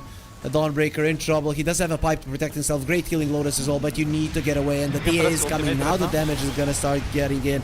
He returned to the Celestial Hammer there, getting closer to his opponents once again. That is right in front of the Roche Bay that you killed 2 enemy heroes, so it's time to get the Aegis. Yep. Good place to get kills. You immediately go for the Roche. POIW have interesting build, you know. He buy Helm of the Dominator and then the Boots of the Travel, you know. Radiant's top tower. I never saw this build in my life, but maybe it's like you're having too much fun, or he's thinking about splitting and connecting to his team faster. Yeah, they definitely want to be split on Vici Gaming. This is a pretty interesting approach to the game. Aghanim Scepter on the Timbersaw, so this guy's now gonna be very tanky. You might need a BKB versus a Disruptor, but if you get your reactive armor off, you're not dying. Top lane they're gonna kill Bounty or not? Maybe they're gonna turn Fury and Tipping. They wanna kill Senking. Don't break his ultimate. Nice kill. They got him. I want for more, but they don't have the Disruptor here, so no extra kills with the Glimpse. I mean, it's 8k lead for Vici, but there is still good spells on the Yangon squad. You have like also track, you have tools to come back into this game by net worth. Only problem is like this Faceless Void, we didn't see a one good chrono for the whole game. He's close to BKB, he just needs Ogre of X. Yeah, his damage output inside of the chrono is actually going to be quite high with this Mjolnir, but you are starting to fall a bit behind compared to the TA that will have a full Daedalus in 1000 gold. That's gonna hurt.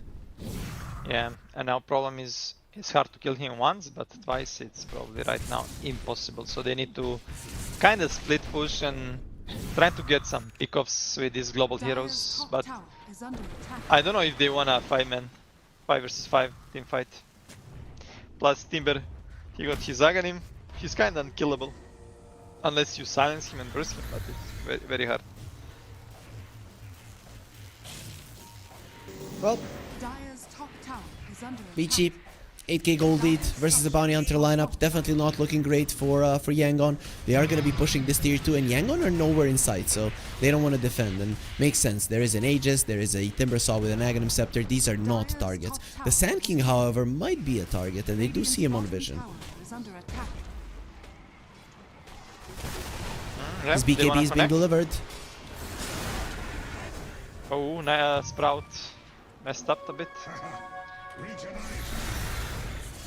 Pops the regen, and there it is, the Timber going in onto the Nature's Prophet as well, and they cleaned them up without many issues. I think we're getting to a point where Yangon, they cannot fight any longer. Yes, they should have brought more heroes there, but the Timbersaw is getting out of control. Game started really well for them. They were killing them everywhere, and the moments where they should even getting like better fights with Dawnbreaker ulti, they had like 2 or 3 fights where they failed with Dawnbreaker ulti, and they should take these fights even easier, right? They should be much stronger, but somehow... And they also failed Chronos as well. Yeah. First Chrono we saw like minute 15, 16, 17, I don't know, on the top lane. It doesn't look good, but still. Faceless Void finishes BKB. We still have track kills. Plus Furion. Furion can output a lot of damage. So I will not sign them out that they're out, because this is like elimination game, right? Lower bracket. If Yangon Galacticos lose this game, they're out. If they win, they need to play still game 3. I'm really hoping for game 3, you know. I wanna see more Myanmar DOTA, you know? Yeah, me too as well, but I think that the timings of Vici Gaming are now way too strong. You've pretty much got everything that you need. Dawnbreaker, TP out. He did steal a couple of those creeps. Very, very cheeky play coming out from him. Nobody there to cancel out his TP. And Vici Gaming, man, I don't understand this. They just don't want to play together. I mean, look at XM and his positioning. He doesn't have boots of travel, but I guess you're gonna be going to the outpost now. Yeah, I mean, he have a TP to the outpost, but I guess they just don't wanna commit to go high ground. They just wanna like push all lanes, put the enemies in the base and out farm them, and maybe with next stages you wanna end. But okay, Lu wanna hit high ground. 45 seconds left on the Aegis. That doesn't really care about the shuriken when you've got refraction charges. Yep. He didn't go for the refraction dispels versus a bounty hunter and the disruptor. That's quite interesting. He wanted the damage. Yeah, sometimes carry players are weird, you know, in this sense. Like, they're greedy, you know? They want damage. Yeah, I don't need to dispel if I kill them faster. Makes sense. But what if, like, you're thinking, like, you need more damage, but what if you cannot, like, do the damage, you know? You need to have some defensive items so you can do a damage, you know? Some defensive spells, talents. Well, his BKB is gonna be up soon, so that's gonna be a defensive item, I guess. The Aegis does expire, but Ricci Gaming are nowhere near to be caught. There's still that ward in their triangle that Yangon Galacticos placed so long ago, and finally DY will be finding it with a gem. Yeah, Bounty Hunter plays these ops like 3 times in a row. It's weird that they didn't put Ops Sentry there. They had these Ops, but usually you wanna put Ops Sentry when you play against Bounty. It's like same like you're playing against Nyx. Yeah, covered the area, the entrance points to it. Timbersaw is gonna be getting a shard, so that's gonna be helping in the push a bit. But to be honest, you do have a TA, so your pushing power is quite strong. Yangon, what are they doing here? Are they waiting for their opponents to go Tormentor? Yeah, they're thinking they're gonna go for the Tormentor, so they play subs and they're waiting. These 3 heroes can be here, and Furion and Dawnbreak can connect globally, so this is cool about this pick. You don't need to be 5 heroes holding there. And now Witchy gonna smoke. And Aghanim Scepter, Skywrath Mage. Did you see yeah, that? If 2 healers get stunned, he's just gonna melt them. That's huge. His smoke got revealed on XM. They see him actually in Sentry Ops. Oh, faces wait. Big mistake. Oh, he dived. Oh no! The side blades from the TA kill him, and he used the chrono as well. Now you can go high ground, no problem at all. The bounty hunter is most definitely gonna die, gonna be the second casualty. That's a disaster. You see Sen King in the invis. You can chrono him from the trees, but they're probably not sure that they have damage or not because he's tanky. Plus in invis you have like this damage reduction, like you're taking less damage, right? Is it like 30% or 25? I'm not sure. 25 or 30, yeah. Okay. It's so you're more amount. tanky, yeah. So literally you have like 800 more HP or 1k. You know, I usually ask AI when I don't know. Wait, I'm gonna ask. But they're gonna give you Dota- from old patch. Yeah, but it wasn't changed ever. I think Okay. Invis was. In Dota 2, when you pick up Invis rune, how much damage reduction do you get? Imagine you're doing this in game, you know, how much time you waste. You will die, bro. Dire's courier has been killed. What the hell? It says no damage reduction. Oh my Bro, God, you're okay, using wrong bad. AI. Yeah, Grok is not good. They found Furion on the bottom lane. You're gonna use BKB TP out. But there is clock. Yeah, You're not we're just gonna run, waiting brother. there. We're not going anywhere. Ooh, he was close to use. Well, If he press no, no. Galgard, maybe he'll survive, but it's just a maybe, you know. Dawnbreak very have big 5.5k, 5.3k on his bank account. He's thinking about buying Refresher right now. Well, Yep. that's an item that can change things, right? The double actually? the nullifier, right? He got yeah, changed. Lord Guardian doesn't do anything. Timbersaw just gets himself away. Meanwhile, bottom lane they're preparing to attack your base. It doesn't look good right now. Dire's bottom tower is under attack. Can they hold the Dire's base? structures are fortified. This Void still doesn't have that much damage. He need level 20 to get 100 attack speed during Chronosphere. Yep. And That's they the one don't that have you need. Solar to buff him. Dire's bottom tower is under attack. Dire's bottom tower has fallen. Well, pushing the melee axes. There should be no issue in those dying. Dire's bottom barracks has fallen. Dire's bottom barracks has fallen.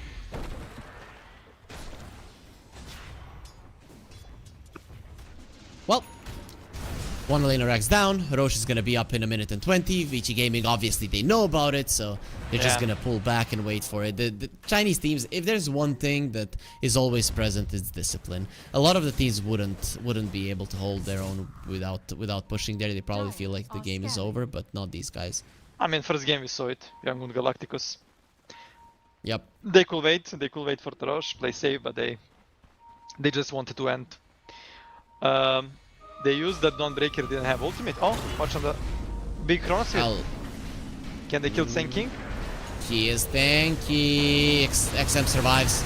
This is not good. This is not good, and he's getting himself out of harm's way. He has his BKB. The face is what he's not doing any damage. Now he's gonna lose his own BKB. Gonna try to time walk, reverse time walk as well with the 4-step getting away. But the double silence, what are you gonna do now? You've already lost 4 of your heroes. The 5th one will fall, and that chase on the Sand King doesn't give them a single kill. The Yangon Galacticos, they have lost this game, and they will accept defeat, raise the white flag, and get eliminated from the Blast Dota Slang qualifiers here in Southeast Asia. I mean, they had decent both games. They have like really good early game. The second one, they were like fighting really good, but when they should like getting like more kills with Dawnbreaker ulti, they failed 2 or 3 times. And this is the turning point when game go bad for them. But still, they played good. They showed good game. A lot of good players in this team. So I hope in the future we're gonna see more from them. I really hope they're gonna improve. They lack more discipline, and I think this team can be really good because these players stick together like a lot. I think, right? And Yep. They've been playing together for a long time. so a lot of potential in this team. I really hope to see them more in the future. But yeah, unfortunately, they are eliminated, and Vici Gaming going further. So yeah, Harry.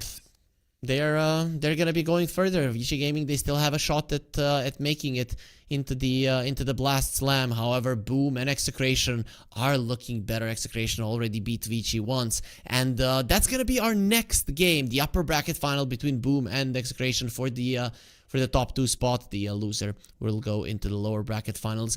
You and me, LeBron, we're done for today. We're gonna be back tomorrow at 5 a.m. CEST, but our colleagues are going to be taking over in exactly 50 minutes, guys. The upper bracket final will start. We still have 2 more best of 3s on this stream today, so make sure that you stay here because there is more Dota coming your way. The new breakthrough and innovative phone with 1xBet app. With 1xBet app, you can register and start betting in just 1 click. Intuitive interface and thousands of sports events every day. User-friendly app. Big wins, fast payouts.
break through an innovative phone with 1xBet app. With 1xBet app, you can register and start betting in just one click. Intuitive interface and thousands of sports events every day. User-friendly app. Big wins, fast payouts.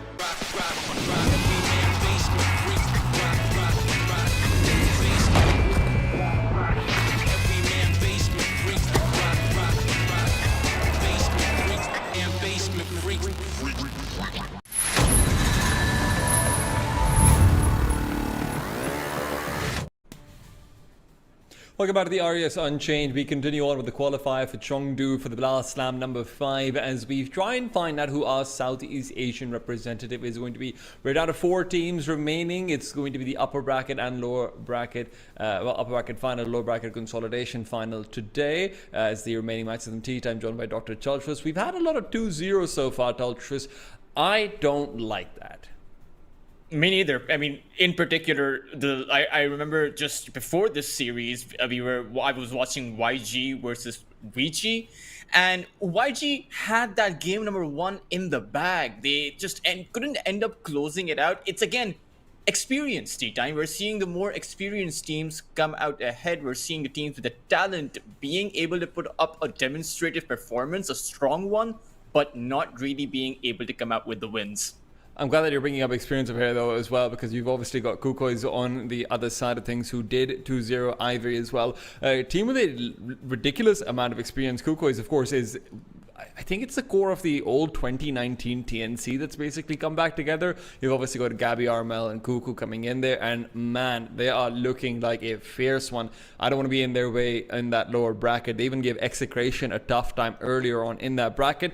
Obviously, we're going to be starting things off with the good old Southeast Asian Grand Slam, Boom versus Execration, and we'll finish things out with Vici versus Kukois. But why don't we take a look at the bracket as well and see exactly where we're going to be. But before that, reminder, it is Boom versus Execration. We'll get into that in just a second. Daltro, so far, I think what's really surprising to me is Execration has actually looked like they're vulnerable. They've lost a game to Vici. They could have honestly lost at all that series to Vici. Even versus Kukois, you know, that third game did go a little bit up and down. It did feel like Kukois could have come through. It was just maybe a bit of a drafting issue where Abaddon couldn't get everything done that it needed to. Now you're looking at them to go up against Boom Esports, who, by contrast, have largely looked untouchable. Boom were defeated by Execration in Blast Slam number 4, which is why Execration is going to be in that 4th slam, because obviously talent dropped out and whatnot. This qualifier overall on paper coming into it did feel like a 2-horse race. It really does, right? And that's surprising considering that you also have Vici Gaming. You have Nemesis, who post-TI has not really had much success going into it, right? Meanwhile, you still have the likes of Ivory and Young Galacticos really trying, making it further than they did last time around, but not really being able to close out any series. And I'm glad you brought up the fact of Boom and Execration, as this is the exact same scenario that they found themselves in the previous Blast Slam qualifiers, right? In the upper bracket finals, in vying for that grand final position. Last time around, Execration came out with a 2-0, but things have changed. Boom now have that star-studded carry, and I think we should talk about that a little bit, right? Boom are now going to be playing with 23 Savage by their side. No longer will they have Jackie, but Execration, in all of these runs, you know, you mentioned how they've only been winning 2-1 as opposed to the 2-0s they've had in the previous qualifier. But Bob has been looking pretty consistent this time around.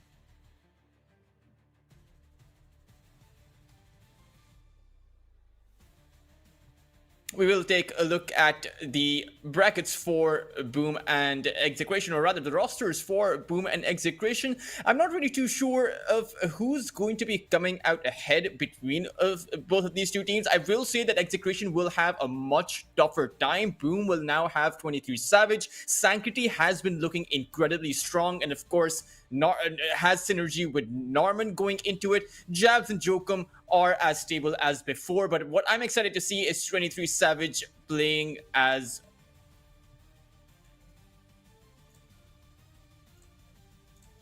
23 Savage playing as consistent as before, right? We saw him come out with the Medusa yesterday, one of his most played heroes, and that's where Execration are going to be having a tough time. Even though Jackie has been with Boom for as long as I can remember, this is a lineup that is designed to win. I do think that it might just end up going in their favor. Let's take a look at Execration's lineup, though. That is, of course, the consistent 5 Philippine squad players. Bob is their most recent entry into this and has been looking consistent. The last qualifiers, last Blast Slam qualifiers, we had Bob struggling even at times in terms of lost hits. He really did not end up winning most of the time on that mid lane. Most of Execration's success was found towards that mid game position in terms of just being able to fight their way around the other side, coming together as a full team, right? But the laning phase looked really shaky. Against 23 Savage, you can't really afford that shaky laning phase. You're going to have to play a lot more consolidated.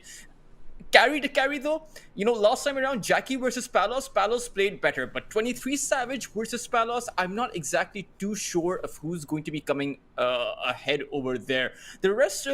I think the rest of these lineups, they are pretty even in terms of skill. Bob versus Sanctity on that mid lane. Let's see if Sanctity will come out ahead as he did the previous time. I even remember a scenario where Sanctity had twice double or triple the amount of lost hits that Bob had on that mid lane, which was incredibly surprising when you consider the fact that these are the upper bracket finals, right? These teams are coming in with experience, and I think that's an important distinction to make. Before this upper bracket finals, you usually had talent going against experience, with experience obviously prevailing. But in these upper bracket finals, we will finally have that experience playing against the experience. Well, isn't that always fun? It's always good to have everyone on the same page. But for me, I mean, I'm glad that you're highlighting the Sanctity versus Bob matchup, because it does feel like that is sort of the all-important thing. And I thought maybe it's just going to be us who have this as a narrative, but everyone who have actually watched work Execration games, I'm looking at people like LeBron and Haru, who definitely know way more about Dota than I do. Everyone looks at Bob and says, okay, this guy is the ultimate Joker card.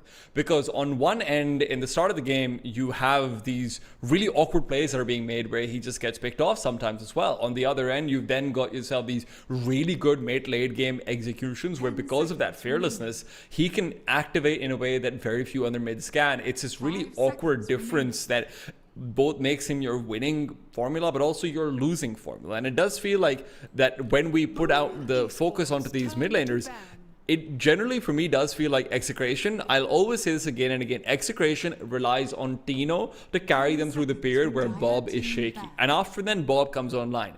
And the other side of things, Boom is different. Sanctity wins lanes and wins them hard enough that Jabs can then activate into having his Blink Dagger on the Earthshaker last time when these guys were playing. Having, that Aghanims on a Dawnbreaker. That's what he's getting for himself as well. Right? It's different kinds of space being created, but it's always between that 2 and 3 player. At least that's what it feels like. But 23 Savage, maybe he can tilt that a little bit more to his own favor. And I would like to bring about the fact that, or at least in my opinion, when Boom were playing in the last qualifiers, it really didn't feel like Jackie had the kind of impact that a carry is supposed to have in a lot of those scenarios. There's the point where I think that because 23 Savage naturally involves himself with the team earlier on than most carries would like to, even on heroes like the Medusa, he should be able to come online by that mid-game mark, at least in terms of joining with the rest of his team in order to be able to come out with the wins, because you can expect Execration to be doing that, right? They might not have the strongest laning phase, but they will fight you in the mid-game. Yeah, absolutely, and that's what his specialty sort of is. For 23 Savage, we obviously saw yesterday on the Anti-Mage where he got super involved until 15 minutes, until he got his Battle Fury, using that Helm of the Dominator to fight much more effectively. So, such a good performance coming out from him over there. A bit weaker on the Medusa, if we're being frank, versus Yangon Galacticos, but even there, the late game decision making was never to be questioned. But now, start things off, it's Puck for Execration, no surprises there. Bobby Boy does like a little bit of Puck, and then boom, counter it out immediately with the DK of their own. A very classical matchup, right? Not really too much to talk about there. I do think the DK is stronger in the early to mid game, but once you have the Blink Dagger, the Puck runs circles around the Dragon Knight. Why is the DK stronger in the early game? Because for me personally, I feel like Buck with the Witchblade just is such a menace if he can get his hands on a rune. But the Witchblade will come online at that 14 to 16 minute mark, right? Assuming you're going for the power treads, the wand, and everything else. The Dragon Knight's first item is going to be a Blink Dagger. So the Witchblade offers you what? 200, 300 extra magical damage, but the Dragon Knight gets an initiation at the back of his Blink Dagger, so you're going to be able to start fights much better. Not to mention, Puck doesn't have the highest amount of magical damage early on with his spells, right? It really feels like the Illusory Orb doesn't have as much damage. So that's why I think the Dragon Knight is a lot stronger earlier on, but everything changes with the Puck being online later. Boom will go for the Disruptor, though, a hero that is very common in these Southeast Asian qualifiers. It's also incredibly good versus the Puck. I do think one of the nice things for Execration, if they do pick up Bob's Puck, is I would really like a greedier carry for Palos. I'd like something like a Medusa. I'd like something which is generally susceptible to being dove, because Puck's counter-ganking has to be put to use over here. Like you said, Puck can't really activate that well till that 14-minute mark, but that's assuming you want the Puck to initiate. If Puck's TPing into a tower where you're being dove, my god, that Dream Coil is frustrating. Tower hits will obviously make up for any lack of damage in that way, and I always do like it if Palos is generally put on a greedier carry overall. Wouldn't be surprised to see something, you know, office support being picked up over here. Normally you look out towards your Snapfires and your Hoodwinks, but both of those have been taken out actually between Boom and Execration. Do you think these teams are breathing a sigh of relief because they won't have to ban out the Bristleback or play against the Bristleback? I mean, Aureus came up with a Bristleback in every single series, won in every single one of them. But what I would like to see from Execration is potentially a Magnus that comes out, right? The Dream Coil plus the RP, even when if you have a Disruptor on the other side, it's still great against a Dragon Knight. I really like this though, because you know this is exactly what Execration did in the previous game as well between them and Boom 2 weeks ago. They front run with Tino's Undying. Tino on the Undying is incredible. I mean, this guy is one of the best Undyings in the world, and I just think he controls his lane so effectively. Then on top of it all, now you've got two different lanes or the two different heroes who can prevent anyone from diving you and transition really effectively into that 25-minute mark. This is going to be a classic sort of skirmishing lineup for Execration, which honestly Disruptor doesn't do that well against all the time as a support hero. So I'm looking forward to seeing exactly how Boom themselves want to build up their cores around this too. I would really like to see just a Dawnbreaker coming out over here. I think you're going to need that save with the Solar Guardian. I think that the Dawnbreaker is really good. You have the Disruptor, so there's not going to be a natural counter outside of Execration picking up a Silencer, which they can go for. At the same time, Undying, one of the things to mention about him is that that decay is extremely strong against a Dragon Knight, right? So either you have an Undying or you have a Timbersaw against a DK. Both of those heroes do well. Execration will go for the Undying. I'm still not convinced this should be a position 3 Undying. I think you can run this as a position 4 because you know the opposing lane is going to be naturally weak. Disruptor's Glimpse isn't really going to help him all that much against a position 4 Undying, right? You don't want to glimpse someone back. He has a Soul Rip. He has a Tombstone to activate. He has the Decay as well. But let's see. I think both of these teams are keeping their drafts very open. A lot of flex potential available. I do think Boom has that narrow mindset in terms of how they can play these lanes, right? I'd quite like to see a Medusa being picked over here for Boom as well. I mean, you've obviously got Execration who are trying to set up for it. Palos generally likes to play Medusa as well. They've banned out the Anti-Mage already, so Boom doesn't need to waste one of those bans in the last 2 phases. If you don't want to go for your offlaner over here and you just pick up a Medusa, I wouldn't hate that. I think it's one of those heroes that does do all right versus an Undying as well, because she obviously isn't affected that much by strength losses and everything like it, but they'll go for something slightly more fighty. The Monkey King. I'm not exactly a big fan of the Monkey King in this scenario. I know that 23 Savage loves to play the Monkey King, right? And then you also have the Dragon Knight and the Static Storm, as well as the Serpent Boards or Massive Serpent Board, whichever way Shaman goes. So it's a lot of team fighting capacity at the back of your Wukong's command. It's a lot of follow-up that you have. But pick-off potential right now, Execration, you take a look at that one Ringo Master, right? That one spell, the Escape Act, it can save anyone from inside of the Wukong's command, from inside of the Static Storm, even though, you know, you still take AoE damage, but you can't be targeted that effectively. And then can even save against the Hex and the Shackle. So it's still not a guaranteed save, but it goes a really long way. And Execration will pick up a Gyrocopter. So we'll have a Gyro versus a Monkey King. And one of the reasons why a Gyrocopter is so strong is because when you get to that Aghanim Scepter timing, it doesn't matter if you're shackled down or if you're inside of that Static Storm, if you're stunned up, those side gunners are still going to be dishing out hits against the squishy supports that is the Shaman and the Disruptor. Yeah.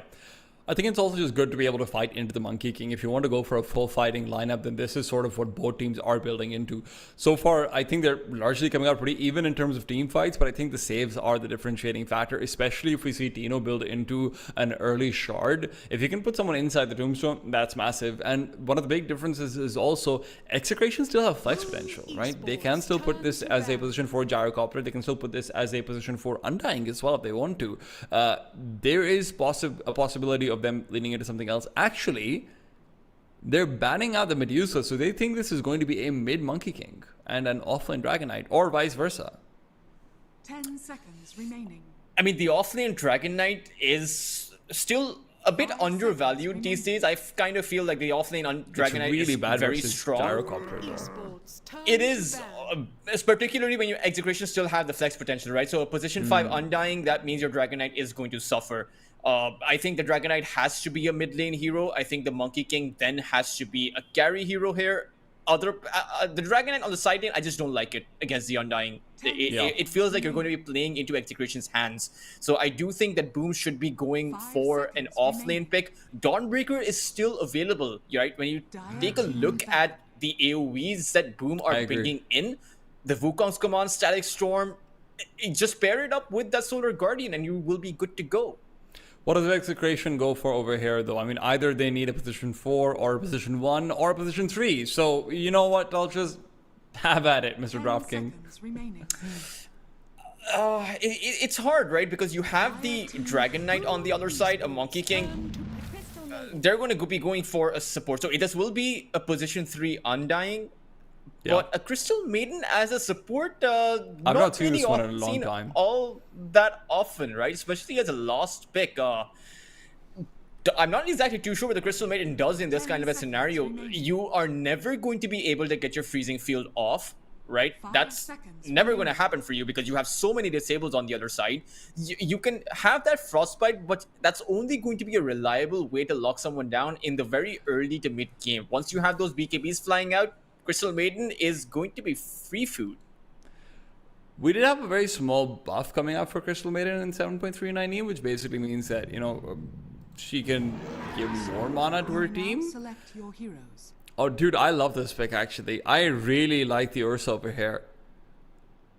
But where does the Ursa go? The I Ursa think is this actually Ursa going has to to be be... Okay, so I actually think this is good. Yeah, I was going to say, I think this is an offline Monkey King. Monkey, because of his additional range, does all right versus the Gyrocopter, especially if you put him along with, something of a more aggressive support like a Shadow Shaman. The Shadow Shaman can't go for the facet of the Massive Serpent Ward, though. I think that would be a really big mistake if you end up going for that. You need those chicken fingers to be able to contest in this lane and continue to threaten this Crystal Maiden.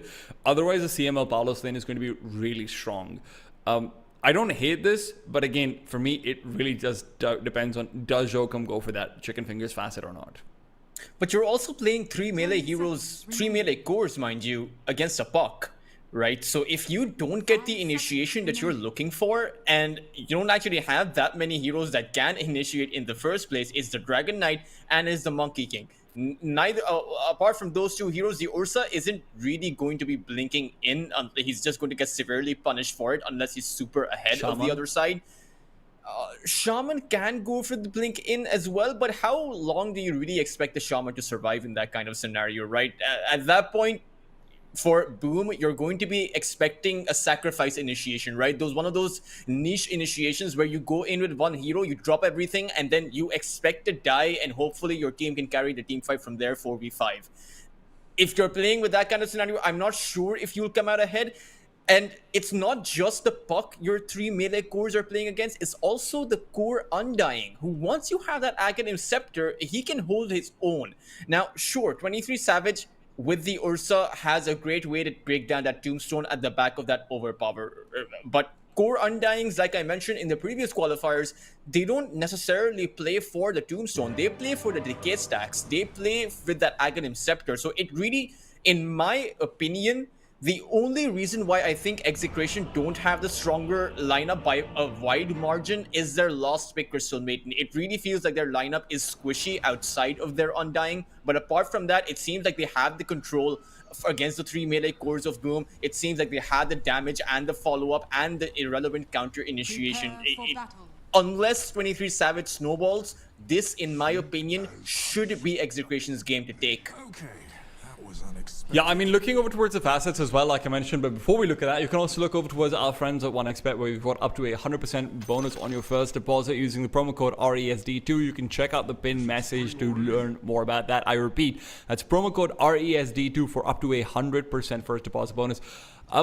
I like the Simian Stride on the Monkey King, because that does mean that with a level 5 tree downs, you can be ridiculously mobile around the map, and that can be quite good versus the puck lineup in general. So I'm kind of looking forward to seeing what Jabs can get done over here, and I agree with you. If they have to exploit something, it's this squishiness that they need to get ahead of.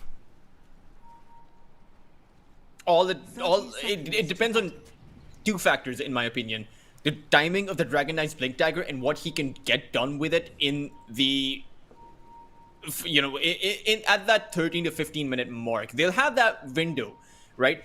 Because I mentioned the puck Witchblade, when he gets that item, he's not going to be as strong as a Dragon Knight with the Blink Dagger. So Boom will need to have a great transition into the mid game in order to survive through to the late The game. battle begins. I also don't expect them to be able to finish the game off too early.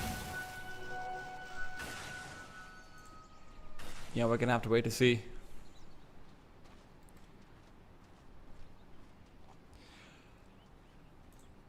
How do you think this offline matchup actually goes, though, between the Monkey and Shokum on the Shaman going up against, obviously, the Gyro and the Crystal Maiden?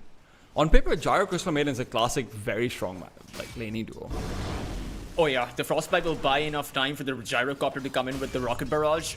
The Monkey King can trade well though, so Palos can't exactly run someone down with the Barrage. It does seem like that top lane looks to be pretty even. It really just depends on who gets the longer initiation, right? If you get a full duration shackle off, then CML or even the Gyro can die. Dyer's But courier if has been CML is able to come in with a clutch Frostbite, right, with a good position, with an out of position Joker maybe, then you can get a kill on the Shaman. So it's really a toss up between who can have the better initiations. Dyer's courier has been killed. Well, let's wait to see. Courier goes down in the meanwhile. Shanks will trade it for a sentry ward. Doesn't feel like the best trade. And as it turns out, T-Time, Jokum did go for the chicken fingers facet. He decided to switch it up at the very last second. There you go. Jokum, shout out to a guy who also probably spams a lot of Shadow Shaman. It's a great hero. I played so much Shaman recently, but top lane. Jokum's reminding me that there is a difference with how things go. He's going to continue to put a ridiculous amount of pressure on the CML. Chicken Fingers is a very difficult talent to play with when you've got a Monkey King on your team, because ideally you want to sort of time it in with the sort of additional right clicks that are coming through, right? When you've got your full stacks up with the Monkey King, then with the Chicken Fingers you can deal a lot of damage and regen out. And that's just at the level 1 mark, mind you, right? Everything changes when you have that Hex and you have that Shackle coming online, because then the Monkey King will be able to activate his Jingu. Actually, not going for the Jingu initially. We'll be picking that one up later on. Bot lane, though, in the meanwhile, 23 Savage is a man we've not been able to talk all that much about as far as the Ursa is concerned. I am curious to see how he does in the lane. I don't actually think I've ever seen an Undying and Ringmaster duo. So I don't actually know how well the Ringmaster does. Ringmaster normally a hero who short can play on the position 4, but you will see it rotating out to play a bit more defensively when he hits that level 5 marker. So that's not what the Undying's trying to do. One of the interesting things about the Ringmaster... Ooh, meanwhile, Bob, you can't die like might this. actually fall, but no, he had the Fairy Fire. Fire, so he'll keep himself alive He just for even now. Jabs finds first blood in the meanwhile. Bob's playing distractions so that we can't watch out the kills. I see what you're doing over here, Bob. In the meanwhile, though, Flower Power is going to be picked up by the Gyrocopter. So despite Trying to move back in. Jokum can't stop him in time with the shackle. Still, good early kill comes through. He used 2 shackles there. And then obviously Monkey King with those right clicks is a pretty difficult hero to deal with. It's interesting to see Sanctity struggling this hard against the Buck, right? He hasn't exactly gone for the bottle. Surprisingly, I mean, I think he needs to be able to get that, because otherwise Bob will just constantly spam out those spells, and he will also be in full command of the power runes, the water runes, which you want to take away. It's not so much of having a power rune to yourself, it's the ability to take away the power rune from Bob, because you know he can look for those rotations. You already have your top lane not going so well, so we can expect the Puck to go over there, support his gyrocopter, or maybe head towards the bot lane to take 23 Savage down. So far though, they will be able to secure both of the water runes across the river, and Sanctity, as far as the lost hits go, is going toe-to-toe against the Buck. Now, T-Time, you asked me what the Ringmaster can do. One of the things that I feel is under-mentioned about the Ringmaster is that he can actually make sure that the punishment for Boom when they go to take the Tombstone down is severe, right? You have to tame the beast, which will fear for a short duration, but still keep the Tombstone alive for an additional second, maybe an additional zombie spawns, you never really know. But you also have the dagger for the slow and the max HP damage. It's just a lot of harassment that you will face if you decide to go in on the Tombstone. And that means that Boom will have some very tough decision making to regarding how they want to counter initiate. Maybe they just even leave one of their heroes for dead once the Tombstone comes out. Good positioning from Norman. He's able to spot out the early rotation, but top lane, that means Gyrocopter is underneath some trouble. Palos is being gone on. They've got the Blood Grenade and the Primal Spring. Palos immediately eliminated. Norman gives the call out. We see CML. You go on the Gyro.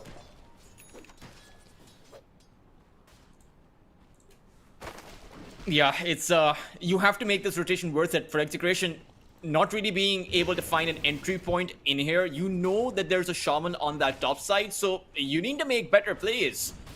Yeah. Unfortunately, they don't have the Disruptor, and their dagger is going to miss. So 23 Savage, showing the kind of experience that he brings into his team, brings to the table here, is going to be a bit too smart for Execration this early on. Pretty heavy contest from the runes coming out of here. Both teams are rotating supports now. 2 from the side of Boom, but what matter is that going to be Sanctity with very little mana, if any, and Shanks over here, who went for the stack initially, can guarantee the regen for Bob. Now, that doesn't mean he can guarantee his own life, but Bob looks to assist him. Sanctity's early level 6 means that he's supposed to be a fiend, but he's not been tamed. The beast will indeed be allowed to go forward. No uphill misses either. That means kill number 1 comes through, and kill number 2 might be in the works. Crystal Maiden, more like Crystal Melton. Shout out to my main woman, Lena. Oh, that was I mean, they got the regeneration rune. They even had the dream coil, but they still weren't able to consistently play together. They got the dream coil with the kill. Remember, you had the Undying with the Soul Ring as well as the Mango. No Tombstone was dropped. You didn't have a lot of spells available either. CML was only level 3. Either you take the rune and cut your losses, you know, and in that scenario you only lose 1 or 2 heroes, but you can't lose all 3. By the way, don't be deceived by the last hits. The net worth tells the truth. This is not looking very good for the Gyrocopter. He is very high on the last hits, quite low on the net worth by comparison. Oh, what do I hear? Some call downs, and Jabs is being called out. This is going to be a tough kill to get with the Shaman nearby, though. Jabs, Crystal Maiden Frostbite is going to be what guarantees it, but Palos can't get the last right click. That doesn't mean he's not willing to pursue for longer. You gotta remember, this will be a Shaman staying alive for just a while longer with the foul play, but they don't have that big counter gank coming through. No Puck, no TP on the Disruptor, and 23 honestly doesn't want to fight that Gyrocopter. Yeah, he has the Afterburner, right? So he can chase past that tier 1 tower. Makes for a very difficult contest for the Shaman to honestly do anything. This time around, they were able to punish the Monkey King, and that has propelled the Gyrocopter to the top of that net worth chart. Should help him. And surprisingly, it's the Monkey King who's actually trailing right behind the Gyro. It's not even 23 Savage. Sure, the Ursa is against the Undying, so he actually has a very difficult lane. And you can see the amount of pressure that Execration are trying to apply on 23 Savage, right? They're really afraid of the potential that this young carry Radiant's player bottom brings tower for is Boom. under attack. 23. In he goes, just getting a little bit of damage out. Knows he's got his ultimate as well, and now the Tombstone down. 23 has to back out. Norman nearby just to provide a little bit of a threat. Doomstone will keep the lane push. Gloom's back on Tino. This would be a big kill. Remember, he's pretty high up in the net worth, but Sanctity's frozen up, and CML wasn't quite prepared for Jokum to be nearby. Jokum continues to be the saving grace. I believe the Tombstone last hit also went to Sanctity, so a very effective rotation coming through from him. Meanwhile, less effective is going to be Jabs. Bob counters back. He says, you take my offlaner, I'll take yours. But I think that's kind of worth it for Execration. Even though, you know, you had Sanctity coming out with the kill as well as a Tombstone, it might just end up being completely even. At least as far as the fight recap goes, you gave about 252 gold to the Dragon Knight. He'll be able to get his Blink Dagger up earlier. At the same time, though, Execration, they're not really going to let up to apply the pressure. Right? I think they have the right idea because they know that Bob will be able to carry some of these team fights at the back of his Dream Coil once it comes online. You just want to slow down 23 Savage. They want to slow down the mark of that Ursa and delay his mid-game potential. You also have to remember there's a very big difference between the resources that both teams are getting right now, because one of them is actually stacking. Buck just cleared out a 4-stack of the hard cams. There's no chance for the Dragon Knight to do the same. There's no chance for Jabs to do the same because Jabs and Jokum were getting very aggressive onto Gyro. They never managed to go back for any stacks. Then Rune now comes out. It'll be on the top lane. No one nearby to pick it up, but it will be quickly found and received from Jabs, who of course has gone from the Helm of the Dominator into Diffusal Blade build. Shanks has missed quite a few of those daggers. It's ironic considering his nickname is Shanks. He doesn't want to be defined by his past, I guess. Something like it. Interestingly, though, I think that the Gyrocopter is actually doing incredibly well for himself. He'll be able to get to that Chrysalis timing. And the reason that I think Doom are not going for the stacks is because of how effective Execration are in clearing up stacks, right? You're always going to be playing at a risk. For Boom, the only person that can take stacks is that Dragon Knight, but if you build up the stacks, the Gyrocopter can come and eat those up at the back of the Tombstone. So it's very difficult to defend stacks in the kind of lineup that Boom are playing with. Monkey's pretty good at taking stacks. The hard cam stacks. It's slow, though. It's very slow. It's pretty quick with the Primal Spring and the Boundless Strike, to be honest. Dire's top tower.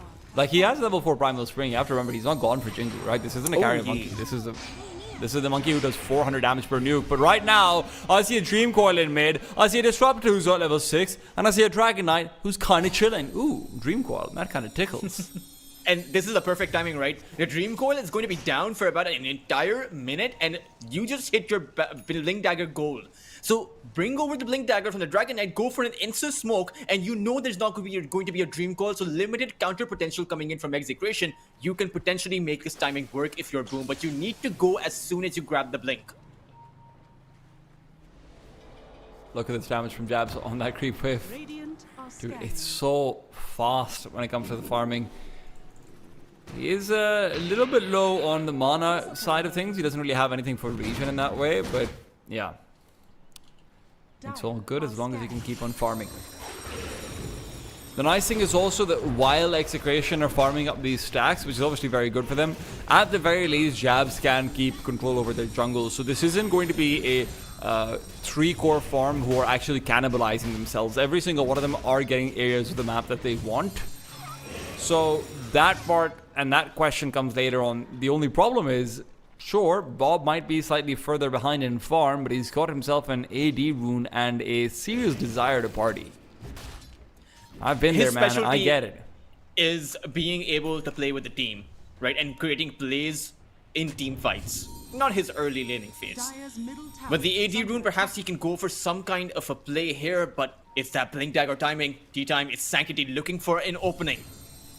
You said it, that early game Dragon Knight should be able to find more, and his smoke has run out. What is going on? Sanctity Is he disconnected? He's just standing there. And now comes out the Dream Coil, Dragon Form used immediately. Shadow Shaman trying to fight back. He's got himself a nice little shackle onto Bob, but despite all the damage, there isn't follow-up available. That Blink Dagger and the first Dragon Form coming in with it have been completely wasted unless they can fight back in. Those wards are still up and ready. Crystal Maiden ulti is cancelled. Does feel a little bit unnecessary to pull out the Static Storm, especially now that Dino's nearby. But here comes the Jingu Master himself. The Wukong's command will be enough to take down Bob. Shanks will be target number 2, who's actually just collateral. A quick little fire breath comes out onto both of them. Nice micro from Jabs using the Whirlwind Ripper to bring Tino back, but Tino's so tanky. Boundless Strike has been missed. That is criminal. A long-range blood grenade might be what gets the kill. Tino's juking them all. Somehow still alive, and now he's fighting back. He regens up with a decay. Tino finally dies, but he'll take a dragon with him. Jabs could be in trouble as well because the teleports, they can come into that tier 1 tower. Here comes Bob. Curveball comes through. Bob waiting forward. Another slow on the Jabs. No support nearby. Jabs is the dead man trying to stay alive, trying to pray beyond prayers. That is kind of unnecessary, Bob. But you got the kill, and that's what matters. I mean, what a play coming in by Tino, right? He held vision of the other side whilst also keeping himself out of vision right behind the tree line, so he was able to dodge out that breath of fire that would have ticked him out, to the point where the Crystal Maiden was able to respawn, come back into it and land that frostbite, so the Dragon Knight couldn't dish out the necessary lost hit. So that would have taken the Undying down. That one lost decay from him meant that Dragon Knight would end up falling, and then from there the team fight was already lost, or I wouldn't say lost, but recovered by execration. Because they were able to take Jabs down too. An extended team fight that worked out in Execration's favor, but all in all, Boom Esports did play that one a whole lot better, considering Execration were the ones to go on in the first place. Telling Mantino's he's just that guy. Making plays on a hero that's not really supposed to make plays, that's It's like saying I'm an early game fighter with Medusa. Like, I'm sure it's possible, but how? Meanwhile, we Gyrocopter in the meanwhile is just farming away. I think he's almost at his Aghanims. That's going to be a 17-minute Aghanims. Crystal he's feeling nice and full. 23 Savage is also doing pretty well for himself, right? We saw him join the team fight last time around. No qualms about making that early entry into the game. And he has the Battle Fury up. So once you have that additional Blink Dagger coming in for 23 Savage, I'm afraid that Dino, despite of the amazing plays that he has been able to make, is not going to be able to survive for long, because the Undying's ability, what makes the Undying super strong, is an extended team fight for as long as he's able to dish out the decays. He is going to have at an instant initiation. Ooh, this is big. So much damage coming out from the Crystal Maiden. They're forced to use a Static Storm. Jokum closes the distance, so the escape trap is going to be there, as well as the Wheel of Wonder. It's going to be a quick trade. It's a lot of ultimates used for only a Shadow Shaman, but he himself does lose all of his wards as well. That's a lot of gold going the way of Execration. It's an expensive disengagement by Boom. I feel like Jokum has consistently been overextending in a lot of these positions, right? And there's a bit of miscommunication happening. You either disengage or you counter initiate. You can't do both. So you have the Disruptor and Dragon Knight going back, but you have Jokum going forward, and that just makes for a very awkward position to be in. Daltros, this is the third a Crimson Guard on what? Oh no, I thought you were going to say it's a third time they're taking these stacks in their triangle. That too, but I was going to say, this is a Crimson Guard on Tino. Does that change your opinion of his survivability? Because it does feel like Ursa, even with his Blink Dagger, even with his Battle Fury, Ursa really gets affected by that damage block early on, because sure, you don't really deal most of your damage until you've got like 5-6 Furious Swipes on someone, but those 5-6 Furious Swipes initially are not going to be doing much at all. That probably means 2 more Decay stacks, maybe even 3 for this Undying versus a predominantly melee and close range lineup. It really just depends on how much damage you're able Hold to the point, deal hold the within- point. There's a blink over here for Bob. They might smell a bear in these woods, but unfortunately their noses have betrayed them. There's no targets nearby. The smoke is going to be used only to lay siege to this tier 1 tower. Is under attack. Now, what is Bob doing?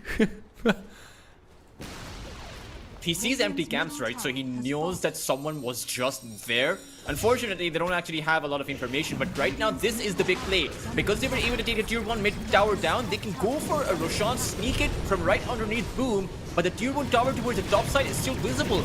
Jabs. So they might just end up being a bit too late, unless Jabs is able to buy some Oh time. my god, this is so much damage with the Boundless Strike as well as the Wukong's command. They can't be inside this Roche pit. And now Roche is low. Now comes the cavalry. Sanctity nearby, looking for a Blink Dagger. Will need it, but he's not going to be there in time. This Wukong's ring will be fallen with the Monkey King beforehand. Static Storm is going to be used to try and nuke someone out immediately, but the escape act keeps him alive. 23 Savage is being kited around like nobody's business, and CML coming back into the fray, feeling like he's untouchable. Jokum, though, he's not quite getting that same sense of invulnerability. Now, it would have been such a good start had Jabs been able to stay alive. Unfortunately, they end up losing 4, and I think they're still going to have that Aegis go by the Whirlwind. That was a lackluster counter initiation. I mean, the play from the Monkey King was perfect, absolutely perfect. But what the mistake there was from Boom, they thought they could come in to support their Monkey King and reverse the fight at the back of a smoke play rather than going for at least one teleport on that tier 1 tower. I mean, you see the difference in the saving potential coming in here, right? From that Ringmaster, his one escape act keeping his heroes alive even inside of that static storm. The Disruptor, Norman could have teleported to that tier 1 tower and he would have been in position to drop down that static storm on top of his own Monkey King to provide him that buffer to survive for the rest of his team to show up. But because they were so miscoordinated with their approach and just a bit too late, Execration, they not only come out with the Aegis, but they are extremely far ahead. 7,000 net worth, and Ursa does not really like to play from behind T-Time. Oh, we also have a shard now on Shanks. I didn't even think about this. The spotlight from Shanks demolishes Ursa. Right, that mist jaunt is so big. And it's not even... you also have to consider the fact that the spotlight deals a bit of damage as well, right? A reduction in your max health coupled up with a decay coming in from that Undying, this Dragon Knight, Monkey King, Ursa, it's going to be a world of hurt. Like how Norman is in. I thought it only did max health loss as Norman does end up going. I thought it only did max health loss to illusions. I thought it was just evasion. I'm pretty sure it's just evasion for normal heroes. Oh, right. I am mistaken about that. Well, you might not be the only one making mistakes over here. CML has made the mistakes of thinking this was his jungle. Listen, man, I know you want those nice green trees, but you've got to go back to where the wood is black and dire. Dire's top It's breadcrumbs that Boom are able to gain, though. I mean, is a Crystal Maiden kill really all that worth it? Do you have an avenue to take the Crystal Maiden down? Or rather, the puck down? After you take the puck down, can you take the Gyrocopter down? Because right now, Bob is able to run all over you. Bob is in his element right now. He knows he's got the escape act behind him at most. Even if he gets shackled up, hexed up, whatever happens, Shanks is going to be here. Dodged Impalement Arts is really not going to be of any real significance. It's still Execration who are just looking absolutely dominant. We're getting to the point where, I mean, with the Parasma, damage from Buck is insane, but I think more than that, Undying now has a Yule Scepter. He's going in for a Tombstone. Ursa will have his BKB pretty soon, but even if he does, this is still so frustrating to play up against. Undying can keep himself alive. He's supposed to be the big tanky frontliner, reset out some of those early Fury swipes as well. Gosh, tough time, man. Tough time. It really is rough, right? You're losing your triangle stacks, you're losing so much space, there's no way to contest Bob.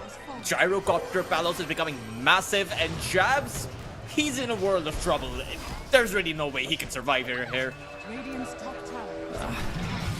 I mean, yeah.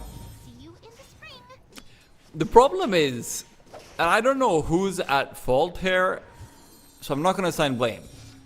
It's missed timings, in my opinion. It's also that you're seeing everyone being caught out independently, and this is another one of those breadcrumbs you talked about. Oh no, maybe not even that. The escape act could have been used, perhaps. No, I don't think there was enough mana for that one. And now Puck is caught out, but he does have an Aegis. He does have a phase shift. He's A-okay. 23 Savage trying to focus down the gyrocopter in the meanwhile. Still has the BKB. Never forget that, so he can choose to fight back in. He's losing so much life though regardless. Palos with that side gunner is just doing a bit too much. Now Aegis has been used with the death of the Ursa. That is more than worthwhile, especially when it turns out there's dessert afterward. Jokum has been the consistent, nice little slice of chocolate pie that you tell yourself you're not going to have because you don't want the calories, but man, oh man, it's so good. And there, at this point, right, with that one teamfight display, I think that I can ascertain that there was a mistake to be made, right? Again, it's a similar theme. You either disengage or you re-engage, but you can't have half of your team doing one and the other half doing the other. Sanctity teleported away. So what business did 23 Savage have to try and go on that gyrocopter? There was no way he would have been able to get anything apart from him, right? This is Oliver Twist living his worst nightmare. May I have some more? No! Get away from me. Yeah, it's you know, it's like he didn't get his first serving. Radiant are Oh, maybe they can get an important serving over here. No BKB, no chances. Where are the TPs? Are they ever going to be here on time? Execration has decided no. You were talking about breadcrumbs before. At least this is a nice full slice. Palos being killed with the lane pushed in. Tier 2 can be threatened. Anything to do over here? That was a big kill to be found. That was huge, right? And those are the kind of plays that you want to be making. You can't go for team fights. Because we spoke about this in the drop phase, the counter initiation, the save potential, everything is just super strong from execution. You find pickoffs, you become massive on your own core heroes, and then you go for team fights. But you can't brute force your way in. It's interesting though, T-Time, you know, in the last series between Yangon Galacticos and Vici Gaming, I was actually speaking, or rather I'd have to hold that thought as it seems like Boom have the appetite for a fight right now.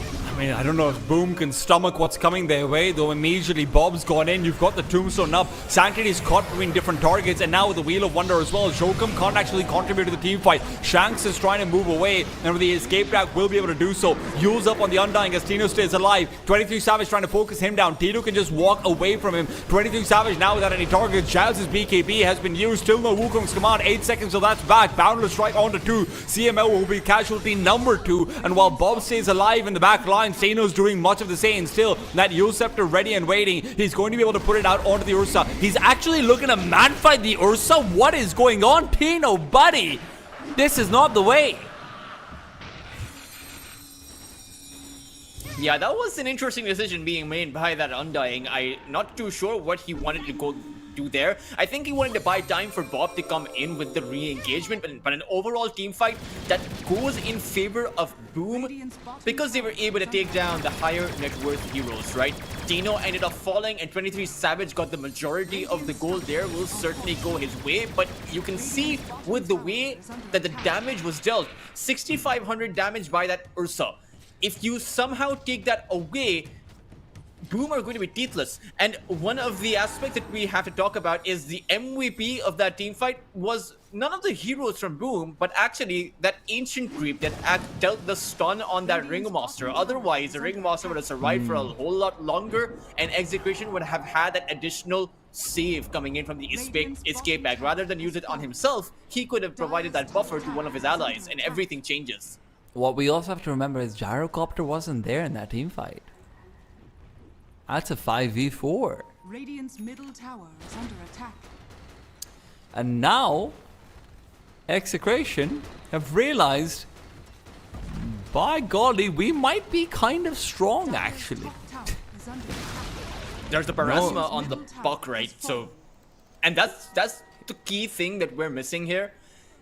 If Boom don't actually take down Bob, there's no point to these team fights. there's going to be a point where you hit critical mass on this fairy dragon, and Bob will be a whole lot stronger because it's just that natural it's just that natural advantage the Puck has versus melee cores.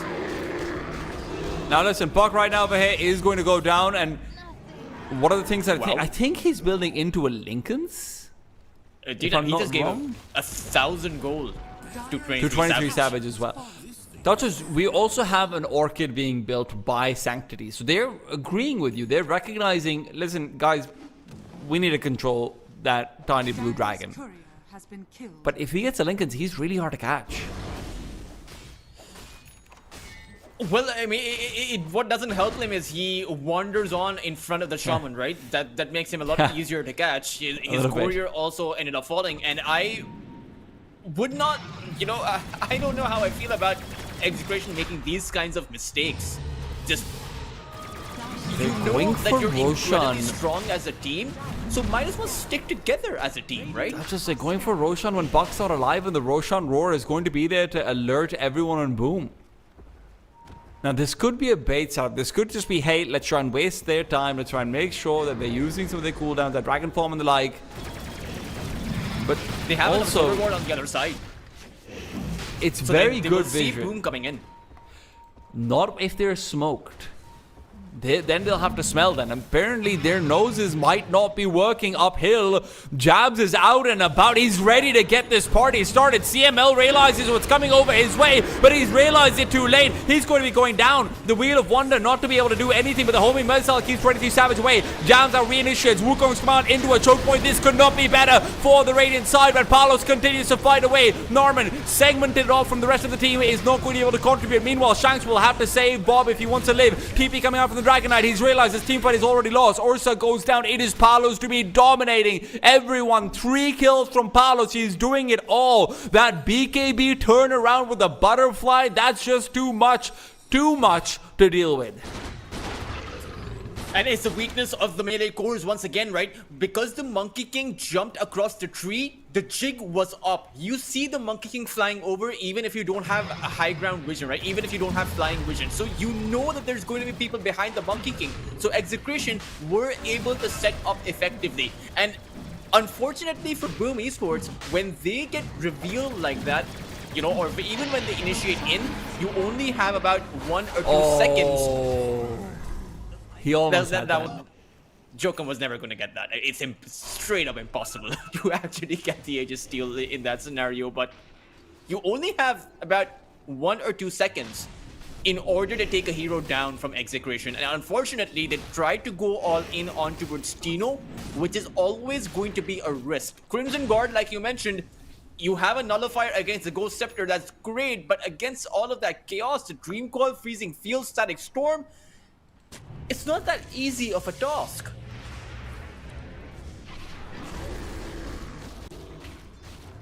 A 13,000 lead now, and Execration, they're feeling themselves. They want to head on over to that high ground. I wonder how Boom will defend. I mean, they don't actually have a great high ground defense outside of that Wukong's command and Static Storm.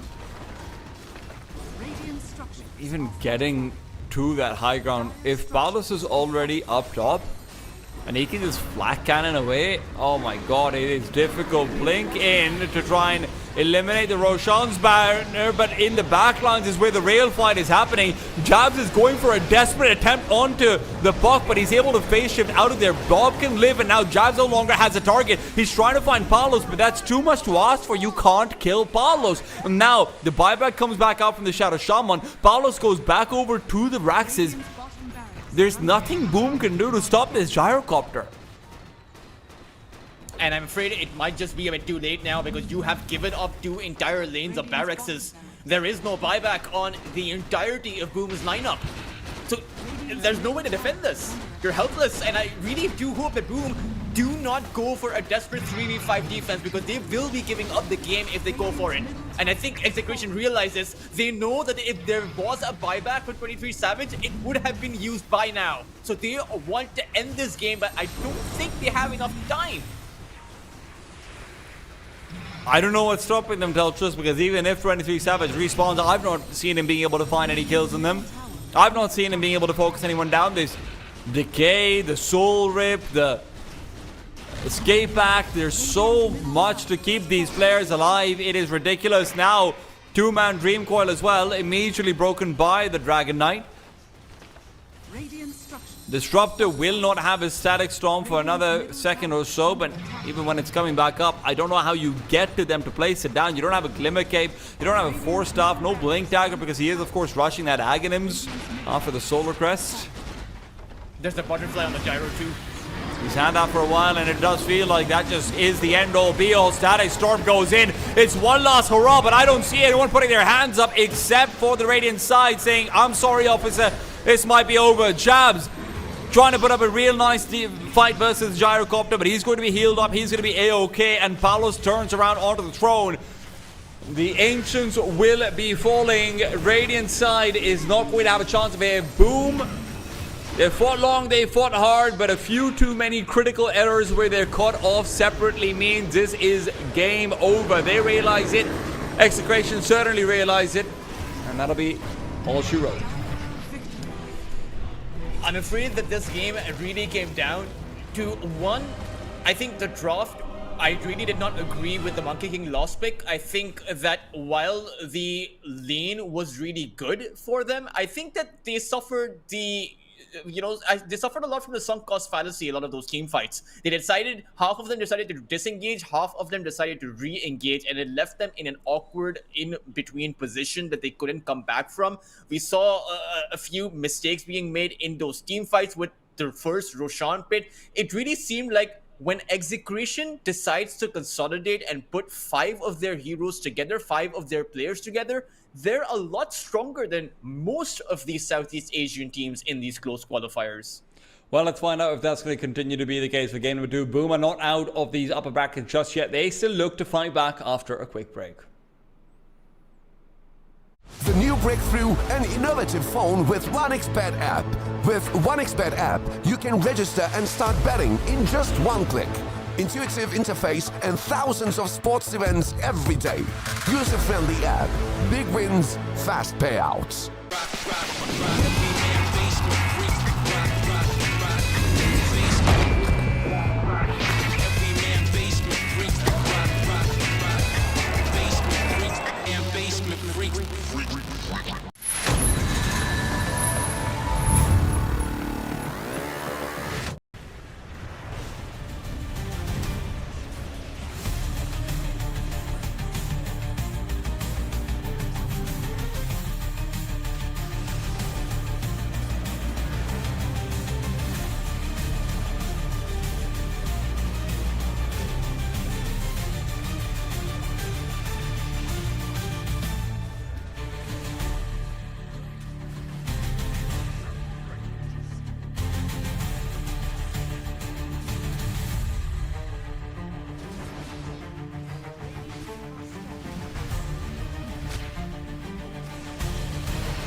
a new breakthrough and innovative phone with 1xBet app. With 1xBet app, you can register and start betting in just one click. Intuitive interface and thousands of sports events every day. User-friendly app. Big wins, fast payouts.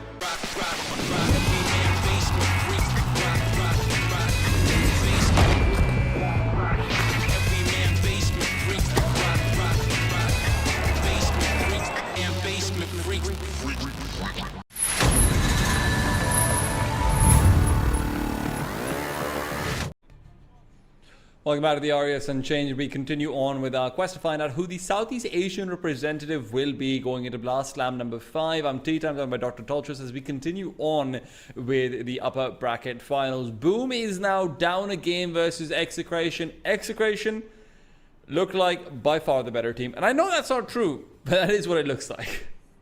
I mean, you also have to keep in mind that they did beat Vici Gaming 2, and Vici Gaming are playing with former Extreme Gaming players. So it's not as if I think that Execution have massively leveled up from the last close qualifiers, while Boom have looked towards switching a carry player in the former 23 Savage and hoping that has added some element to their team that was missing before. But as we have seen in Dota 2, it's not always just adding in star-studded players that will make the difference, right? Sometimes you have to coordinate better. Sometimes you have to make better decisions. I think a lot of the decision-making from Boom in those team fights was very lackluster. I think I have to agree, because so many times we saw, individually really good plays being made by someone like Jabs especially. I actually thought that Monkey King offlane was not the problem, despite what you were talking about in the draft. I thought Monkey King actually came in with a lot of good fights and damage. The problem is, you never had anyone nearby. When Jabs went for a fight, it felt like everyone else was 3 seconds too late. Then when, even in the bot lane, when we saw Sanctity on the Dragon Knight trying to initiate onto a Gyrocopter, or rather onto the Buck, it felt like everyone was too late over there. Then Ursa comes in like 10 seconds afterwards. Everything was like 4-5 seconds delayed. And unfortunately in Dota, 4 or 5 seconds is the difference between winning or losing a team fight. That's a pretty big deal. We're going to start things off with Execration immediately removing Buck. Bob had a great time on that. And again, Bob's got that weird timer, right? Which is like, up till 10 minutes, you're going to think, man, this guy's just losing the game. And then after 14 minutes, he just ramps up like nobody's missed. It's that 10 to 14 minute mark, which in my opinion decides whether he's actually going to be a liability or not. Because if he starts dying in that mark, he really struggles to ramp into his mid game. It's just really, I mean, every time I've seen Bob play, this is just what I feel like. The strange Bob's first 10 minutes into that next 20. Likens how the Boom guys will start things off though. Who doesn't love a Zoo strat? At the same time though, Execration have gone for a Dazzle. Now I remember the last time Execration played that Dazzle on the offlane, I think it was against Aureus, right? In the grand finals. Wasn't really all that great. Dino struggled to do anything for most of the game there. And against a hero like the Lycan, who is, in my opinion, just offers a whole lot more in those team fights, right? It does feel like Boom have come out with the stronger first pick. Remember, the Lycan, Jabs is a phenomenal offlane player, as demonstrated by really him being the only one on Boom's lineup to actually come out with some impact in that game number 1. And this time around, he's being given a hero that can play one of two ways. Either you join your team and provide value in those team fights, or you can also play a bit solo oriented and still come out ahead with the split pushes. We don't know if this is a Dazzle position 3 for sure, though. Now, flexibility is obviously always going to be there as well, but yeah, I agree with you. That probably is how they're angling things out. Now, I actually think one of the big difference makers for Execration in terms of draft was that Dragon Knight pick. I just don't want Sanctity on a passive hero and 23 Savage to be on the super active mid-game oriented hero. I want 23 Savage, even if he's going to be fighting early on, he needs company. You can't have Sanctity come through on a Dragon Knight that just doesn't have that much impact. His blink dagger timing was really good, but guess what he didn't do with it? Get a kill, get a gank off, help out any of his lanes. He got a blink dagger, he used his dragon form and then just backed off twice. it's these timings that you simply cannot miss, and I actually think Dragon Knight's just not a very conducive hero to his style, even if he's very good with it ordinarily. I want to see him on like a Queen of Pain, on like a Buck, on like a Storm Spirit, something with zest, you know, something that's a little bit of lemon juice in your mouth, like you're like, I kind of like that actually. Oh, they're going to come out with some anti-push, and there you have it. It's not going to be an off-lane dazzle unless you want to play a Beastmaster on the mid lane. But I agree with you that I think Sanctity's role in this lineup should be a playmaker. Every single time we have seen him play as a playmaker, he comes out significantly ahead, right? He knows how to make those initiations. Even in game number 1, he did find the successful jumps in. It was just a lot miscoordinated with the rest of his team, but very balanced draft as far as I can see. A counter push available against the Lycan, but boom, they are going to pick up the Warlock. So I have a feeling that this game number 2 is going to be a similar draft between both teams, in the sense that they will add in a mixture of the Zoo meta with some strong team fighting capacity. 10 seconds remaining. 5 seconds. Wouldn't be surprised to It's see a kind Sven. of hard to pull off versus both a Beastmaster and Dazzle, though, in my opinion. Beastmaster obviously, you know, can interrupt any team fight, even if you've got a BKB or whatnot. Dazzle can save any team fight as well. I think a Sven would be a great pick over here for either side, to be honest. Not even just Execration, even if Sven sometimes can struggle against Lycan just a little bit, even not in terms of the laning phase, but in terms of afterwards and how much you can do. But I think Sven has also probably been that match has probably been slightly buffed with the fact that you can't just kill your Helm of Overlord creep anymore, so Sven would just end up picking up like an extra 250 GPM.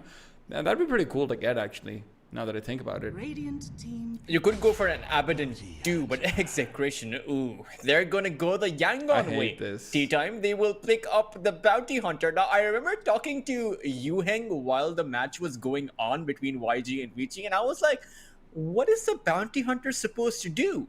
And you get an Yuheng answer? brought up, and yeah, I did. He brought up an interesting point. He was that track vision will give the vision for the glimpse to come in from the disruptor. Unfortunately, there is no disruptor available for Execration. No, I see it. Get that disruptor out. Let's go. I mean, Dazzle offlane, Beastmaster mid, Disruptor, and Bounty Hunter as your supports. it really feels like Bounty Hunter doesn't offer all that much, you know. He's like 12k MMR, man. Tell him that. Tell him I need to get more than just a glimpse ability being slightly buffed. It's a 4v5 game with the Bounty Hunter, right? If you want vision, there are plenty of heroes that do that very well. The Night Stalker Slaughter's the become a little bit Clockwork. more in vogue as well recently. Yeah, it's a scenario where you either come out with a whole bunch of track kills, enough so that you can infuse enough net worth that you are able to take 4v5 team fights, but if you're not able to infuse that much net worth, you kind of end up losing. It's I don't know, it doesn't really Where's the feel all that damage? worth 10 it. seconds remaining. You can't even pick Sven anymore in Execration. You're not gonna have 4 melee heroes going up against a Warlock Hoodwink. You know, LeBron had the same question when YG picked the Bounty Hunter, is that you have the track, but where is the damage supposed to be coming from in their lineup? Yeah. I'm seeing the same problem for Execration. They have a lot of an extended team fight, right? They have the Rolling Thunder, the Dazzle to keep their heroes alive. You have the Roar. But right now, all Boom really need to do is pick up that Abaddon, right? You can break away the track as well with that Aphotic Shield, as well as cancel out that Roar. It really feels like the Abaddon, now even though the Abaddon does fall off in that late game, with the Lycan, you're kind of playing 2 position 1.5s rather than I playing kinda like this position Sven 1 as and position well. 3. Even now, I just think Sven is still great, even with all of the control there. Well, they're going to go the Savage route. You know, they're going to still be going with the Ursa.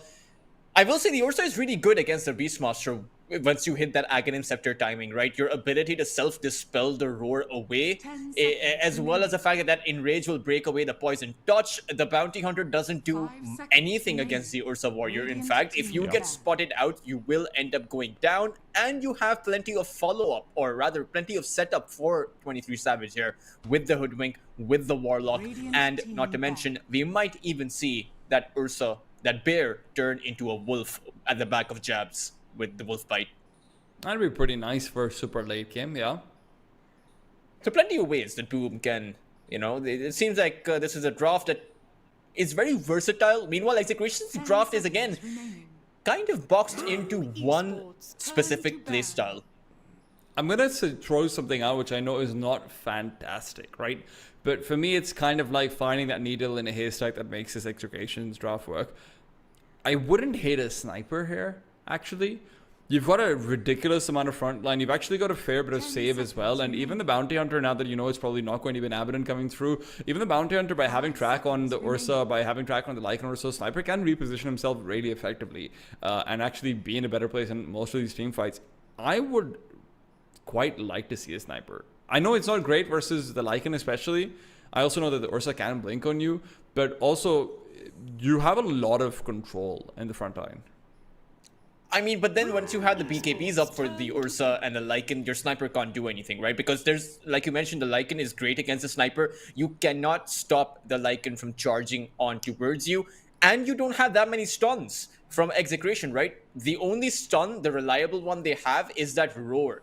And you have that Rolling Thunder, which can miss and be dodged out, particularly when you're running at max movement speed. So it's unreliable, I think, the Sniper pick. Boom will go for the Kunkka, though, for Sanctity. And I like the change up from the Dragonet. I do think this is much more of a Sanctity type hero, but also, I mean, it's also the Rum buff is going to be super useful with the Ursa and the Lycanthrope, obviously, right? There's that coming through, especially if you go for any sort of super high damage dealing hero. To be fair to Boom, it did feel like it didn't matter what mid laner they went for, right? It was going to be like a Spirit hero or, I would have quite liked a Storm personally, but, up against a Dazzle as well, just this sustained, super heavy control hero where you can pair it up with the double 1.5s in terms of the Ursa and the Lycan being your two pause 1.5s, like you mentioned. I think Ursa is like a nice compromise, but it is awkward. Yeah, I wouldn't it's hate very a good in the Medusa lane right though. now for Execration. But no, they will actually go for a Bristleback. They are the ones who are going to be picking up a 3 melee core lineup. But the Pangolier is kind of a pseudo melee core, right? He kind of turns into nothing once he's in that ball, in that Rolling Thunder. But this is a great game for the Kunkka, right? Just X-mark the Bristleback, reposition him, and not to mention, you do have the... yeah. And it's not just the Hoodwink, right? It's the Lycan who can pick up the... I forget, what was the query? No, it's not the Prowler. It is that Prowler. It's with the the small Petrify. camp creep which breaks, if that's what you're talking about. It's a small... I mean, you're not going to be grabbing that creep up. You can't build up a Silver Edge unless Sanctity goes for it. But I think you have plenty of damage Sanctity to actually can go take for it, the though. Bristle Like, back Kunkka down. is a decent Silver Edge carrier. Seconds remaining. I don't know if he'll go for it, though. It's a risky build, right? It is. Sure. You can go for the Silver Edge and hope to take Palos down, but then you're going to be weaker as a hero yourself. You want to be enabling your own lineup and yourself in order to take full-on team fights. It's not just the Ursa you have to be worried about. It's also Bob on that mid Beastmaster. In fact, it's a mid Beastmaster. I just saw that. It's a mid Beastmaster that they'll be playing with. It's actually going to be an offlane Pangolier, and I do not like this T-time. I really do not like this. I mean, the Beastmaster does fairly okay against the Ursa in the lane, right? Because you have the boars, so you have the slow against the Ursa. What does the Pangolier have? A whole bunch of nothing. You have the He's got swashbuckle to reposition repositioning with the yourself. swashbuckle. But you have... How will you farm creeps? How will you do anything other than reposition yourself? Again, you have the Warlock, so there's not going to be a kill potential you have. So the only thing you should be doing is farming up, which the Beastmaster would have been able to. And offlane Pangolier just... I don't know. T-time. It's honestly... And not to mention, you also have a Bounty Hunter, right? It's not as if you have a strong position 4 that will help your Pangolier. It's a Bounty Hunter that's going to poke and prod at you and maybe make rotations. At least that's how YG played their bounty. Skill Lay was able to at least get a lot of kills at the back of those rotations. But when you take a look at Execration's lineup, even if this Bounty Hunter were to rotate to some of those other lanes, the Lycan is such a difficult target to take down. The Beastmaster needs his Roar in order to take down the Kunkka. Otherwise, the Kunkka will just be able to walk away from any potential threat. it feels like Execration have boxed themselves into a corner with this draft. I could be wrong, but that's at least the way I see it. Yeah, I'm pretty confused about how you win this game as Execration as far as the draft is concerned, so I'm going to look forward to seeing how they prove me wrong. Okay, what does a Beastmaster build here? That's just what I'm wondering about, right? Like, how do you... 30 seconds to battle. It's very straightforward, the mid Beastmasters. Of course, but in terms of... Okay, let me rephrase this. When I get to 30 minutes, if I want to have comparable damage to an Ursa and a Lycan, and I'm saying 30 minutes, I'm not saying 40, 45, 30 minutes will be achieved in this game. Because you've got good anti-push and everything. What does a Beastmaster have at 30 minutes which makes me say, okay, you can actually fight versus these cores? I have a different opinion of what most people would say. I think the Beastmaster can go for a pseudo damage plus aura build-up, right? Because you will need it against the 23 Savage. So maybe an Aghanim's Blink into a Crimson Guard and a Pipe. Maybe. I could be wrong. But you can also go all into that damage, in which case you get that Aghanim's Blink and you get additional damage items or utility items. Yeah, exactly. So it will be interesting to see. Maybe the Pangolier builds up auras, in which case, as a lot of pro players have put it, a Pangolier with auras is kind of useless because he has no damage potential at all. So it would be surprising if he goes that route. I do think he'll build up a Diffusal Blade because he can solo kill the Warlock and the Hoodwink at that backline. They have an uphill task though. It's particularly uphill for Shanks and their Pangolier. It's Yeah. I mean, Shanks is going to be up to his shenanigans just to try and get something done, but... Jokums is going to leave. I mean, he's position 4, right? So he had to actually leave.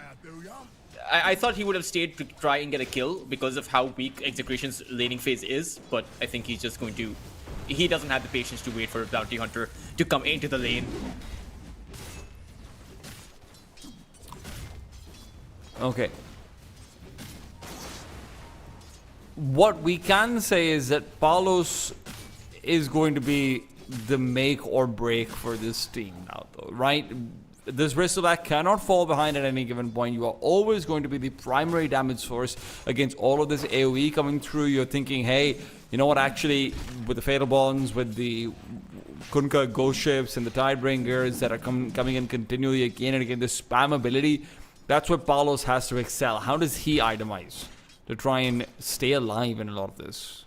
I think he really needs an Aghanim Scepter because you need some kind of burst damage going your way in order to take a target down within the duration of that roar. It's a very difficult task. It's actually similar to what Boom found themselves to be in, the position Boom found themselves to be in that previous game, where they had to take someone down in the duration of that Dragon Tail, right? This time around is the duration of that roar they'll be playing with. So you absolutely must need an Aghanim Scepter on that bristle, and then you can go for the Sanjin, Yasha, BKB, so on and so forth. Just itemize like a tank, become too big to take down. That's so annoying. The Hawk just keeps on dive bombing down on the Kunkka. The Kunkka does do well against the Beastmaster though. This is why I think it's such a strange setup from Execration, right? Even on that mid lane, Kunkka's passive, Kunkka's Tidebringer, just cleaves through the boars as well as the Hawk. So the more levels you have on Sanctity, the better he'll do against Bob. Right now, Bob's doing pretty well for himself, all things considered, but the things will change pretty soon. Sanctity is going to be kept low by Bob. Bob is getting prepared for the time when he knows things are going to change as well, but unfortunately, you are against the Kunkka, so X marks a spot. He's healed up, and he's right back into things with his Fountain Regeneration. So you're never going to really be able to fully punish Sanctity over here unless you get the kill on him, and hard to imagine that happening.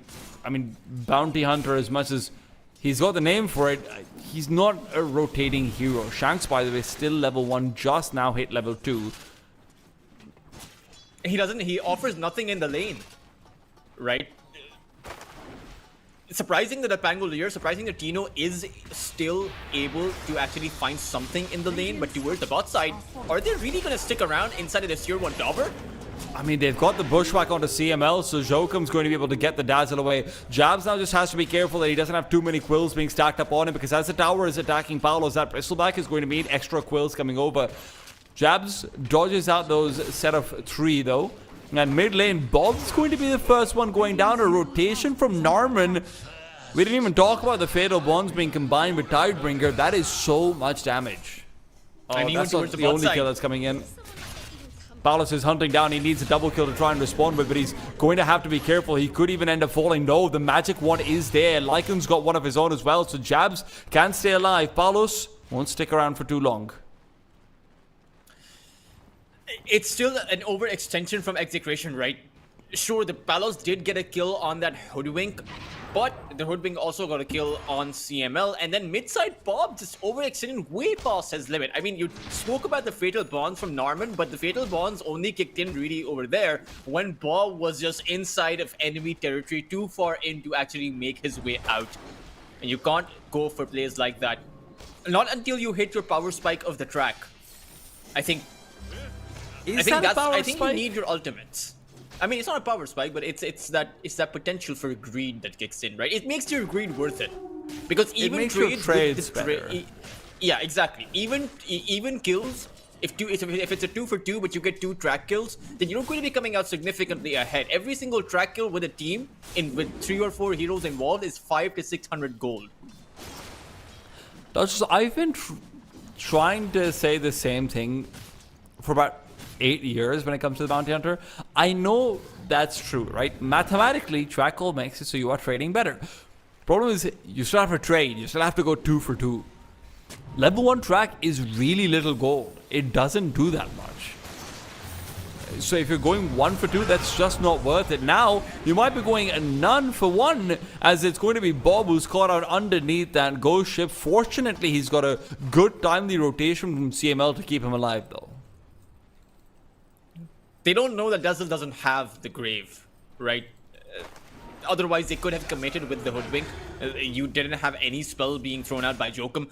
But still, overall, you've used the Ghost Ship and the Beastmaster. Bob has the Roar, so... Or rather, no, he threw the Roar out too. So both of those spells are going to be on cooldown. The exact same amount of time required to come off of cooldown. So that will mean that both of these mid lanes will be a bit passive from here on out, at least for the next minute or so. Dire's bottom tower is Jokum's being hunted. Bounty is on him. Comes through, quick Janata. They've got themselves the additional disables because of it. But Sanctity's rotation comes in. Jokum's still alive. Finally goes down. Shanks is being pursued. 1 for 1 trade. Remember, no track just quite so far. CML does a good job of trying to keep him alive for a few more seconds. That means Palos gets 2 more quill sprays off, and now Sanctity might be in some trouble. Palos trying to go and tank the tower aggro, but Sanctity is reminding him he's got damage of his own. That poison touch is not going to be taken down yet. It's refreshed by the Dazzle, but the problem is going to be you're still going to lose Palos because of it if he doesn't have any more heals coming in. Does CML have anything to keep him alive? It doesn't feel like it had. No mana for the job. I'm not sure if that is worth it, but at least Palos is kind of snowballing. You take down the mid laner, right? You take the Kunkka Sanctity down, so at least that bit is the biggest benefit of this entire extended exchange. As long as the Kunkka doesn't do well, you keep Boom's lineup to be slightly more passive because the Kunkka is going to be the playmaker. At least until 23 Savage hits that Blink Dagger timing, but that's going to be a long way from now. We're at least 10 minutes out.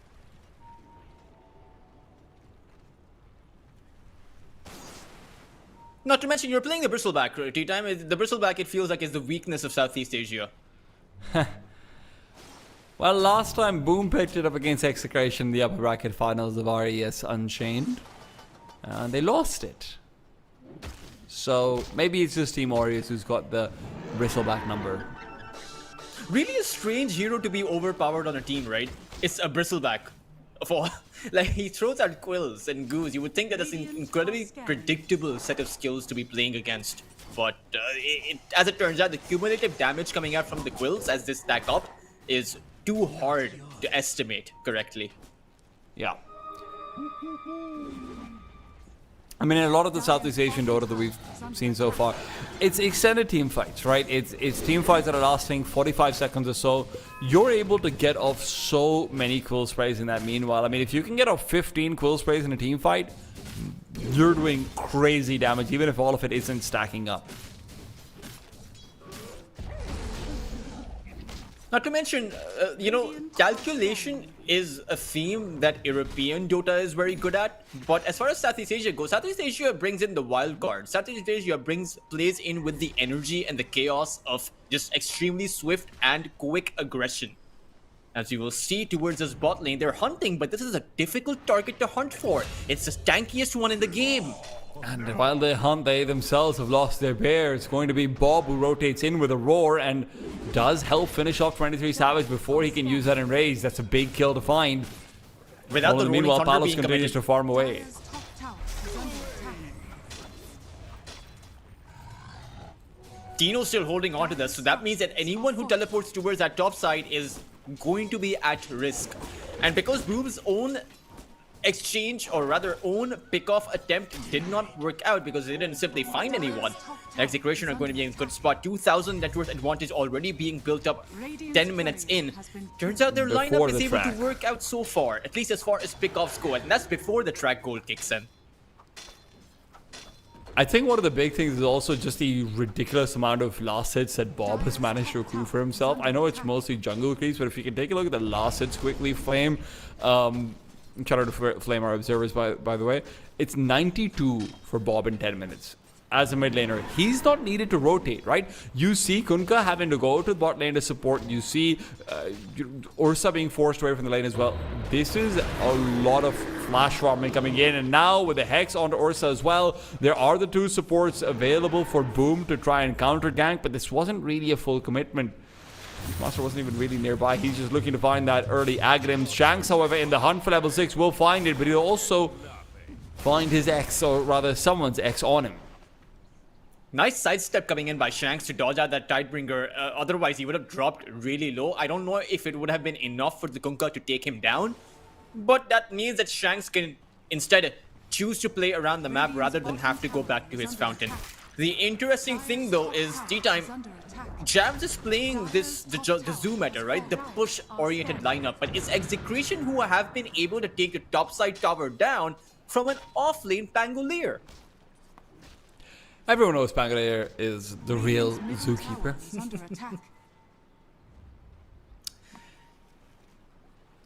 I've seen Dota Dragon's Blood, guys. There's a reason why he was in that prison. I also... It's because he likes to kill bears as a zookeeper. Never a good thing. And right now, this bear will fight back. 23 Savage stays alive. Look at the smoke, though. All in the meanwhile, it is a hunting season. Unfortunately, these hunting grounds have been fully cleared out. Sanctuary doesn't find anyone. And the reason that Boom are not able to create some space for 23 Savage, even while having a Lycan, is that you have a Bristleback on that bot lane. Really great counter push, coupled up with the fact he has had a great laning phase. So that means you can't push so easily. You kind of have to then create space towards the mid side. Or maybe counter push towards that top lane. Radiant's bottom tower. But Execration, they're able to read this though, T-Time, because they've left the Bristleback alone because they know he'll be safe. All the meanwhile, bringing in the numbers towards the mid lane while Shanks continues to rotate to buy information, buy time. Shanks could even go in over here, but he has to be careful. There are supports nearby, so if he reveals himself, that could just be a dust lane into a death. And, well, fortunately, he does have Palos nearby. Palos is getting hungry for that Helm of the Dominator creep. Give him that extra 100 gold, please. Thank you very much. Why not? But this might be why not. Going in onto Shanks is Jabs. Hot pursuit, but Shanks will be able to go back in very soon. That's what he thought, unfortunately for him. And that is going to be a dust now placed. Chaotic offering as well. They're committing so much for a bounty hunter who still doesn't die. Yeah, that's they don't realize that it's an ordinary bounty hunter. It's Boba Fett that they want to take down, but unfortunately, we all know how the story goes. Actually, no, he Boba finds Fett a ends up cute dying. baby Yoda. I didn't want to give spoilers, but yeah. It's not a spoil. I mean, listen, if you're still not up to date with Star Wars, it's your fault. I guess, alright. Dire are scanning. There are two types of fans you never mess with, Tea Time. Dota fans and Star Wars fans, I'm telling you. But I don't think 14 Dota minutes has trying to fans. I wisdom- think Dota has people who have a difficult relationship with it. But what does have fans is professional Dota, and that's why we're here watching instead of playing, guys. Dire's bottom tower. It's Tea Time and nothing is going Broom's way. Even Roshan is going to be cleared up. 14 minutes Shrine of Wisdom being cleared up. They are unable to make moves. And we saw just how desperate they were to take Shanks down, that they dropped an entire golem on top of him. And even then he didn't fall.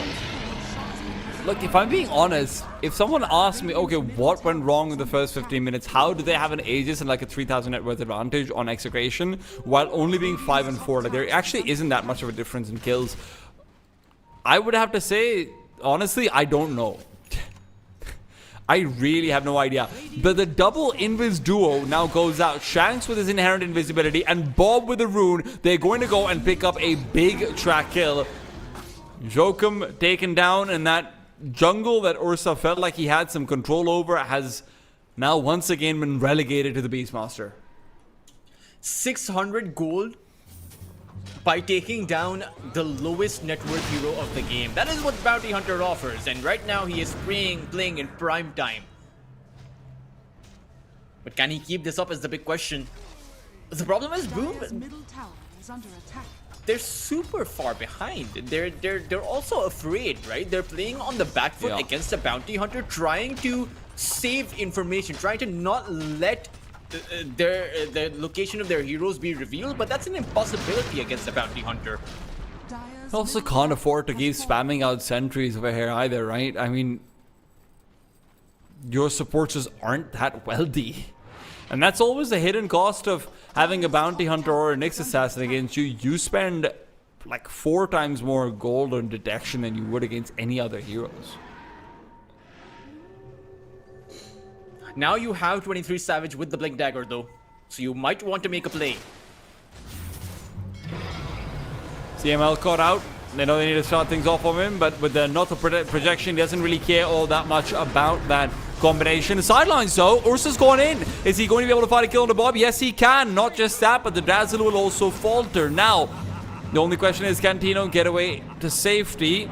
Rolling Thunder will certainly help him out with Palace not being nearby. That was always going to be a 4 versus 5, a surefire way to give up a lead. But Palace now finds a way to make this a 2v1. Sanctity's Blade Mail is not going to be helping him against his Bristleback at all. He's in fact going to be guaranteed to fall. It's so much track gold going the way of these two cores.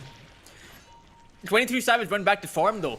He thought the team fight was already over while Boom were still under threat, because you should have realized that the Bristleback was going to come in.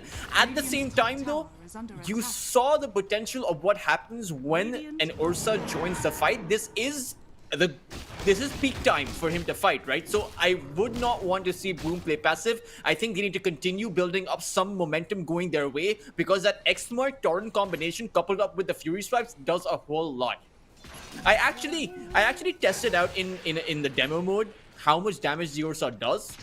So normally you want to pre-charge your overpower, right? You want 2 sets of overpower going off instantly rather than just 1 set. You can do a total of 4,400 damage at the back of 2 overpowers being used with just the phase boots and the Battle Fury. And around 2,200 damage with only 1 use of the overpower. Still, 2,200 damage is more than enough to take down the Bounty Hunter, the Pangolier, the Beastmaster, and the Dazzle.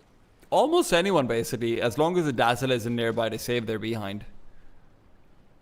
And you're not going to be going on the Bristleback first either, right? In any scenario, unless he is just off position by a mile.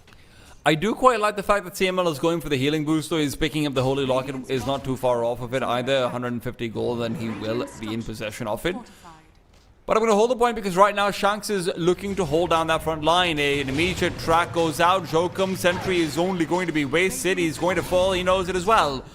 Extra gold. Don't mind if I do. Not a great game for Jokum. Radiant's top tower 5 is deaths under on attack. him. All the meanwhile, surprisingly, the Lycan hasn't died once.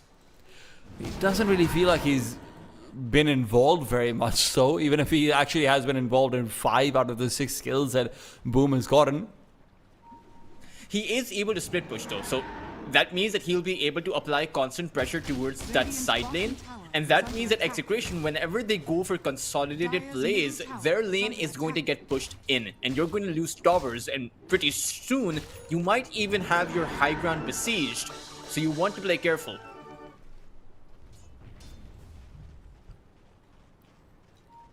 Bot lane, the fight started out, and it's going to be the Pangolier to fall.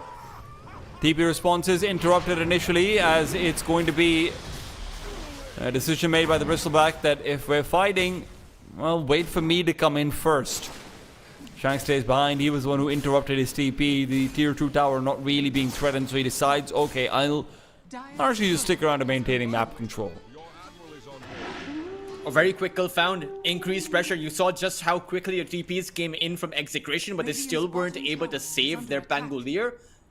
Despite the Pangolier, you know, he almost has that, or rather, he doesn't almost have it. I thought he had his Ogre Axe, the first component of his Aghanims, but it seems like he is still not in his inventory, but he still has more than 1500 HP. But he falls a bit too quick, without 23 Savage needing to join that fight. At some point in the game, you are going to find that Ursa. Can you finish him off? Bob certainly seems to think that that is the case, but Jokum now comes out. They see everyone. Sentry wards are here. They've got the call back onto the Beastmaster as well, and Bob tosses out a roar just for old time's sake. He knows he's dead. That's a great response skill. Bob and the Bounty had been going around forever looking for that Ursa, and the fact that they die before they can even go for a fight, that's big. There was a sentry ward placed there as well as an observer ward, right? So it's not even the fact that Ursa didn't need to see the bounty hunter for him to know the bounty hunter's there. The observer ward did everything for Boom there for that counter initiation. They know that Execration will make a play on 23 Savage, and they're using that to their advantage. Nice small play coming out from Bob to throw out the roar on 23 Savage though, because he didn't want the kill going the way of the Ursa. He wanted anyone else to grab up the goal for that one. By the way, we forgot to mention the friendly Shadow Walk advantage that now the Radiant side has. Shanks can give one of his teammates the invisibility as well. Lycan is able to get off into his wolf form, so Jabs can just walk away. There's no stuns here, no one to stop him, not without the Beastmaster, and even if he was here, or was on cooldown. So Jabs, he was going to live. Radiant's middle tower is under Very ambitious attempt on the Lycan, all things considered. He has a plate mail. He has 30 armor and around 2500 HP. You need a whole lot more than just the Pangolier and the Bounty to take him down. Radiant's middle tower is under attack. And it's not going to get any easier T-time. He's going to have an Assault Cuirass soon. Once he has that, it's going to be difficult to take his allies down as well. If he's near to them. I mean, the point of the the same Assault time. Cuirass is that, you know... I mean, why do you theoretically, join but team also fights? the point of the lycanthrope is, hey, I am far away from you, stay away from me. Bristleback is now going in for a very late kill. Oh. Jokum, or rather it was Tino who was overzealous. Palos wants to be going on in. You have to be careful of it here. Remember, Jokum always has his ultimate, so Bristleback is going to have 3 seconds where he doesn't feel quite as invulnerable.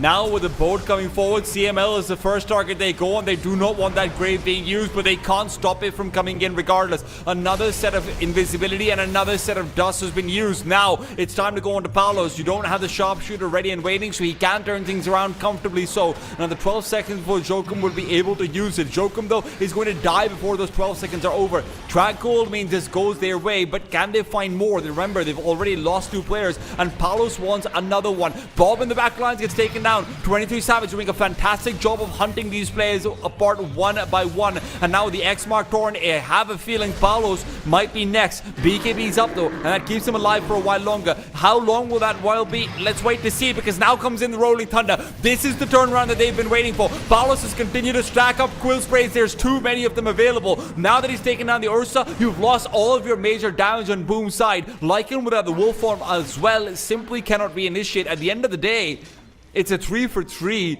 but you lose your carry, and that's still a lot of track gold going the way of Execration. They might not be done yet. The fight's not over though. Tino is going to be falling again.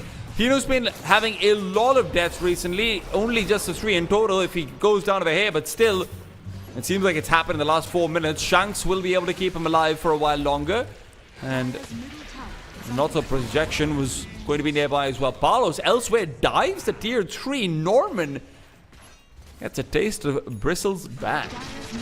T-Time, I'd like to point out just how long that fight went on. It started at the tier 2s. Everyone then decided to take the fight to the tier 2 on the mid side from the top side. Then the fight went in between of the top and mid lane, and it ended up at the tier 3s, at Boom's tier 3s. That was very interesting, and it seems like they're still not done.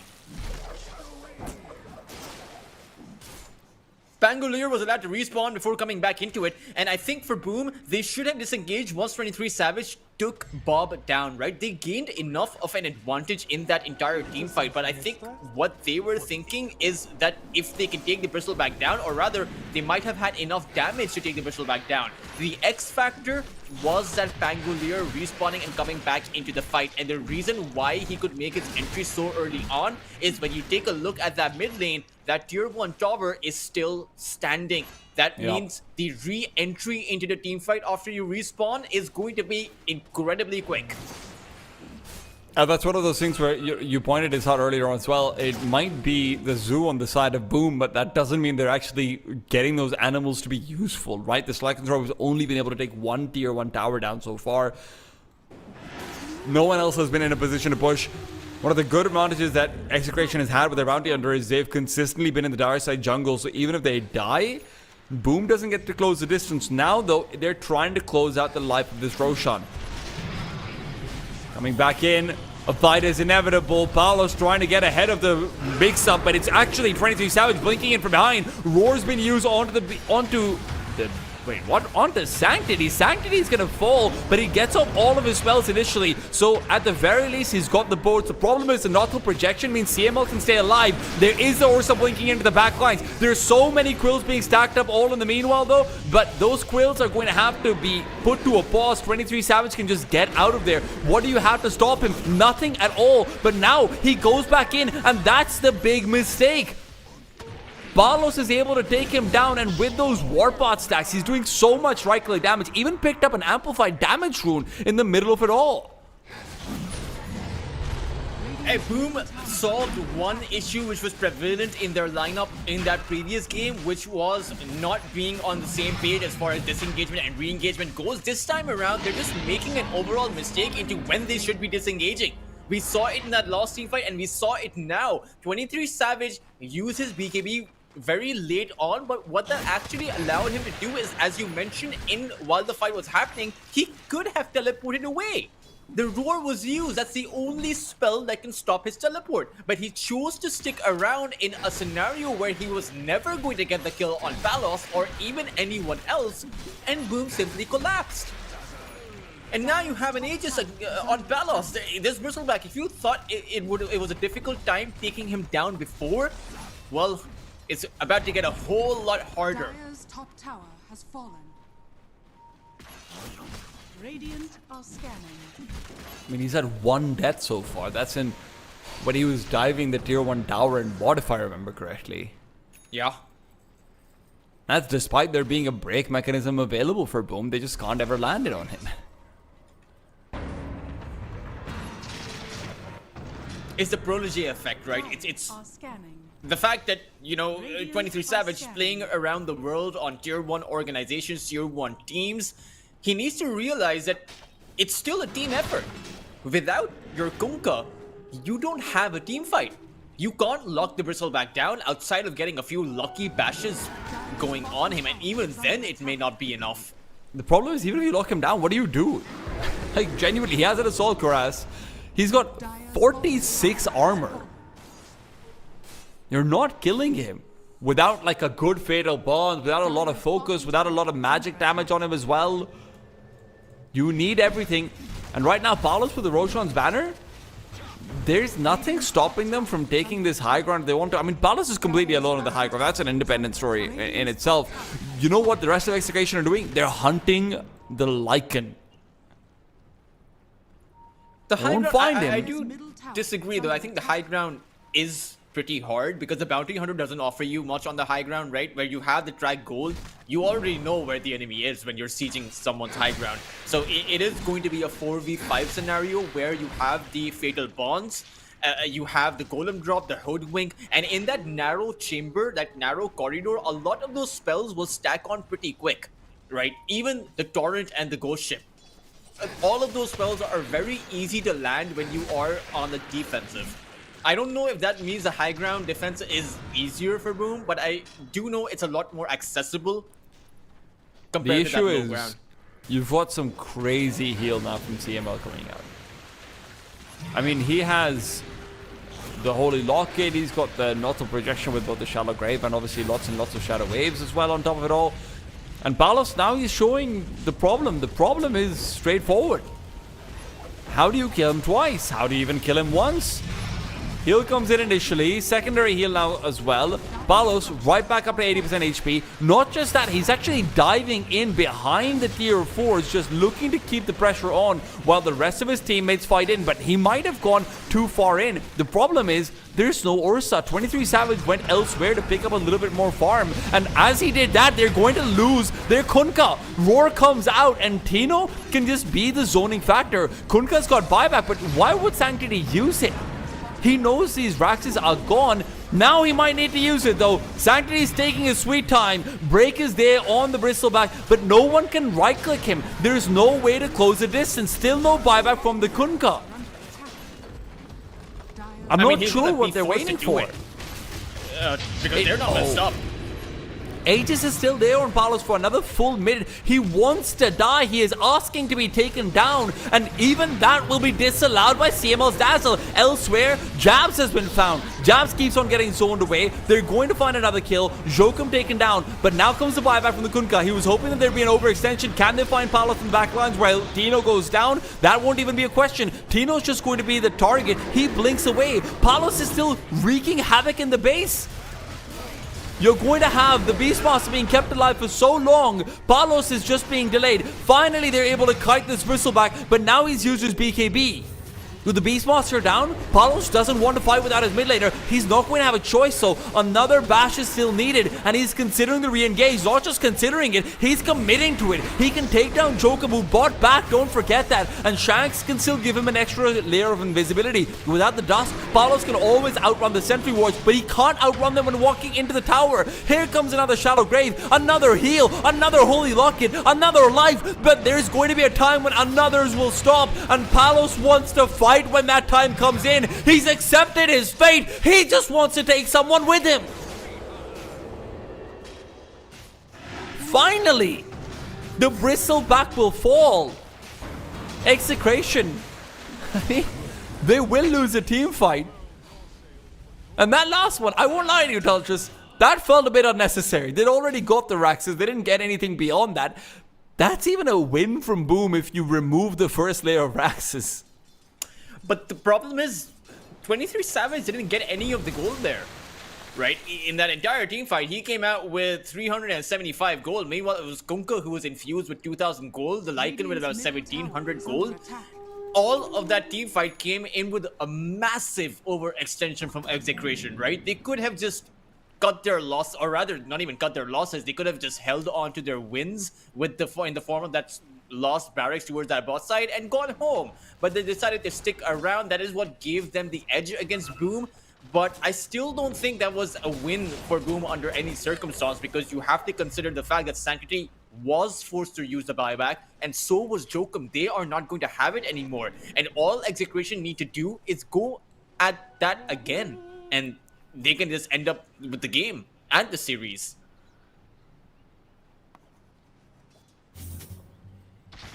The one thing that I think is good to see, though, especially because we know now that Sanctity... I mean, look at that. That is insane. Just the lead that they had. Now, that's a big dip. The good thing is, Sanctity has the Shivas now, Ultras, and we did actually get to see a lot of good kiting onto Palos. Inside the base, Palos was struggling. So, even if you've lost one lane of Axis, there's going to be a point where Ursa reaches critical mass. Now, Ursa's building up the Nullifier up next. I think the problem for me, though, is we might end up getting to a point where Dazzle then even walks in with his own Aghanim Scepter if this goes late. And at that point, I really don't know how you kill Palos at all. It's interesting you pointed out that Palos was struggling. I would say that he was in a situation of an anti-struggle with What does that mean? Just desperately trying to run away from a charging bristleback, right? You see, Execration kite the Ursa. They don't run away from the Ursa. There's a difference. That's true. That is true. Boom are afraid of Palos. Yeah. It's some real Sigma versus Beta mentality. That's what my Instagram brain rot would tell me, right? This is going to be a big moment, though. Palos now comes in with the butterfly. He comes in with a massive amount of evasion, and they're circling in and around with the smoke. Really good positioning from Boom, though, will keep them reasonably healthy. They know where Palos is, and a smoke's been used by them as well, just so that they can stay out of visibility. A good Fatal Bonds, that's their only real chance. A big Wombo combo and a lot of mistakes, and that's what they're hoping for. In they go to the back lines. They've realized what's going on. It's an initiation onto Tino, but Tino's going to be able to get the roller counter off and pursue down Sanctity. Sanctity cannot stay alive. Remember, he used that buyback, so he's going to be target number 1, and he's target number 1 to fall. Shanks will go down, so will Bob, and now it might be too many casualties. Boom has successfully managed to circumnavigate around this bristleback, and Tino, that bash, it gives him another 3 seconds, but it's not going to give him anything beyond that. What incredible recognition coming through from Boom at the play that Execration are going for. By the way, you remember that wolf bite you talked about? Well, it's come true. And it is 23 Savage who is in a hot pursuit. They're going to be able to find this bristleback as well. But taking him down is a separate story. They're going to need that sharpshooter. And that's where it comes in. Jokum finishes off Palos, picks up that gold as well. And despite a 20,000 gold disadvantage, Execration just went advantage. Execration just lost 5 heroes in exchange for the 1. Boom just played that incredibly well. I think that was the best initiation they have gotten the entire game. They were able to take one hero out from the get-go. The roars weren't used. In fact, we saw Bob throw out the roar, but 23 Savage popped his enrage right before it. So he wasn't even locked down for all that long. It was just barely under 2 seconds. And that allowed 23 Savage to go on in. I think Execration, they overplayed their hand. They got a bit too overzealous and they didn't actually have the right idea on who to start the fight on. And most importantly, I don't think even they were expecting the wolf bite. That's trtrue. Made a huge difference there. I think one of the things that we also haven't actually discussed is when you look at the net worth, there's an 11,000 lead. Bounty Hunter is on 17,000 net worth. Look, it's nice, but it's not that useful. This is a slightly fake lead, and they're about to be given that 18,000 net worth hero as kill if CML doesn't save him. For now, it does feel like 23, though, with that wolf fight is just going to be able to continue going on and on and on. Bristleback is still yet to respawn, so they feel like they can continue to fight in, and even if he does respawn, I'm not sure that they would be incentivized to stop. Bob, he wants to get another initiation, but without the roar, what's it going to be? It's Dino. Long range bash with the help of the swashbuckle? Sure. But it's Jokum who you're killing. It's still pretty good, though. From coming in from a Boom, they're able to play outside of their limits, place Execration on the back foot, something that Execration really haven't been under, right? They really haven't felt the heat in this entire game, and that was the first time, or rather, maybe, yeah, that was the first time outside of Boom's high ground that they felt threatened. but you have to be able to lock down a target, right? Boom on their own high ground have that easier access because it's a lot easier to defend your own high ground than it is to make an aggressive play towards, say, the opponent's triangle under their vision. Invisibility. But they're gonna have to pull off yet another miracle, and that's exactly what I think that last team fight was. It was the miracle of that lockdown kicking in for Boom. Right now, they no longer have the element of surprise tea time. That wolf bite has already been revealed twice now. So, Execration are going to come in prepared, not only with having the information, but with a second life on Palos. I don't know if that's entirely true. Dire's middle tower is under Shanks spotted out. Bushwhack is there as well. But the problem is Bob's gone in. He wants to eliminate Jokum, so they're not going to have to deal with the break. And immediately Jokum's down. Buyback will be used. Reinitiation comes in onto Bob instead. He's used his refresher. Can't use that second roar. Will do so in the end. Sanctity stunned up, but that feels like a desperation roar. 23 Savage still able to get onto that Beastmaster with the help of the Wolfbite. Now turns onto the Bounty Hunter instead. Tino's there too. He cannot find a target in the duration of his BKB. CML preempts that initiation onto himself with the early Shallow Grave, while Palos is still running after dogs and wolves alike. It is Jabs who's going to end up trying to TP. Too much damage. Palos takes him down and out.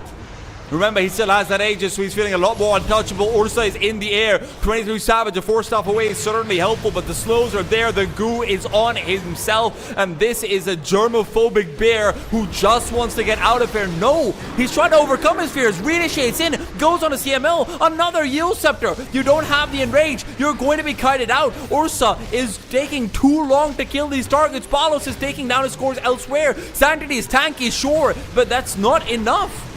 He will fall. Another buyback will need to be used to kill Palos. He has that Aegis. So far, it's been 3 sets of buybacks, one of them being a dieback, and Jabs is intent on taking down the Bristleback. You might do it once, and I say might with an element of certainty, sure, but can you do it twice? CML is coming over. He doesn't have the Blink Dagger. Palos, he's just turning around. He wants to fight, and fight he will. Now he goes in pursuit of Norman. 23 Savage comes in from behind. He's got the stun out. Dazzle's still far away. You've got 3 seconds to kill this Bristleback, but I don't think you've got the damage to do it. BKB now used by Palos as well, and he just wants to go further ahead. Cheese is going to be coming off cooldown in a second, and now suddenly Boom realized he's got a 3rd life? What's going on over here? Cheese can be used by Palos. He's used his Warpath. He is seeing red, and in that red, he sees a very dead Ursa. Buyback available for 23 Savage. Used immediately. Palos goes back into the fountain just to give them a little bit of taste of despair. Execration are walking on the graves of Boom right now. Oh man, that entire team fight lasted over 140 seconds. I mean, that was the perfect, absolute perfect fight Boom were going to get. They found a right target despite losing Jokum so early on, but they had an observer board on the cliff that they chose to take a fight on. They were able to take Palos down, but now things get tricky because it's another high ground defense that they have to go for. Oh my god, they're going to be able to do it. No, not again! CML keeps on saving him. The heal now comes in as well. Palos is able to reach it back up to half HP, and now comes Tino's quick rolling boulder. All of those buybacks you used before, now you pay the price for them. It always was a dying effort from the Boom side. But right now, it's a dead effort. No more wolf bite now for this Ursa. The 23 Savage is going to be forced back to his fountain, and he is going to be brought to his knees. And Execration are going to wipe out Boom in their own fountain to take a series. At this point, you just have to call it. You just have to accept defeat, and 23 Savages realizing we saw some good initiations towards the end of things. Honestly, well played by Boom when you're down 20,000 gold to win a team fight. But the scourge of Southeast Asia is still the Bristleback Ultras. It really is. Off-lane carry role doesn't really matter. Boom lacked an execution plan in this game. They really did not have the right strategy to go about it, despite their draft being placed one way. You saw Jabs on that Lycan. It's a Zoom meta. He's designed to split push, but he wasn't able to do that until the mid-game point onwards. And Palos, He only died once in the early game, did not have a single death until that miraculous comeback that Boom were able to make. But I say that with confidence, T-Time, that was a miracle. They were able to do that because as soon as Execration turned things around, came back with the knowledge that the wolf bite would be there, it really didn't seem close. Just look at that track call. I mean, Bounty Hunter, we were questioning it, and honestly, I'm still kind of questioning it. But what was really good was not just the track gold, but also the fact that with the early Tormentor, they got lucky with the shard. He got an early shard out, and with that, both Bounty and Bob were able to double invis across the entire map constantly. The amount of pressure that was being put on a 23 Savage, and Ursa's supposed to be able to fight early. We barely ever saw him leaving his jungle because of that kind of pressure. And Balos, man, what a late game presence he proved to be. How do you beat a bristleback in Southeast Asia? I don't know, T-Time. If I did, I would be in the upper bracket finals, you know? I would be in the grand finals. But one thing is for sure, I think these teams, I think the next time Boom plays Execration, they will ban out the Bristle. I think when Execration, if they decide, or rather, if they're matched up against Aureus in Singapore in Blast Slam 4, they should probably ban out the Bristleback. I believe you. I agree with you completely. But let's take a look at the bracket before we send it off to a break. Obviously, this is a 2-0, even if it didn't feel like one. So we are going to have an extended break. Boom Esports will be going down to the lower bracket. You can catch them tomorrow in the lower bracket final. I believe that will be at 11 o'clock Singaporean time in the morning. But we still have another match for you guys today. It is Kukois versus Vici Gaming. It'll be coming up after a break. It'll be about, 50 minutes long or so. This was an amazing series, but it's still 2-0, so we will still have a break. But when we come back in, it's Vici Gaming, a couple of players from the former Extreme Gaming side. It's Kukois from the once upon a time legendary 2019 TNC. It is fantastic Dota that is still going to be seen as we continue on in the road to Chengdu with the RES Unchained. We're going to be back very soon. Stay tuned. Come back after about 50 minutes or so. The new breakthrough, an innovative phone with OneXBet app. With OneXBet app, you can register and start betting in just one click. Intuitive interface and thousands of sports events every day. User-friendly app. Big wins, fast payouts.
break through an innovative phone with 1xBet app. With 1xBet app, you can register and start betting in just one click. Intuitive interface and thousands of sports events every day. User-friendly app. Big wins, fast payouts.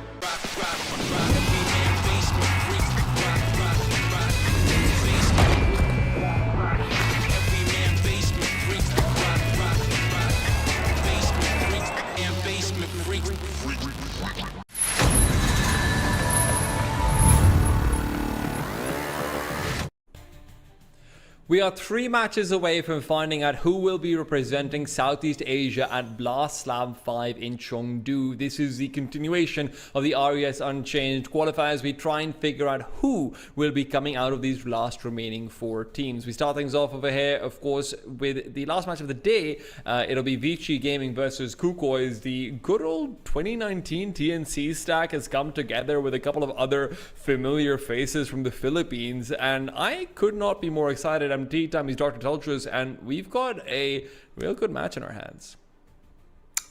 It's either going to be real good or it's going to be a complete stomp, because on the other side you have the former players of Extreme Gaming. You have a TI grand finalist who is now playing in a close qualifier. It's like, you know, it's like a college kid coming to kindergarten to play a game of baseball, except they're trying to make it competitive, right? See, every time I watch the movies, though, the kindergarten kids end up winning, right? So there is that to consider. Of course, Execration versus Boom was the matchup we just had before this, in case you weren't able to tune into that one. That was the upper bracket finals. So Execration won that one out. Now we see Vici versus Kukois. Kukois and Vici, the winner of this, will be going up against Boom later on. So there is no easy match. And sure, just saying Vici are coming in, who are kind of the Giga Chads on paper. And I don't agree with you. Honestly, Kukois have been really good all across this qualifier. Even against Execration, they took away a game. Even against Vici earlier on, when Execration was playing up against them, Vici, sure,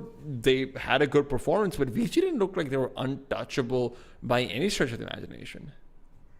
Except it's the experience, again, that comes into play, right? Sure, that's there for Kukois as well, but it's the experience of being able to mount up a comeback. When I was watching the series between Vici versus YG, Yangon Galacticos were about 10,000 lead ahead. Vici Gaming didn't have a single kill in that mid-game mark by the 15 minutes, and they were still able to mount up the comeback. And that's where keeping a calm head is going to allow you to be successful. And that's where I think XM and WS, they're going to be able to carry their team. It's honestly a bit surprising that Vici are in the lower brackets.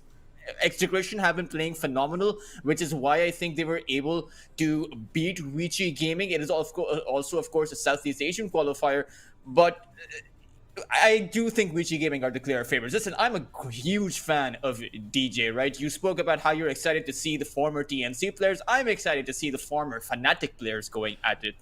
Well, there's a lot of former Fnatic players. Why don't we actually take a look at Kukois and their entire team? Of course, we did also have Armel, who played on Fnatic for quite a while with DJ. So you do have a fair bit of prior chemistry coming back in together between the position 2 and position 4. Always important. But obviously, Gabby, Armel, and Kuku are my once upon a time TNC dream team, who did kind of underperform at TI9. We were actually just going through their results together right now. But I remember them very fondly regardless. Now, I actually find the Armel versus XM matchup really interesting.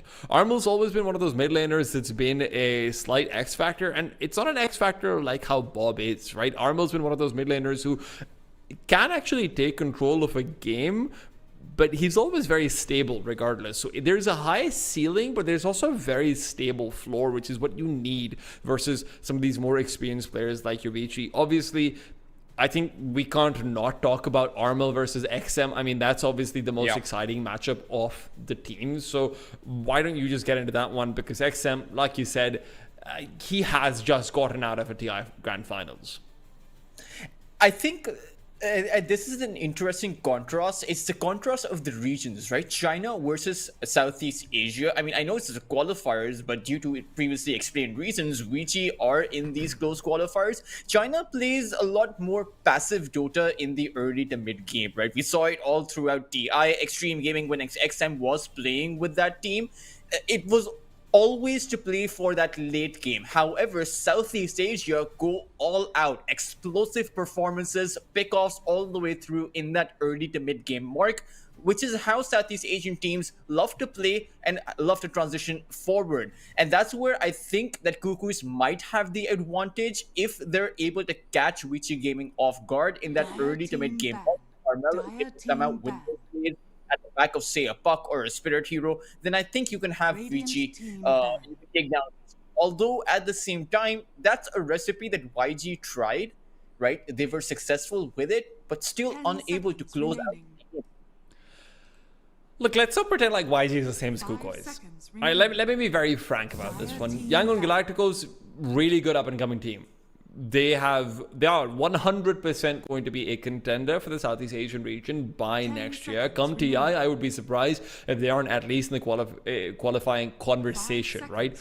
But there's a difference between a conversation and an expectation. And Kukois is expected to come through. All of their players are mechanically very good. All of their players have the experience. All of their players are good at closing out games on paper, especially when it comes to things like qualifiers. Playing online, very different environment to playing on LAN as well, right? This is where upsets are more likely to happen. You actually can bite down on the big dogs. So I don't want to make this sound like Vici are ridiculous favorites. They're not. They are the favorites, though. And I hope to see them play like that. I hope they recognize it as well. Despite being slightly shaken up in the lower bracket, Vici, I mean, even versus Yangon, like you mentioned, a couple of those games went pretty late. Yangon actually had some decent chances to close things out potentially as well, but Vici was able to keep things under control. There's been other games that Vici won as well that Vici almost threw in a few places. Big leads have gone by the wayside, but they start off stable. They'll be picking up the Leshrac for XM.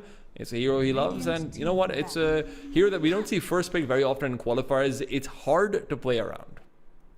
It's easy to play against the Leshrac with a Puck, though, right? So at least that's what Cuckoos will be going for. As far as playstyle goes, right?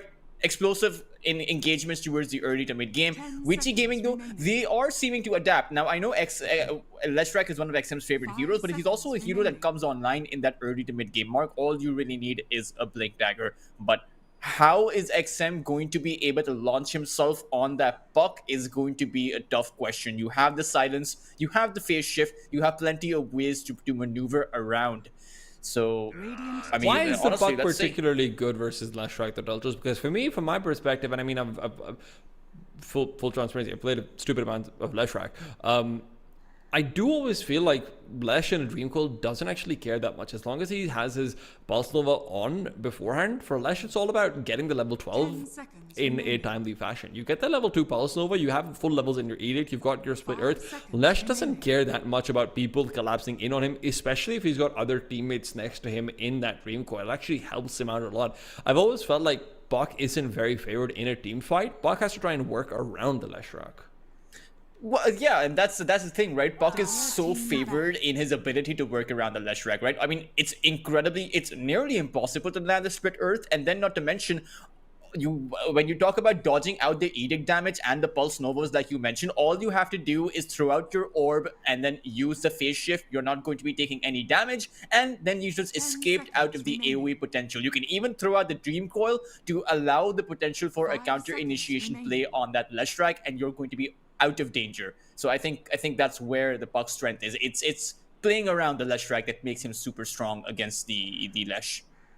One of the heroes that we've seen picked a lot more into this qualifier than we actually had in the last qualifier has been the Scarlet Mage, funnily enough. And for Vici Gaming to address that Puck, I would quite like to see that being an angle that they maybe even look to explore later on. I could see that going really well for them. That would be a lot of investment in towards magical damage, and then also your lineup would be a bit squishy. So if you do go the way of Skywrath Mage, I would hope that you have some kind of stable frontline core going by their side. I mean, the Mars is banned out, the Lycan is available, but you need a frontline. You need someone to soak up damage. So maybe a Bristleback, Dragon Knight like you mentioned, although it would have to be a carry Dragon Knight. But Cuckoos, they look to disable XM, right? They will pick up the Disruptor, which means that blink in from that Leshrac, like you mentioned, it is going to come with a bit of risk. You will have to find a way to play around that Static Storm, which isn't the easiest task. And then, like you mentioned, the Leshrac doesn't really mind being Dream Coiled. I'm sure he will mind the Dream Coil and the Static Little Storm bit, in yeah. a combination. Yeah, that hurts. Even if you've got your spells up, that still hurts. It's just a lot of damage being dealt to you, right? Also, just a great combination. Kukois are coming in with a lot of disable initially. That is bold. That's a lot of Bogna's push. one of these heroes that doesn't actually see that much play anymore ever since TI, especially in the tier 2 side of things.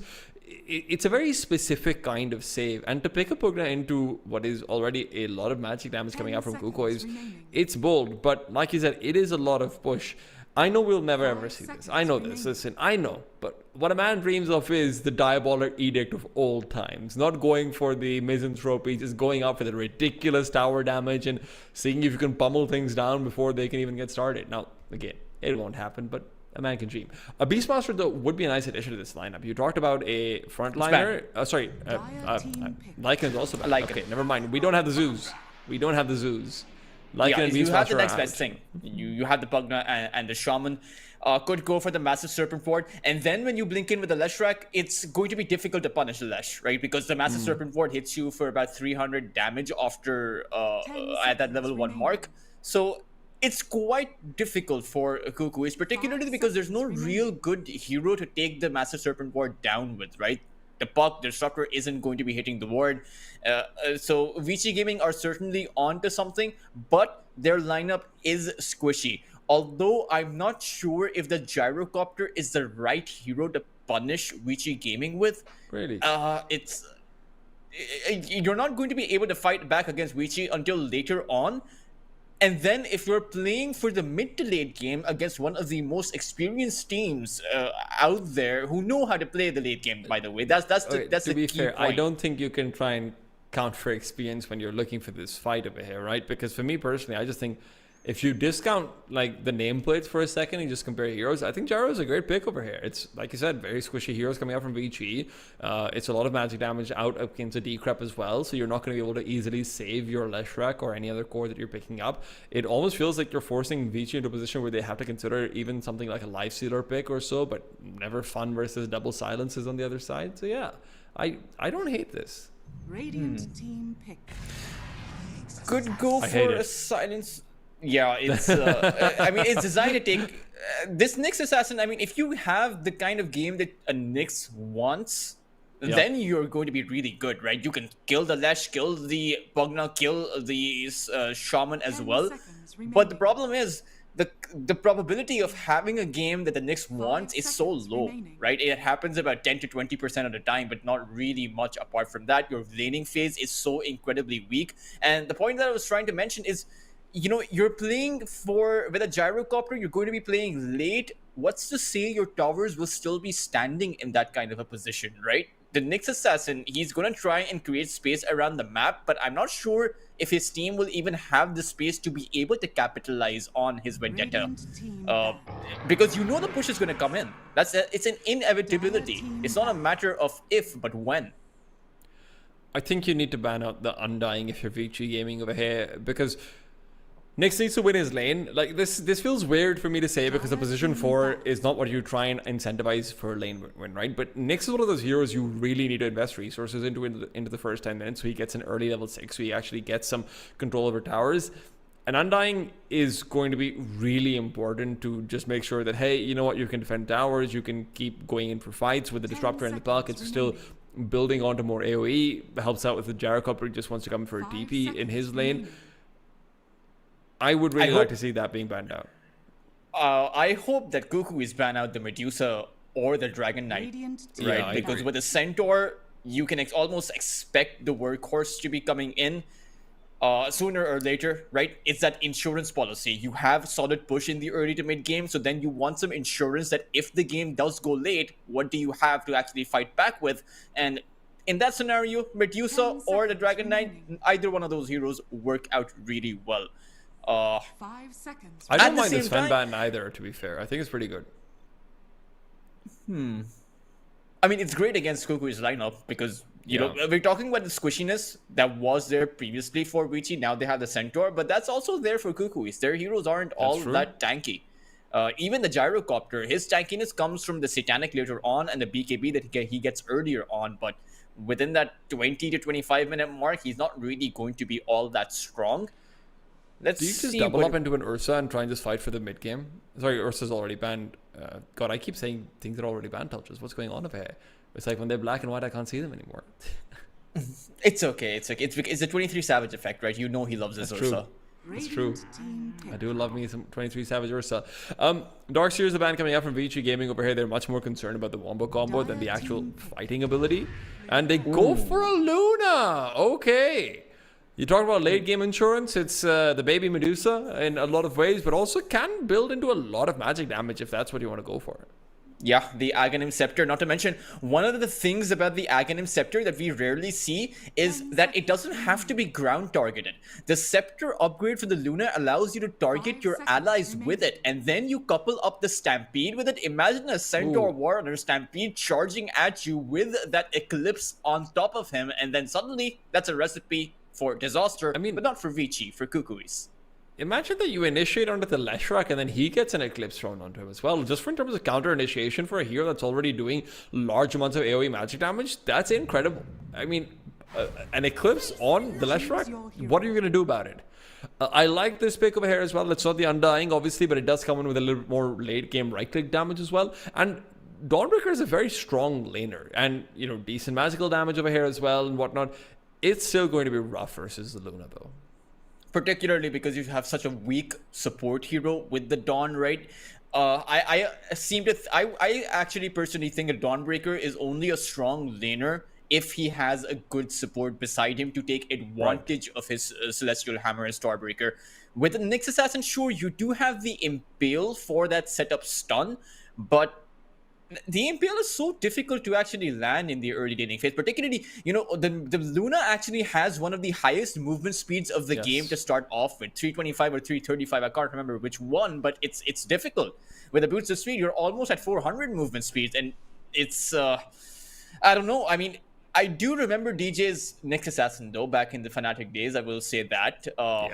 It's an interesting contrast, right? It's, you know, you were talking about the fact that YG have yet to face their prime, right? Yeah. I happen to think that Vici Gaming, they are currently in their prime, right? In some way, but I may be this may be a short. Might be romanticizing it. This might be a short stick of an opinion, but I think Kuku is maybe past their prime. I would love to be proven wrong about that, but you know, that's an interesting triad of combinations going out there.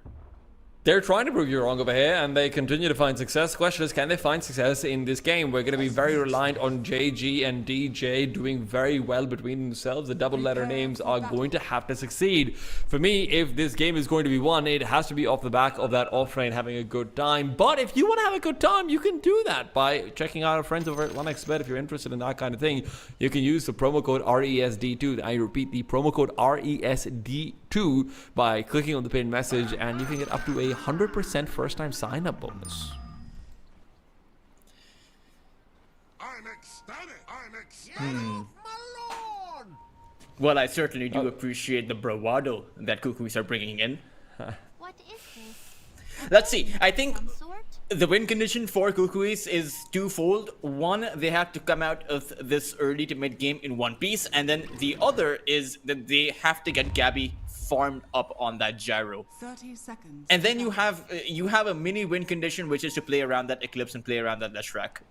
And you need all three to happen perfectly. Otherwise, you're not going to be in a good position. You're going to get run down. Yeah. In the scenario that Kukuis do come out ahead, though, right? It's an off chance, but it might be possible. Vici Gaming don't actually have great heroes for a comeback. Yeah, you don't get to fight from behind as a Luna and a Leshrac. 2-2. Armel versus XM is obviously the other matchup, but for Low to have a good time on the Luna is going to be critical if Vici want to go forward.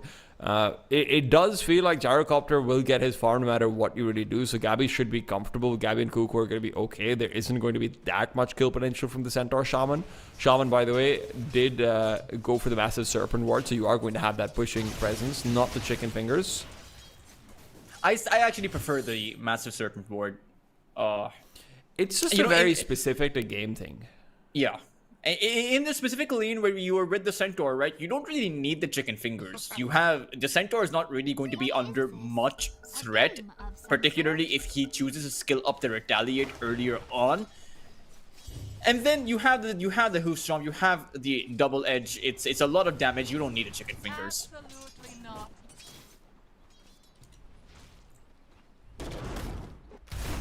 Well, that's going to be a good start to things. DY might actually end up going down over here. Blood Grenade as well now comes through. Now, JG didn't go for the Celestial Hammer, so he's not going to have a follow-up slow. Pugna gets away. Blood Grenade's been expended, and he does lose a lot of life for it, but he's not too uncomfortable. Interesting laning decision. I would have expected you to have sent the Pugna towards that top side, just for that early pushing potential. Doesn't really seem like the Pugna offers all that much against the Nyx and the Dawnbreaker. You only have one spell that deals damage, right? Which is another blast. And as it turns out, all the Nyx really needs to do in order to trade is skill up his Vendetta. And that means the Pugna can't Carapace. trade against... Yeah, his Carapace. And that means the Pugna can't trade against the Nyx. Yeah. I do think Nyx is going to be maybe slow to skill that Carapace. At level 1, the longer you can maintain him on it. And also just wanting that extra damage with the Mind Flare as well. It's something very common for Nyx's. If you want to trade, because Pugna also has really good right-click damage from range, right? He's very high movement speed himself. That's one thing about this Radiant size safe lane. It's 330 and 325 movement speed respectively. You don't actually get to close the distance on them. It just isn't happening. Unless you commit with the Celestial Hammer, right? But it's one way in. It's difficult to make your way out of that. Laning phase is going pretty evenly. Actually, the Gyrocopter is doing very well for himself. 16 CS for him. Yeah, a few of those are going to be neutral camps, but Armel's actually doing pretty well as well. Denies one of the water runes, picks up the other one, so Leshrac will be slightly limited in his regeneration. This is going to be a pretty passive laning phase. I mean, you know that Vici aren't looking or aren't going to be going for too many kills. That leaves the onus on Kukuis that in order to slow down the incoming push that you know is going to be coming to your way, you want to try and go for some kills on your own side. And maybe DJ can go for some rotations. Can you just outrun the Shadow Shaman? That's a lot of damage. He barely TPs out. One more right click would have done the job, but nicely spotted from PYW. Yeah, it's unlucky for Kukuis, I believe. And the problem is you couldn't even have thrown a Thunder Strike on him. Ooh. GG. Well, we talked about how winning that lane is going to be critical. DUI's been playing with fire a couple of times over. JG picking up the kill, and look, a little bit more of where that came from, and you're going to be in for some trouble as the Leshrac. Yeah, it's getting a bit, or not rather getting a bit difficult. It might be a bit difficult for the laning phase for Vici Gaming here. But the good thing is you just have to sustain the losses, right? You don't have to actually give up too much because you can choose to avoid Kukuis. It's another set of water runes that you just haven't been able to pick up as XM. He's going to have to go back to base. That's actually a big one. Radiant's courier has been It's going to mean that Armel will be able to grab up an entire quick wave of an advantage going his way. At the same time, I would like to see DJ rotate out.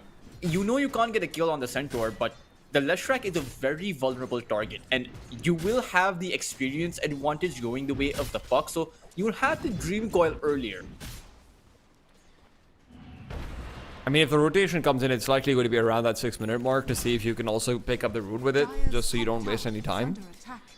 But I'm with you. He's also up to stacking duties. I know there's a gold... there's a really big, like, gold penalty if you're stacking creeps. I don't know if it's there for XP as well. It is there. Oh, right. Sorry, if Okay. you're stacking creeps? No, you don't get XP unless you're close by. No, that's not what I meant, but what I do see is PYW going down. POW falls, and now WS will have to be slightly more conservative. No, when you stack a creep camp, Yeah. for the stacks, you get 20% less gold. Like when you kill them. I don't Okay. know if that's true for XP as well. I am not sure either. Okay.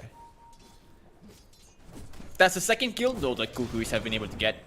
Yes. I think it's been on both of the supports. It's been on Okay, the so they supports, haven't yeah. been able to find a core yet. I mean, you know the big targets are the Lesh as well as the Luna, right? So you want to disable those two heroes. Difficult to actually stop the flash farming capacity of either one though. Because, I mean, the Lesh and the Luna farm up really quick. Radiant are scanning. There's a game plan. It's time to fight for that 6-minute rune one way or another. DJ is not going to be able to stop XM from getting it. It is his first rune so far. It's a shield rune. Doesn't give him the most skill potential, but at the very least, it'll be giving him a chance to invade for the jungle camps. This is going to be big. If you can pick up these 3 hard camp stacks, then this is twofold impact. One, obviously, you get the gold. 2, Nyx Assassin wasted a whole lot of time, but now Buck even comes in for the snipe. Armel picks up like 6 creeps from that. Nice little curveball. The problem is, it's you know, you have the shield rune available on XM, which means that Armel can't actually go in on him. So he was not able to contest as well as he would have liked to. DJ was there to soak up a bit of the experience. I don't think he got all of the experience, but he's going to struggle on the Nyx. TP in, there's a glimpse back onto the Centaur. Armel does have the Dream Coil, so Centaur's TP is interrupted. This kill is going to be worth its weight twice over, because Centaur also now can't TP back. Great That's a big timing. one. Using the Wisdom Rune spawn as a chance to initiate. That's not only big, it's a bit surprising, right? I don't think Vici were expecting a kill to happen on the Centaur at the back of the Dream Coil either, which is why you saw WS playing so aggressive. But so far, Kukuis have been able to hit the win condition, or rather, get more than just the win condition. BYW is in a lot of trouble over here. You don't have anyone who can actually keep you respawn. He's going to fall, especially with the cooldown coming out. Nice reverse cooldown as well. Predicting the juke from Gabby. We have a 2,000 net worth advantage for a team in 8 minutes.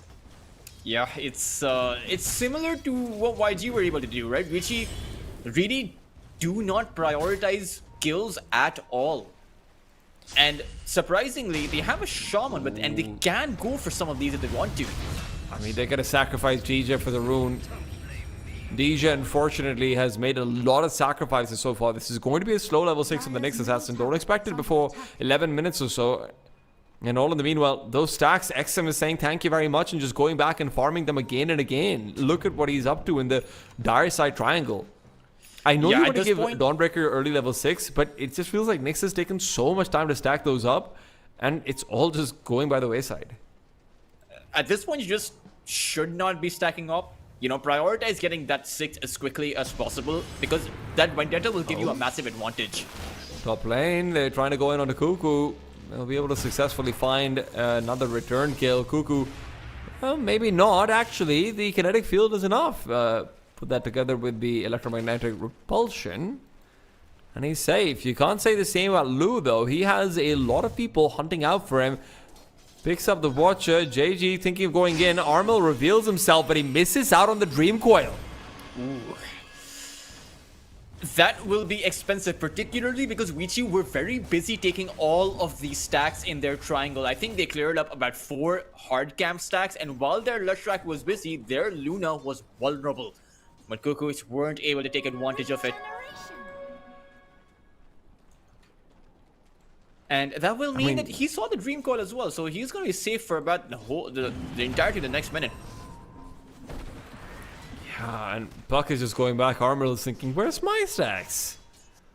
Well, unfortunately, Leshar took them all. Somehow still pretty far ahead in the farm department, though. XM has not been able to catch up. Not even close to it. Armel having a great laning phase.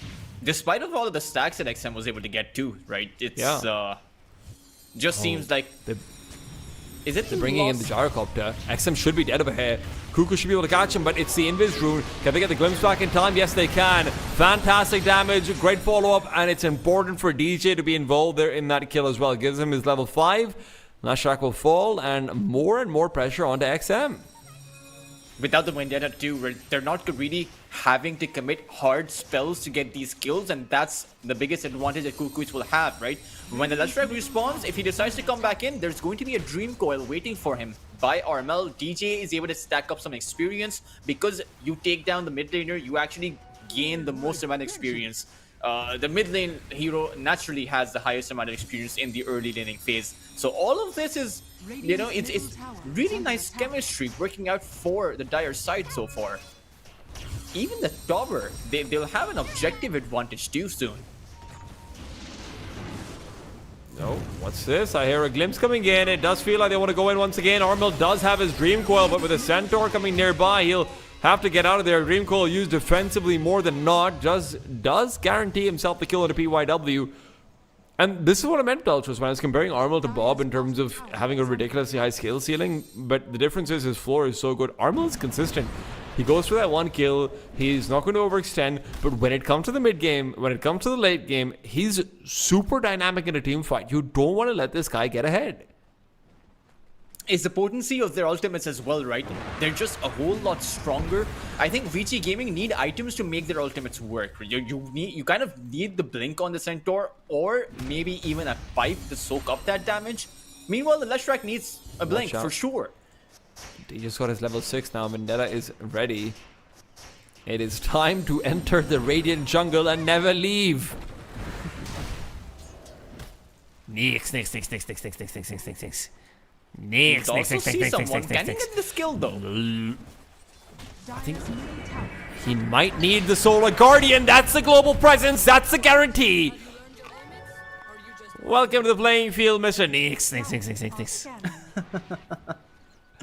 The only thing though is Vici, I think they're going to be adapting to this, or at least they should be adapting to this, because you know that there's that global presence kicking in with that Dawnbreaker, and you will 100% of the time go for that.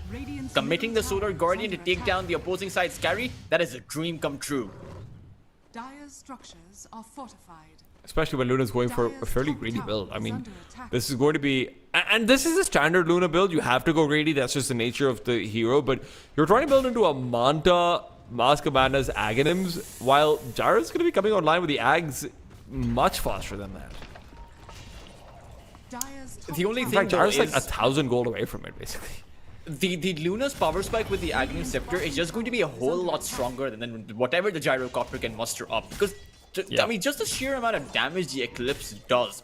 I think the BKB is the one power spike that Kukuis will need in order to contest against the Luna when it does come online. But that's... all that talk time is around that 22 to 26 minute mark. It's not going to happen before that. Before that, Kukuis have the margin to stack up advantage, right? It's their game, their transition to the mid game is just dependent on how many kills they can get with the Vendetta, with the Dream Coil, and with that Dawnbreaker. Speaking of that Vendetta, DJ out and about on the hunt. He is really hoping that someone's going to make the mistake of coming for that 14-minute rune. We're going to have the Solar Guardian back up in about 10 seconds or so, but with the smoke onto Cuckoo and Armel, they want to get busy with Centaur.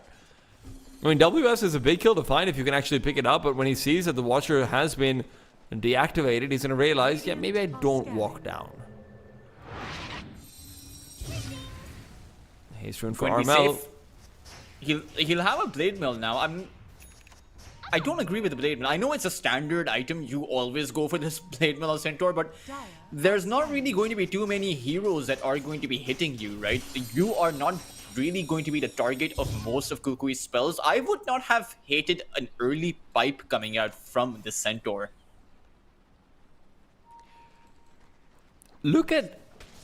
I don't know if this is possible, but I'd really like it if we can quickly toggle the Radiant Fog of War for a second. Because I just want to look at what the Radiant side see. We're 14 minutes in. They're playing behind their tier 2 tower on the Luna. They're playing behind the river on every single player that they have. Farming wise as well, they don't have anywhere they can go. Even going to plant down Vision is risky, right? Because you might just be walking into a Static Storm and then you have a Solar Guardian on top of you, or you always have to be wary of the Vendetta. You don't know if the next assassin is there or not. The curse of invisibility. Top lane though. Could be an attempt on the Disruptor and the Gyrocopter. Or at least an attempt to force him back and limit some farming space. Low in the meanwhile is getting closer and closer to that Mantis tile. We'll have that at about that 17-minute mark. Timing's not the best, but listen, he's making it work. These kinds of kill attempts coming in from Vici Gaming, I hope they're calculating for the Solar Guardian as well, because they're going to leave their Luna vulnerable. Even inside of the tier 2 tower, she will fall incredibly quickly with the puck here. God, Armo wishes he had a Blink Dagger so badly. But they might look to bypass his Luna completely. DJ wants to go in. They've got the Glimpse to initiate. Blade Mill or not, it's a Static Storm on a tree, followed up with a Solar Guardian that doesn't get the stun, but it does mean that the Leshrac is dead before this teamfight even starts. Eclipse is there though, Low able to trade, and that big massive Serpent Ward, it's doing far too much damage. You can't fight around this. You do lose PYW in the meanwhile, but mitigating losses, a 2-for-1 with a Solar Guardian being used and getting the offlaner. The only problem is, you've lost your Leshrac. DJ is fantastic on that Disruptor.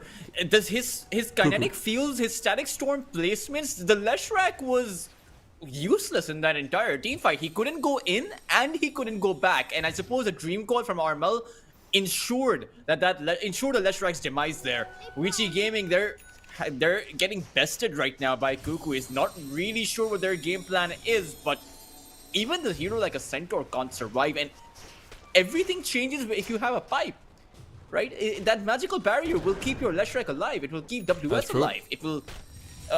It's just such a good item this game. He's going for it now, but it's going to be a little bit late. And we spoke about this in the draft, right? It's you have squishy heroes, so then you pick up a frontliner, but in this kind of a scenario, your frontliner isn't supposed to be returning damage. That's not his job. His job is to keep his Leshrac alive, keep the Luna alive.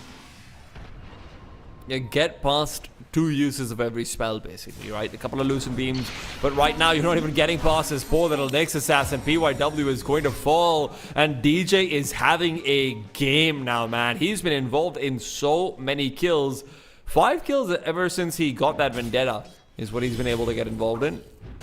Very impressive stuff. And he'll have an early Eul Scepter, so that Stampede is not going to be as effective as Vici Gaming want. They can stop the disengagement, they can even stop the initiation, because nowadays you don't go for an early Blink Dagger on Centaur anymore. So you're more relying on charging in, but then you might just get interrupted by that Euls. And another niche mechanism is that Euls can actually set up for the Solar Guardian, right? You Eul someone, you walk in, and the Solar Guardian can come in for an easy initiation and easy stun. I hate to give you more bad news, but I actually don't. It's bad news if you're a fan of Vici. It's good news if you're a fan of Kukois. Gabby has his BKB. By the time Luna has an Aghanim Scepter, Gabby's gonna have a Daedalus. Yeah, it doesn't feel like this Gyrocopter can be contested at this point. I mean, you have not been able to involve the Leshrac in any of these skills. He's far doubled behind. the net worth of Leshrac. It's just not possible. Even if the Leshrac were to blink on top of you, XM will just simply melt to the side gunner. It's not even, you don't even need to throw down any spells. 300 gold? Why not? Setting up for the Tormentor and a tier 1 tower on top lane. Vici Gaming were in this exact same position just 2 series ago, though. So it's why you can count them down, but counting them out is something that I think is a lesson that YG will take home, and I hope that Kukois, with the experience that they are bringing into the table, I hope they can recognize that maintaining a calm head against Vici Gaming is as important as maintaining this lead.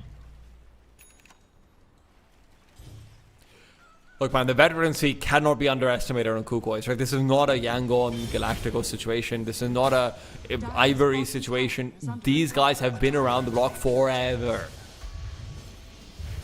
They are the Southeast Asian block in many ways. DJ even gets himself up the Aghanim shard, so he does get the break on attack, which is actually really good if you want to take down the Centaur Warrunner.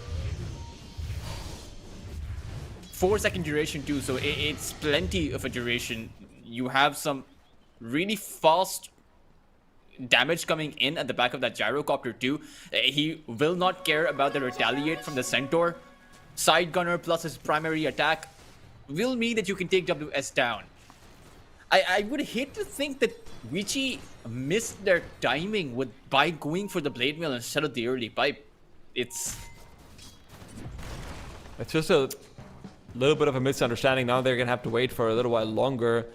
Luna's still fighting to farm up that Aghanim, 700 gold off of it, so this would be the perfect time to go for a fight if you're a Kukoi's XM. What's his item status? BKB far away, they have to forfeit tier 2. They have no choice but to do that. I'm afraid for... And the odds from our friends at 1xBet, they're looking pretty accurate. 1.15 to 506. I mean, Kukois do feel like they just have full control over this game. The problem is, even if XM gets to his BKB, it's not going to help him all that much. He'll survive against the Puck and the Disruptor, but then it's a gyrocopter tea time. Like you mentioned, Gabby will have a Daedalus soon. So how does a hero with about 10 armor and 1400 HP survive against a gyrocopter with a Daedalus? With prayers? You know, I don't know, man. Motherly love. In the scenario that this game does go late, though, I'm wondering who comes out ahead. I think against the kind of lineup that Kukuis have, the Puck is stronger than the Leshrac, but the Workhorse will mean that the Luna is stronger than the Gyrocopter. That's true. Flame, while we have the time, could we show the GPM for a second? Because I'd like to add something to the if this game goes late conversation. It's 731 gold per minute's a lot. 20 minutes in, it's not common at all. Yeah, that means 10 minutes from now, Gyrocopter will have about 7,000 gold. You also have to remember that added it in to which I mean, means GPM he will be does, 6 slotted okay. at that so point, for right? everyone, the way GPM works is if you actually had a mechanism to look at GPM past 12 minutes, that's what true GPM is. In Dota, there's true GPM and then there's actual GPM. True GPM means like when you get out of the laning phase and you are actually farming, that's when your farm efficiency is going to be measured the most. The laning stage is nice and all, obviously it's important, don't get me wrong, but your actual GPM right now is probably closer to 900 or so if you're at 730 by 21 minutes. So by the 30-minute mark, Gyro's gonna have like another 9,000-10,000 gold. Essentially becoming 6 slotted, right? At that point, you already have at least 5 slotted, yeah. And then in contrast, Luna is not going to be able to get to that point. I mean, one of the downsides of having an Aghanim Scepter on the Luna is that you're not going to be as strong as a physical DPS carry. Because you've you need invested... your Leshrac to be active. But it's so difficult for the Leshrac to do that. This game is... I agree. You know, Dita, make no mistake about it. This game is on WS as well as that Luna. It's on their shoulders. Oh god, I can see Texam turning around. He's dead. He's a dead man, Tultrus. Solar Guardian comes right in. This combination is lethal. At this point, it's better him than the Luna, if I'm being honest. You know, and I think that's what Vici are prioritizing. They know just how dangerous that farming spot is because the Nyx can be there at any point. And they don't want the Luna to be there. They want the Luna to farm up safer. You see her now moving to that same place where the Leshrac died because they know the Vendetta is on cooldown. Cuckoo will have the glimpse. Cuckoo has a glimpse. He's gonna glimpse him back. They don't have any way of staying alive over here. WS is going to go down. He's just going to wait out the entirety of his blade mail. Fortunately, he's got Pugna to save him. Unfortunately, Pugna can't save him. Dream Coil is just too good against the Stampede. I mean, you have no way out when you're caught in like that. It's a rough scenario. Didn't really expect You I gotta mean, respect the 2019 TNC Tultras. You can't be bringing Chinese teams to Southeast Asian qualifiers and expecting they can have an easy time. They're fighting for pride here. I think you're forgetting that even Prime TNC would have still lost to Prime China. Radiant's top tower Hey, is under you can't compare Prime China. That's unfair. That's like then I bring in 2013 Orange. You know, He's a TI Grand XM finalist. is yes, of course, but you know, like yeah, you gotta look at everything going on over here. Right now, though, this could be a window of opportunity. You take away the Aegis, but you can't take away the Aegis without taking a lot of damage. That's why JG comes back in with the Solar Guardian. Do they have more support is the question. Well, they're at least going to be able to take down the tier 2. WS is feeling a little bit perturbed, and now comes the call down. Fortunately, Pugna does have the heal, and this time it's going to be enough to keep him alive for a little while longer. Dream Coil, though, keeps on being the bane of their existence. And not only do you lose your tier 2, you also lose just 2 more heroes with that. is under attack. I think Pugna should have just gotten back. I think defending anyone inside of that Dream Coil while the gyrocopter is in front of them is a lost cause. And you have to know when to cut your losses. Because if you do not save your Pugna, if you don't have your defensive heroes, you cannot defend your tier 3s. 25 minutes in, Kukuis have come knocking on your door, and Vici realize that they are in danger. Radiant's top tower The has good fallen. thing is, the Aghanim Scepter upgrade also, I think the cooldown is 65 seconds, so it's Yes. comes very online spammable. really quick. And the good thing is also they respawn pretty fast too, actually. So it's hard to push high ground. They just keep coming back, man. They're going to go for a smoke here. I mean, I think the BKB from XM is ready, so the Leshrac can potentially survive for a lot longer. Luna does not have a BKB, but that's okay. They find a nice little disruptor, Ay, ay, ay. and they throw the Eclipse on him. Listen, 65 seconds, baby. That's all it is. I actually really like that. I think that's good. If you don't throw the Eclipse on him, if there's someone nearby, if there's like a bug or anything like that, there's incentive to initiate back in. There's always problems. You don't have vision as right inside. Throw the kitchen sink at him. It is 600 gold, so Yeah. And Lou will get the majority of it. So and it's, I think the most importantly is deterrence. Although at Absolutely. the same time they don't really seem deterred at all. well, support for support. You're happy with that for Vici. Luna also gets to go ahead and pick up another 4 camps and a couple of creep waves. Luna And hey, needs that he BKB. respawns It is pretty critical. He's gonna have 200 gold and then he has the BKB. So Lo could actually go for a fight. You could see a world where this could work. Radiant's middle tower is under attack. I think you just need the level 20. When Luna gets level 20, that's a huge power spike. That's not gold reliant as well. But the problem is, you aren't going to have that before these Raxes fall. And by the time you even TP in, is there even a fight to be had? Has fallen. I think they should WS defend has this the mid blink dagger. barracks. He needs to go in, and immediately he does do so with the Eclipse as well to help out. The problem is the Solar Guardian. It's too much healing. They'll lose their Shadow Shaman before he can even deploy the Serpent Ward. He'll immediately buy back to come back in, but Gabby's BKB is just doing too much damage. Lo can't man-fight him. This is a poor little kitty cat, and he's realizing that far too late. They don't have buybacks either.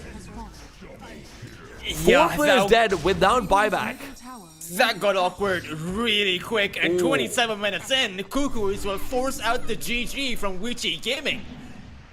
The Leshrac forced to be on standby while that entire fight was taking place. Wichi Gaming really did not know what was coming their way, and man, oh man, was I wrong about Kukuis. I did think that it might be a scenario where they could give Vici Gaming a tough fight. I didn't know if it was Vici Gaming who would have an insurmountable lead ahead of them.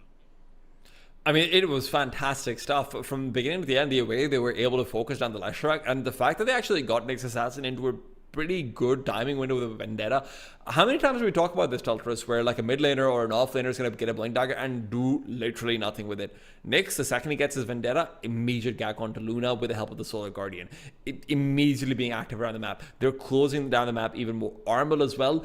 What they do a really good job of recognizing is that small advantages are going to give them a window for Gyro to just farm up massively. Gabby had free farming pretty much because all they kept doing is spamming Dream Coil on his support, keeping them back with the help of a Vendetta thread and everything. This was a really well executed game plan coming out from Kukois, but that's just one game, and I don't know if you can do it twice. I doubt you can do it twice. You surely can't defeat a TI Grand Finalist in 2. I just don't believe it, but maybe it's not up to me to believe. Let's find out whether it can be done after a break. Can VG make it back for Game 3? The new breakthrough, an innovative phone with 1xBet app. With 1xBet app, you can register and start betting in just one click. Intuitive interface and thousands of sports events every day. User-friendly app. Big wins, fast payouts.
new breakthrough and innovative phone with 1xBet app.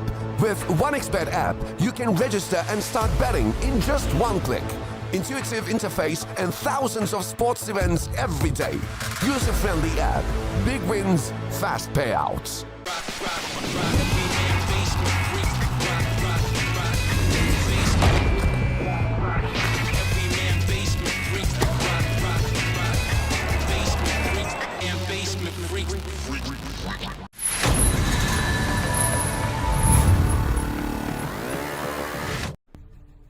Welcome back to the RS Unchained, the Southeast Asian qualifier for Blast Slam Chengdu. The 5th edition of Blast Slam continues. I'm T-Time with Dr. Tultra joining me. It is game number 2 between Vici and Kukois. Kukois coming out on top in number 1, and I'm not just going to say coming out on top, I mean just sitting on them, stomping on them, just pummeling them into the ground and spitting on their graves. That was very one-sided. I did not expect that at all. Vici Gaming are supposed to be the favorites.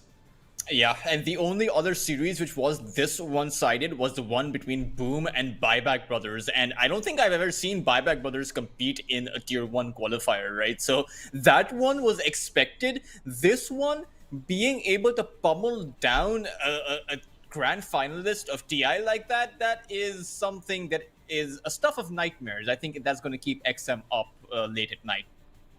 I think he's got enough about that, to be fair. He might already be struggling with his sleep tantras. Let's not give XM more than he already has on his plate. It's a bit hard.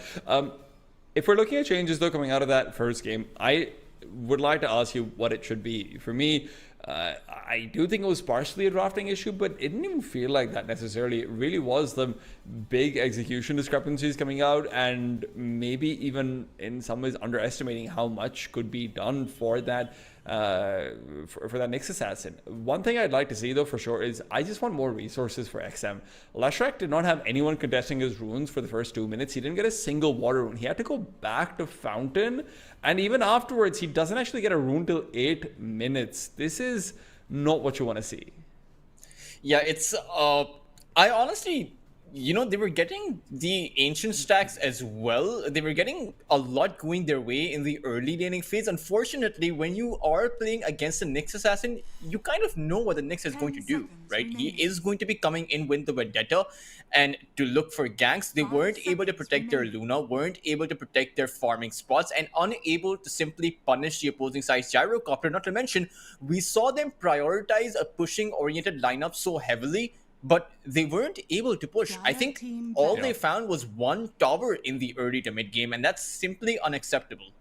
No, I agree completely. Dire team back. I actually even forgot about that. Leshrac did get a lot of those stacks that Nyx Assassin had stacked up for the Kukoi's side, and still Leshrac was able to invade it again and again. It was actually funneled a lot of resources in, but unfortunately, some losses in the laning phase aren't just about getting gold on Leshrac, it's also about denying it to the Buck, and Armel had a very good early game alongside that Nyx Assassin. So yeah, you can see why Vici Gaming are focusing very much on Armel's heroes. It's a Queen of Pain into a Buck ban immediately. They don't want to deal with that super high mobility that Armel likes to play with. It's that early to mid game aggression that I think a lot of Chinese teams struggle with. I mean, throughout the best of 5 Extreme Gaming had against Falcons, right? It was the games in which early on the Falcons came out strong that they struggled with. Simply, it was just, it really just seems like their only game plan is to play for the late game. But Cuckoo it's been a while since I've seen the Storm, right? I've seen a lot of Void Spirits, a lot of Ember Spirits, and I say a while, but I more mean like weeks. Didn't really see it in the last close qualifiers apart from once or twice, but let's see what Cuckoos will do with the Storm. I think Armel played the Storm back in when I costed him back in February, and he is a pretty stable mid laner, a very consistent mid laner. Look, I know this isn't true in terms of whether it's been picked or not first pick, but it's funny because the last time I actually remember Storm being like a first pick hero was for Sumail, funnily enough, which is literally 10 years ago now at this point. So yeah, I don't know if this is a good pick. I don't think it is. I'll be honest. The one thing it is good at is it's very good versus Sand King in the laning phase, right? So at the very least, you can guarantee yourself a good anti-mid lane in case Sand King is going to be parked inside mid and not just sent off the off lane in response to the Storm pick. But there's still so many ways to counter the Storm out, right? I really hope that we get an anti-mage ban coming up from Kukois, to be frank. But also then that opens things up to Vici then setting up for Medusa with a lot more free bans for themselves as well. I don't think you should be playing a mid Sand King, and that's not something I say all that often because I do think the mid Sand King is the way to go about it. But in this kind of a scenario, you want someone that can match the tempo, match the pace of the Storm, and the Sand King can't do that. The Sand King will be building up stacks to take them with the Sandstorm, or the Storm, courtesy of his Ball Lightning, can contest the stacks very well because he's just so hyper maneuverable. So play the offlane Sand King, match the pace of the Storm with a Spirit Period hero of your own. The Quap and the Puck are banned, or maybe even pick something like an OD and outlane the Storm. You know, that's certainly one way they could go about it. I would not love an OD pick, although it is stupid amounts of damage if it does get snowballing. I know OD is going to be very good versus the Storm in lane, but it just feels like it vacuums up the entire 10 to 20 minute mark where it's not doing enough. But yeah, obviously the point still stands, right? You can just try and crush the Storm in the laning phase more than anything else. They're taking their sweet time with this ban though on Kukois. They really are unsure about how to go about this one. Team pick. Radiant It will be the Disruptor ban, so not an anti-mage ban. They follow up with a Pugna themselves, which is going to be a nice defensive support in case there's going to be something like in AM or just generally any sort of fast right-clicking hero being picked up as a counter to that Storm. If Vici have no intention of playing an offlane Sand King, then I suggest they pick up the Dawnbreaker because you can't allow Kukuis to come out with it. We saw what it could do last time around. This time it's even more empowered because you have the Pugna's life drain and the Decrepify for the saves, and then throw in a Dawnbreaker to that mix, and that Storm becomes unkillable. Not to mention a Dawnbreaker, you know, you talk about the heal of the Dawn versus the damage of that Epicenter. Kind of feels like a Dawnbreaker counters out the Epicenter, at least in the early to mid game before you had the Shiva's Guard for the Sand King. Least. Yeah, it's. I think you need to take out the Dawn.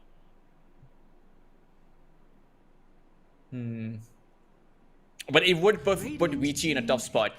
You know, it's they have a Sand King at the end of the day. Where's that carry? Are you sure about that? Yeah, I actually am. Is it because you have a Pugna? I also just think Morta carry is pretty good versus Storm Spirit, to be honest. I think it's one of those heroes that generally doesn't get killed as easily because you can go into the Ghost Form ultimate. Obviously, natural BKB builder and the like as well. And it's just really good magic damage, so you're going to have to go for a BKB on Storm slightly earlier as well. Obviously, you will be going for that eventually anyway.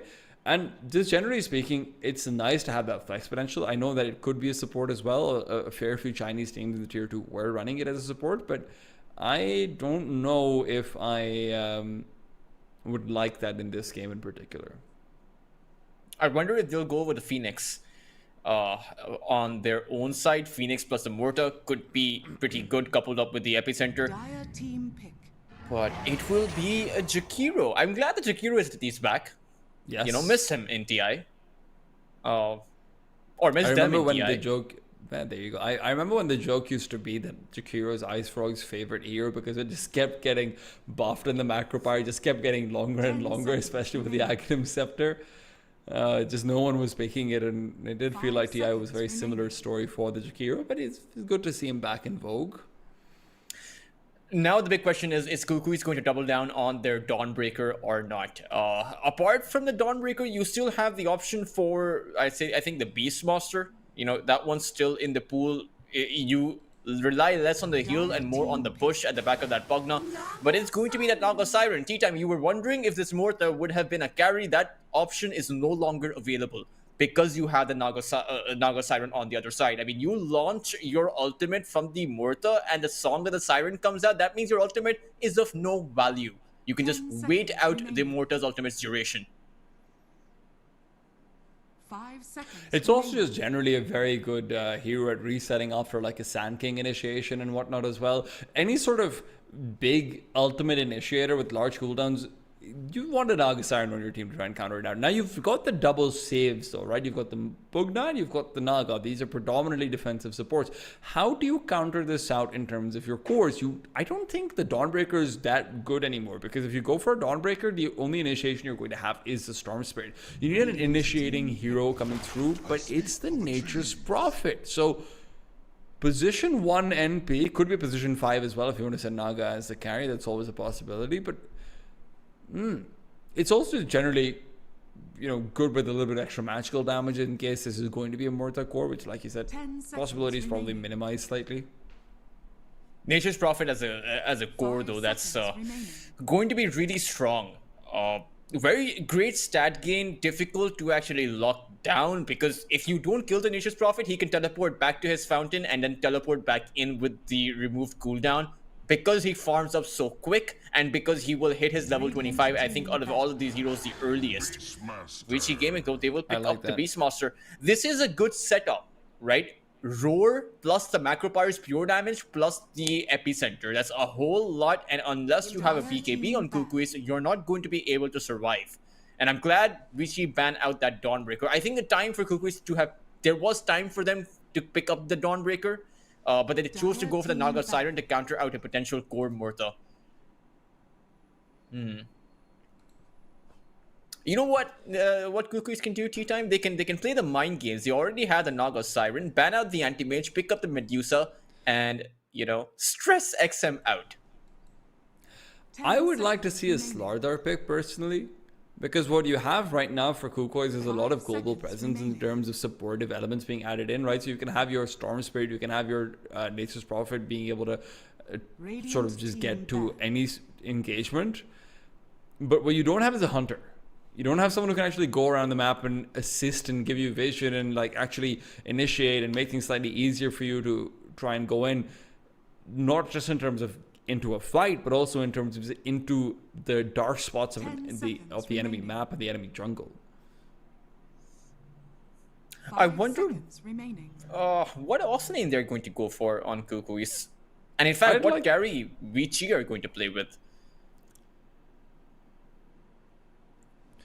We're going to get to find out pretty soon. Vici, of course, are going to have first pick coming out of this one. So if you want to try and double up into the Morta carry and say, you know what, I think we can deal with an Naga Siren, this would be the time. I mean, you can go for an Anti-Mage on Vici right now. I would actually imagine it's really good here, but they're going to go for that Abaddon.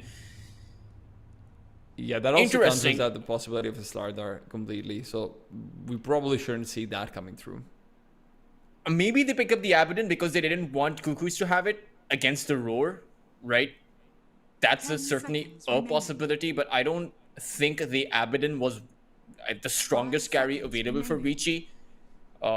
Certainly, though, Vici are adapting. They want to be playing better on the mid-game mark, right? Because this lineup from them is primed towards the mid-game. There is no scenario you go late game against a Nature's Prophet and a Storm Spirit. Not with the lineup that you have. The problem is you need a frontliner, otherwise I would have liked to see something like a Batrider coming up for Kukois, but it's the Marcy in the offlane. Okay, obviously here that's gained a lot more popularity. Teams like Yangon Galacticos have been picking it a fair bit as well. Touchros, what do you think about this Marcy? I mean, it's there's no IO available, unlike how Yangon Galacticos choose to play it.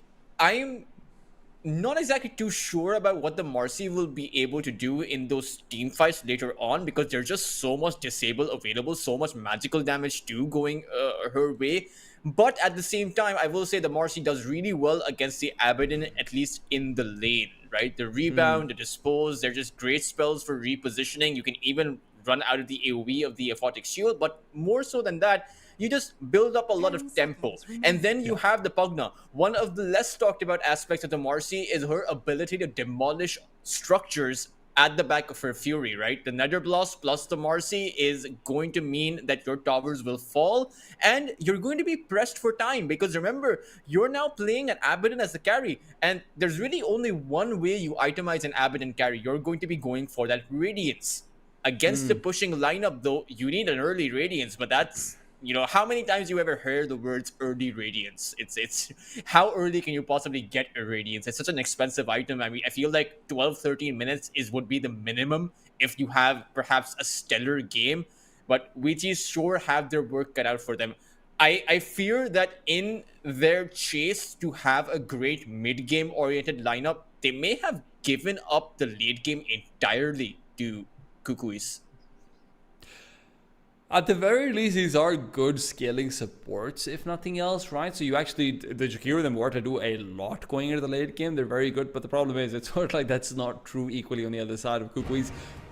The only place where I think Kukuis falls behind Vici is the fact that Marcy isn't a frontliner. They don't actually have anyone who's tanky. So should you start to get into a losing position, you will be downhill fast on rollerblades. That's not a good place to be. Yeah,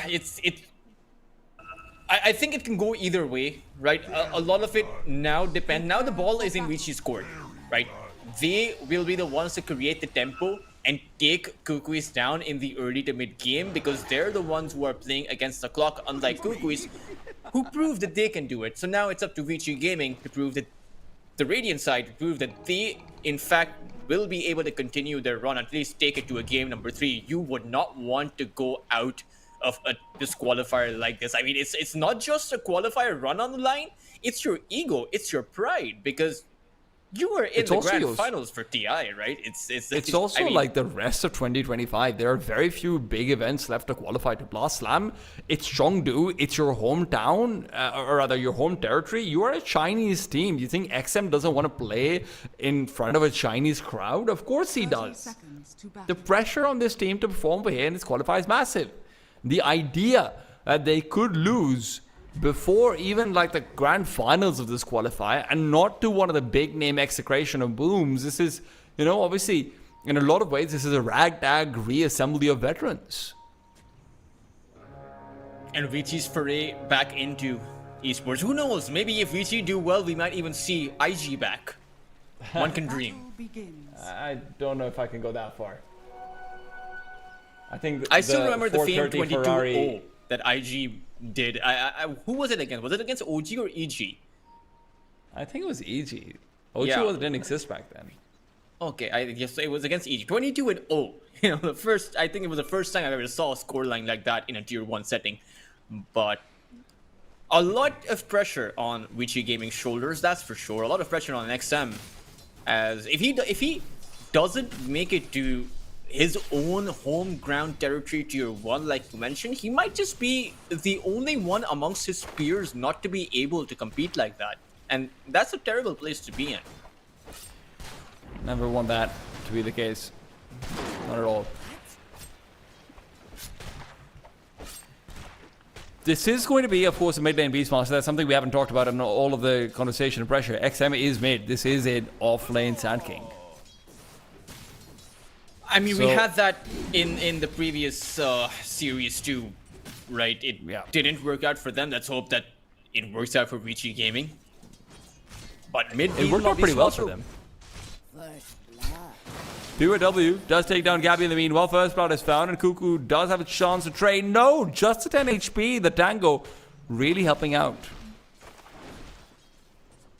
I'm not too sure about the mid Beastmaster versus a Storm here. The static remnants, it's unlikely XM will be able to stack up the boards against Armel, because Armel should be able to keep his distance because he has a sliding remnant facet. That means he can secure creeps from a distance. He doesn't need to go in. So he will just need to be able to get his levels up, hit that level 6 timing, and he's good to go then. He doesn't even need to stay in the lane. The one cool mechanic about this, though, is the fact that Armel is going to be... normally, Storm Spirit really wants to fight for that 6-minute rune. Armel's going to have a hard time doing that. It's very difficult to actually fight for the rune versus the roar if there's going to be any sort of aggressive supports rotating in. And you do have a fair bit of damage in these supports as well. So Armel will have to be slightly careful about that. That could be a window where he slips up. But overall, you're right. He definitely is in a big advantage when it comes to the one-on-one. The one thing that I didn't mention or failed to mention over on the bot lane for Vici Gaming, they do have the Jakiro, a hero that I think is perhaps the best support hero to zone out an opposing melee offlaner.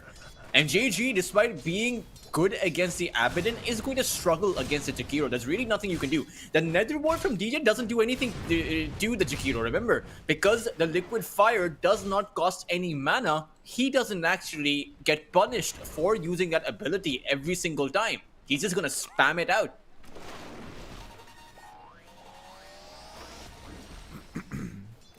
That's not for the likes of you. Top side, One is Sand King and Murtha. they're You know, doing a I've pretty always good felt- job right now. They are. I've always felt that Naga Siren is a kind of weak position 5. When I say weak, I kind of feel that the Naga Siren doesn't offer anything in this lane. I mean, WS just has a Sandstorm. What will the Naga do in this kind of position? Even the Ensnare doesn't do anything, because if you think about it, the Sprout is like the Naga's Ensnare. If the idea is to hold someone in, then Gabby can do that just fine by himself. I do think that you might underestimate the amount of damage that Mirror Image actually does. You end up being very good at out-harassing your enemy heroes and also units. And also, if you're fine with pushing out the lane, you can all tank creep aggro pretty comfortably. The problem is that on the other side, the amount of magical damage that there is between the Morta and the Sand King, it's super high. The Deadshot is... Like the way Dota works, obviously, is that if anything is counted as a quote-unquote skill shot, it deals more damage. Deadshot is like half a skill shot. It's super easy to land. Obviously, you get yourself the fair as well if you ricochet it properly, but even otherwise, it's very high damage. 175 at level 2, it's one of the higher damage nukes that you have in the game. Not to mention that Sandstorm, right? It's also a plenty of damage. So Kukui's illusions might actually end up with half HP by the time they make it to the Sand King. Yeah. And then you add in the Deadshot on, which will hit Kuku's real hero. Not a whole lot the Naga can do. At the same time, though, it's Bot DJ lane. towards the bot lane. Gabby now rotates in as well. He'll be able to pick up 1 kill, maybe even 2. JG will have the dispose back up soon, won't need it. So Gabby, this is the power of the Nature's Prophet. This is the issue with putting him down in last hits. He still gets involved somewhere else in the map. It's a global potential, right? And things are going to amplify once you have Armel's level 6, or once he decides to rotate in, because every time a Storm Spirit decides to go for a pick-off, you have a +1 coming in from the Nature's Prophet. It's significant damage coming out by these two heroes. And there's not a whole lot of heal available from Vici Gaming. The Abaddon can keep himself alive, but can XM? Can WS? Let's also not forget that the Unleash from Marcy is so much damage. So every single core area has legitimate kill potential, and they all have global accoutrements. There's the Ensnare. I don't know what the Mortal was doing here. Was it the Bounty Rune? What was PYW up to? It was Bounty Rune, yeah. Okay. Just trying to make sure Armel can't pick up yet another rune. 5 minutes though, as this time around we won't have a significant lead like last time, right? It was a bit absurd how Kukuis were around, I think, 2,000 ahead by that 6 to 7 minute mark. 7-minute mark, yeah. But hey, listen, let's not count anyone out just yet. No, I mean the last hits, they're completely even from both sides this time. But the what Beast about Monster the is kills? actually doing very well for himself. Kills are also even, T-Time. What do you mean? There's But 2 will and they 2. stay even, Dulces? That's the problem.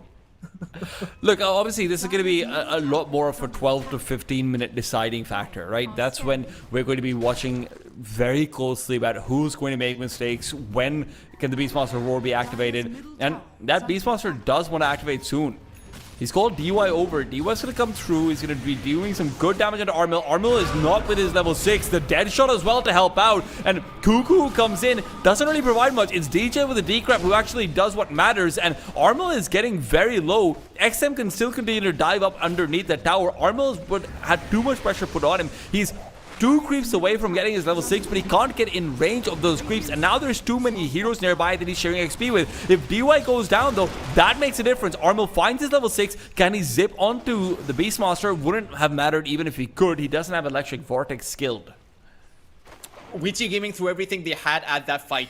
You even saw the glyph coming out from Vici Gaming because, like you mentioned, he was so close, Armel was so close to hitting his level 6. They used the glyph to make sure their creeps stay alive so that Armel doesn't get the 6. But Jakiro, awkward position and only level 3, which means that he was an easy target to go on, and they really did not estimate the save potential coming in from that Decrepify. There's not much you can do if you can't follow up with the roar with some additional damage going in. So Kukuis played very defensively, very well, and Vici Gaming unfortunately did not calculate how they would follow up. Level 6 on the Marcy now because of that early Wisdom Rune that he's snagged for himself. We could see some initiations coming through over here before you can get the borrowed time out on the Aghanims. JG definitely has a window of opportunity, but unfortunately he doesn't quite have the routing that he needs. Now JG needs to go in over here. Will ask for some support as well. The Unleash has been used. BYW is going to fall. 1-for-1 trade on the support. Is he? Yes, he is. All right. DP support coming in the form of the Beastmaster. Can he get the roar out? Decides against it. It would have been a long TP, right? Because you already had quite a few heroes who TP'd in, and the tree was cut by the Marcy. I don't think she cut the tree because she knew the TP was coming in, but the tree cut gave him the vision of XM's TP, and it would have simply been too late. You would not have been able to knock down the Marcy. So far, so good, though. I mean, you didn't have to bring in your Nature's Prophet for it. But that's one thing you have to consider. We saw the Nature's Prophet prime his TP for about a second there, but decided that he really wasn't needed. At the same time, you forced out, what, 4 teleports from Vici Gaming? Yeah, around that. Gabby continues to farm away. Taking eyes on the net worth charts. We do have a very good start to things for the Sand King, though it is not orthodox to see something like it. So expect that 12-minute blink dagger phase boots. And that's where Storm will have some troubles. Armel needs to get activated and soon. I don't think they're as pressed for time for it. Sure, WS will have the blink dagger and they'll have plenty of ways to initiate with the roar, with the Sand King's blink too. But at the same time, Kukuis' ability to dodge is there, right? Gabby doesn't necessarily have to fight head-to-head. The Storm doesn't have to either. Both of those heroes can flash farm, both of those heroes can play safe and defensive if they want to. Meanwhile, you need JG to play aggressive. I mean, bot side, you do have the Abaddon with the borrow time available if he wants to use it, but XM immediately stunned up with the rebound. He won't be able to get a roar up in time. There will be another sprout in 2 seconds. Gabby will need to use it if he wants to stay alive over here. No, they just walk away. There is no ability to chase whatsoever without the Blink Dagger available for the Sand King. Even then, Nether Ward is severe punishment. Oh, whoa, now you're going back in. I don't know if that heal was supposed to be, rather that was supposed to be damage or a heal. Either way, XM will be getting out of there. In the meanwhile, now comes in Armel. He's not been active in a lot of these fights. He'd be very happy to collect a kill on his counterpart, will do so, but they lose the Marcy in trade. XM gets a kill from beyond the grave, so he won't be picking up the XP, but the gold is good. T-Time, that's the second time we've seen the roar being used. The second time we've seen just how weak the follow-up is once you have the Decrepify coming out from DJ. It just seems like there's nothing they have unless to bring their Sand King in, but they're hesitant in doing this. And you have to remember, this is an offlane Sand King. It's not as if he's playing mid, that he's not joining in. This is... I feel like this is a mistake from Vici Gaming. Yeah, honestly, going for the phase boots instead of the blink dagger early might be the difference maker. I know you really want the phase boots, Is under attack. but that's about what you need. Structures are fortified. Armel Soul Ring. You remember in TI we had, I think we had 2 players. One of them was Mac, who made the, what was it? Radiant's The middle tower is under attack. for the Storm Spirit. Locket? I'm forgetting the Holy Locket for Yeah. the Storm Spirit, right? There were Yeah. 2 players who did that. One of them was Mac. Radiant's And bottom everyone tower was is confused. under attack. And they lost with those, to be fair. Yeah, it did end up in a loss too. Oh, I mean, they're going to be able to pick up this creep of... no, they're just going for the kill. Huh? Dire's He didn't skill up the borrowed time? Radiant's bottom tower has He fallen. didn't expect the Wrath of Nature to be coming in. Oh no, Right, and- that's too much damage at the end. Yeah, it really is, and it's also so unexpected. But this isn't. While the mid lane tier 1 falls, it's the top side where PYW will do the same. I suppose that's not the worst of trades. At least you get a tier 1, but the problem is they're not done. Under attack. Good kill onto DJ. WS will reveal his blink dagger for that one. But they're losing towers. They're Radiant's giving top up tower is under kills. attack. This could be good though.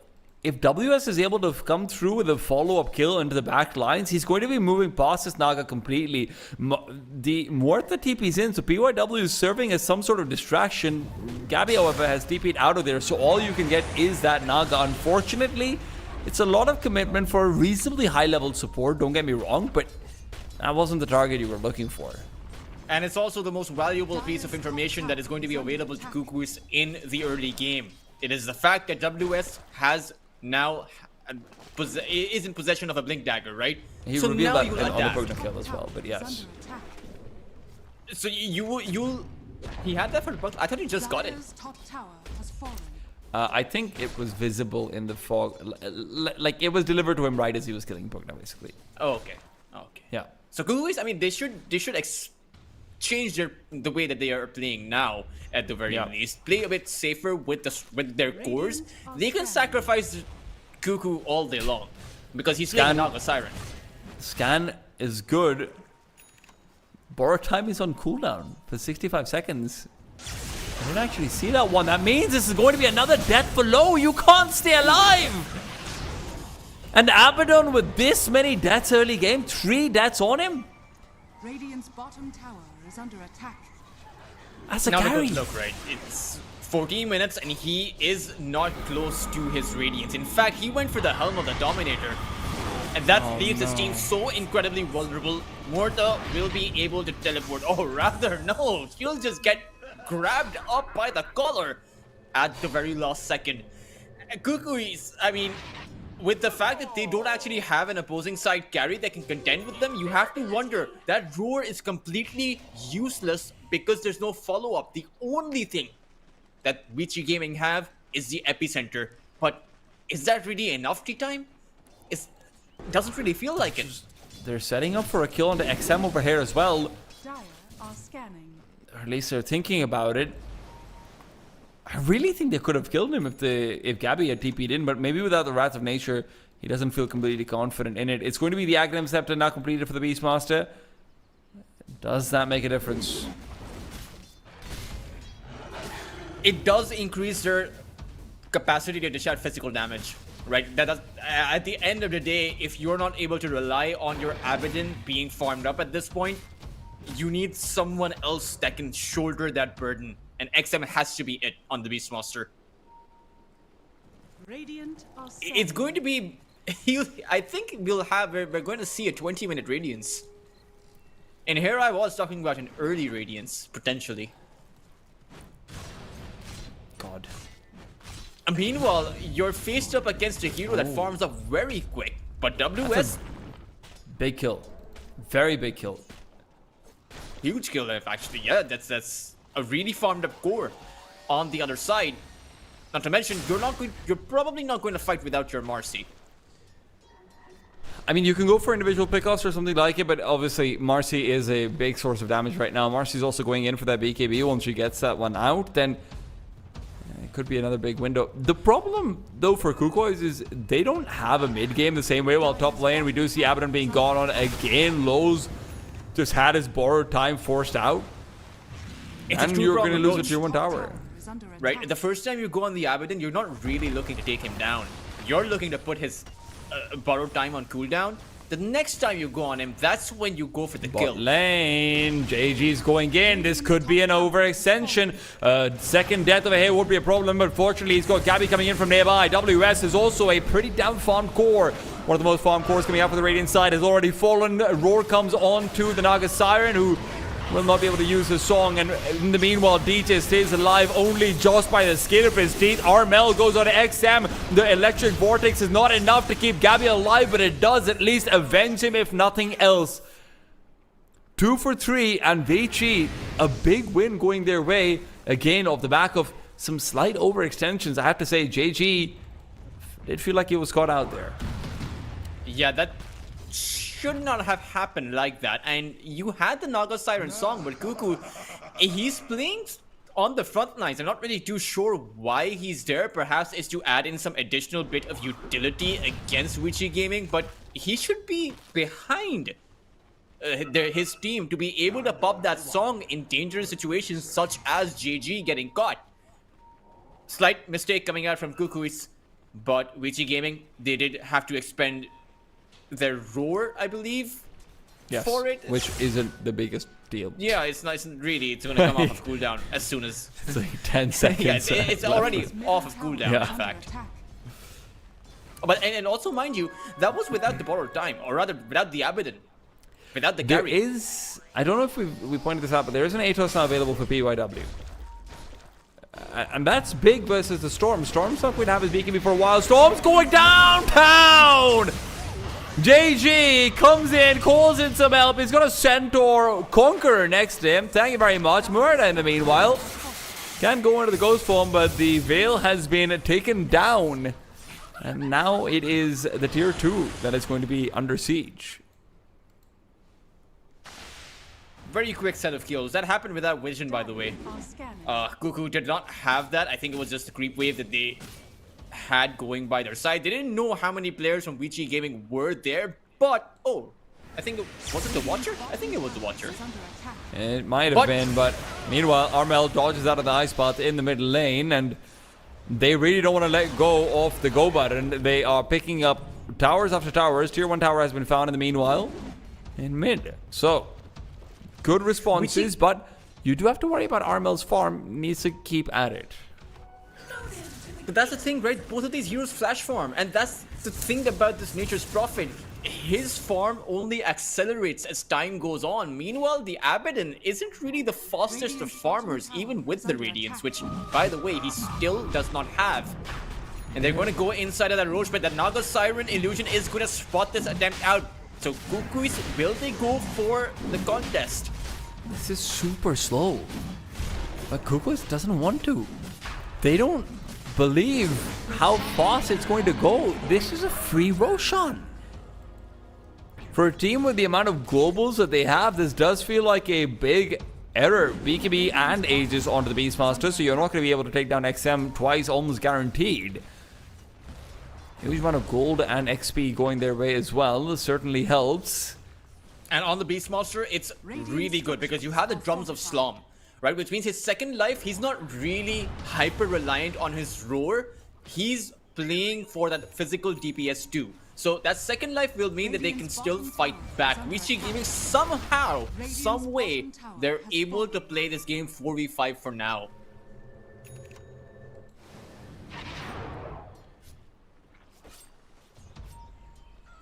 I mean, this Aegis is supposed to buy time for the Radiance, but while you've got that time as well, you can also go check out our friends over at 1xBet. It's 142 to 278 is the odds, and they will keep updating on their website. Tormentor and Roshan would be a big set of gold and XP to get, but it could also be a trap. Armel underneath the smoke is going to have it popped. Armel could die. No! A smoke used from the other side. It's going to be popped almost immediately. Vici don't realize how much trouble they might be in. XM shows himself. The realization is there. Armel is thinking about going into the back lines. Armel is trying to circle around next to the Lotus Orb. If he finds PYW and DY, that's a problem. He zips past the Ice Bot. He'll get the immediate kill. DY to go down, but WS comes in with the follow-up. Epicenter fully used. The Storm Spirit is down. JG unhealthy. BKB used after he's already lost half of his health. He's a dead man. This is a fantastic fight. It doesn't get better than this. Gabby now has to use his BKB defensively because Cuckoo's Song wasn't able to help them at all. The problem is, Armel walked into the ice path after getting that kill. He misclicked. He should have walked back. Sure, there was the calling, but the calling is deceptive. You're not getting silenced until you get hit by a spirit, right? So he should have walked back rather than walking front where he got stunned up by that ice path. And all the Sand King needed to do was come in with that epicenter. If the Storm did not die there, he would have been safe. They would have been able to disengage. The Storm's death costs them GG's life as well. I mean, I also think JG didn't use his BKB for so long, Touches. They just aren't respecting the epicenter damage. Looking for me? Radiant's middle tower. And it's not going to get any easier, right? Because the Sand King's damage amplifies because you want to be going for items like the Shiva's Guard, which I think he'll be going for next unless he prioritizes the BKB first. I'm over here. And I find myself wondering if Witchy Gaming are able to take teamfights like this successfully without the Abaddon. What happens when he finally is able to come online? Because he is recovering. He's ahead of JG for now. 22-minute radiance, like you said, Touches, around that time, but this is where acceleration has to start.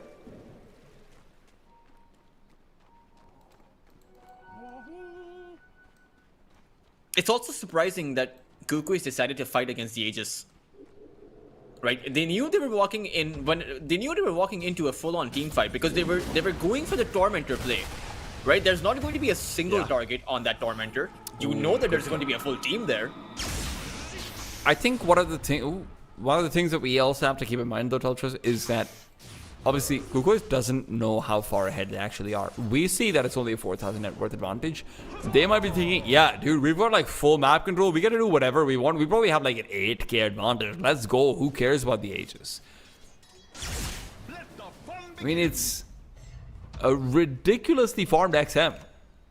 He's managed to continually keep up with some very fast farmers. He's 15,000 net worth almost. And he's dealing damage.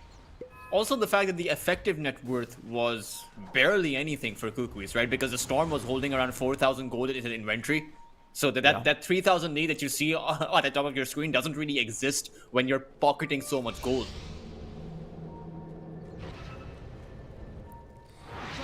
Are scanning. DP out, no one will be caught, but this is still, you can see the map is shrinking for Kukois, where once they had full control over the Radiant jungle whenever they wanted it, now they are being forced back. Farming spots will be slightly limited. They're not behind. They really aren't. Don't make any mistake about that. But Bottom tower is under attack.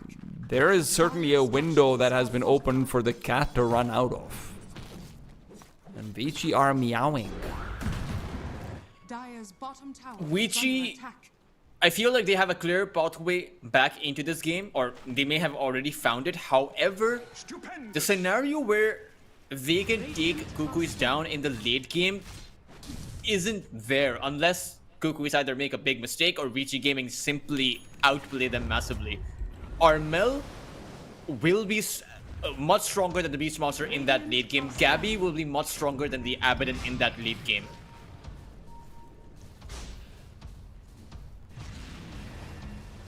It's time to fight now, though. Forget about the late game. Abaddon is laying siege to this tier 1 tower. You cannot go in onto him. That is simply a certainty. The tower will fall, they will recede. But no, they've receded into Armel. Armel BKB's early on. This time he's going to be able to go ham in this team fight. The roar onto the BKB Marcy, and a lot of damage out for the Macrobuyer as well. BKB or not, that still does do just a fair bit. Abaddon stays alive for a lot longer. Board time still available. Pugna's going to be able to glimmer cape himself up. Still very few casualties. Pugna's going to be able to walk away. Sand King should be the first one to die. Yule Scepter keeps him alive for a while longer with the help of the Essence Ring as well. And now it's about keeping XM out of this fight. He's doing too much damage, but he's the only one doing damage, and he's being kited. Everyone else is falling and has fallen. XM cannot stay alive, and Abaddon, whose board time now is used, can only hope to TP away. That's the difference of the Storm Spirit when he's contained or when he isn't. That epicenter simply took far too long, and Armal, that was a full 9-second BKB, which meant that there was simply nothing that VC Gaming could do other than wait out its duration. The Jakiro had already fallen at that point. And the biggest thing is, I don't think the Roar was used the entire team fight. It just simply did not come out. The Abaddon was essentially a creep there. There's really not a whole lot that VC Gaming can do against the BKBs. The Roar was used, but who was it used on? It was on Marcy when we got the... Because Marcy was unleashed the BKB is just too much damage, right? So I understand using the Roar on him, but the problem is you can't kill him. I misspoke and I said when I said that the Macropire deals damage. Obviously it doesn't until the Aghanim's comes out. For a second I thought it was pure damage for some reason, but no. Now it would be a little bit broken. So yeah, you just don't have the damage to kill. Until a few patches ago. Yes. And you know me, I'm an old head. I don't agree with the decision to throw the Roar down on JG. I think you throw the Roar down on Armel, right? Because the Storm Spirit is controlling your supports. The Jakiro and Morta, they have to run around to try and dodge out that storm, but Armel is just able to grab them up. And you don't have the Ice Spot, you don't have the Dual Breath. Sure, it's not going to do much against the BKB, but that's where you use the Roar to hold the BKB target down. What could be good... Oh, well, what could be good is if WS actually manages to stay alive over here. And it's great. What could be good is the Morta Aghanims when it does eventually come out. I haven't seen it being used that often, but it is, in theory, pretty strong versus the Kukoi's lineup. The possibility of fairing multiple heroes when they're standing quite close together. Marcy, Storm are going to be closing the distance. So, yeah, that could happen.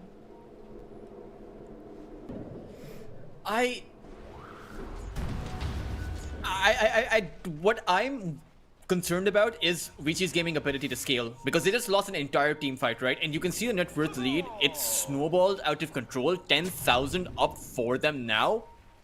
And Armel's actually gone for another fire. Very rarely do you see this on that Storm Spirit. Radiant are scanning.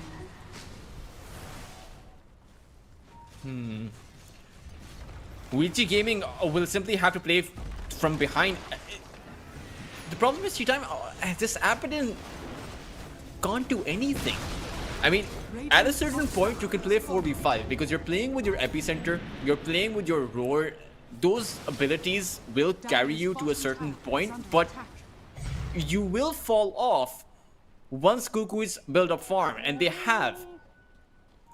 The Nature's Prophet, you take a look at his items, Gabby has a Daedalus. And he's not slowing down.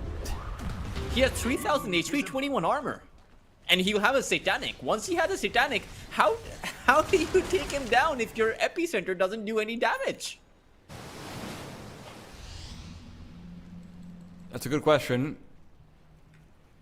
WS is going in for the Revenant's Fruits, the natural progression for the Sand King that has a lot of farm, but yeah, the BKB, man, the Satanic, it does just feel like it'll mitigate it completely. But now it's smoke on smoke action. And it is a question of initiation. If you can take down the player before they use their BKB on Kukois, that's still a 5 versus 4 that you can actually win out. But in they go. It's on to the Abaddon. Abaddon will have his board time pop, and now you go back in for round number 2. The heal comes out from the Pugna. Song of the Siren won't matter as XM is under BKB, so he can continue fighting up. You're going to lose that very same Pugna, but it's traded for both the Beastmaster and the Sand King. They're not done yet. Pierce the Veil being used to stay alive, and that life is not long lived. This is now the Jakiro, who's even tossed out by Roshan. All 5 players fall for what? A Pugna? Yeah, you saw even the roar being used on the Pugna there.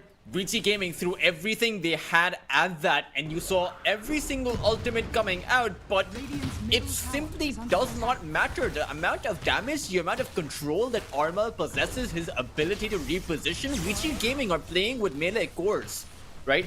And we saw the fallacy of that in the previous series too, between Boom and Execration. What Execration were able to do against Boom's melee cores, it's the same scenario happening before us here.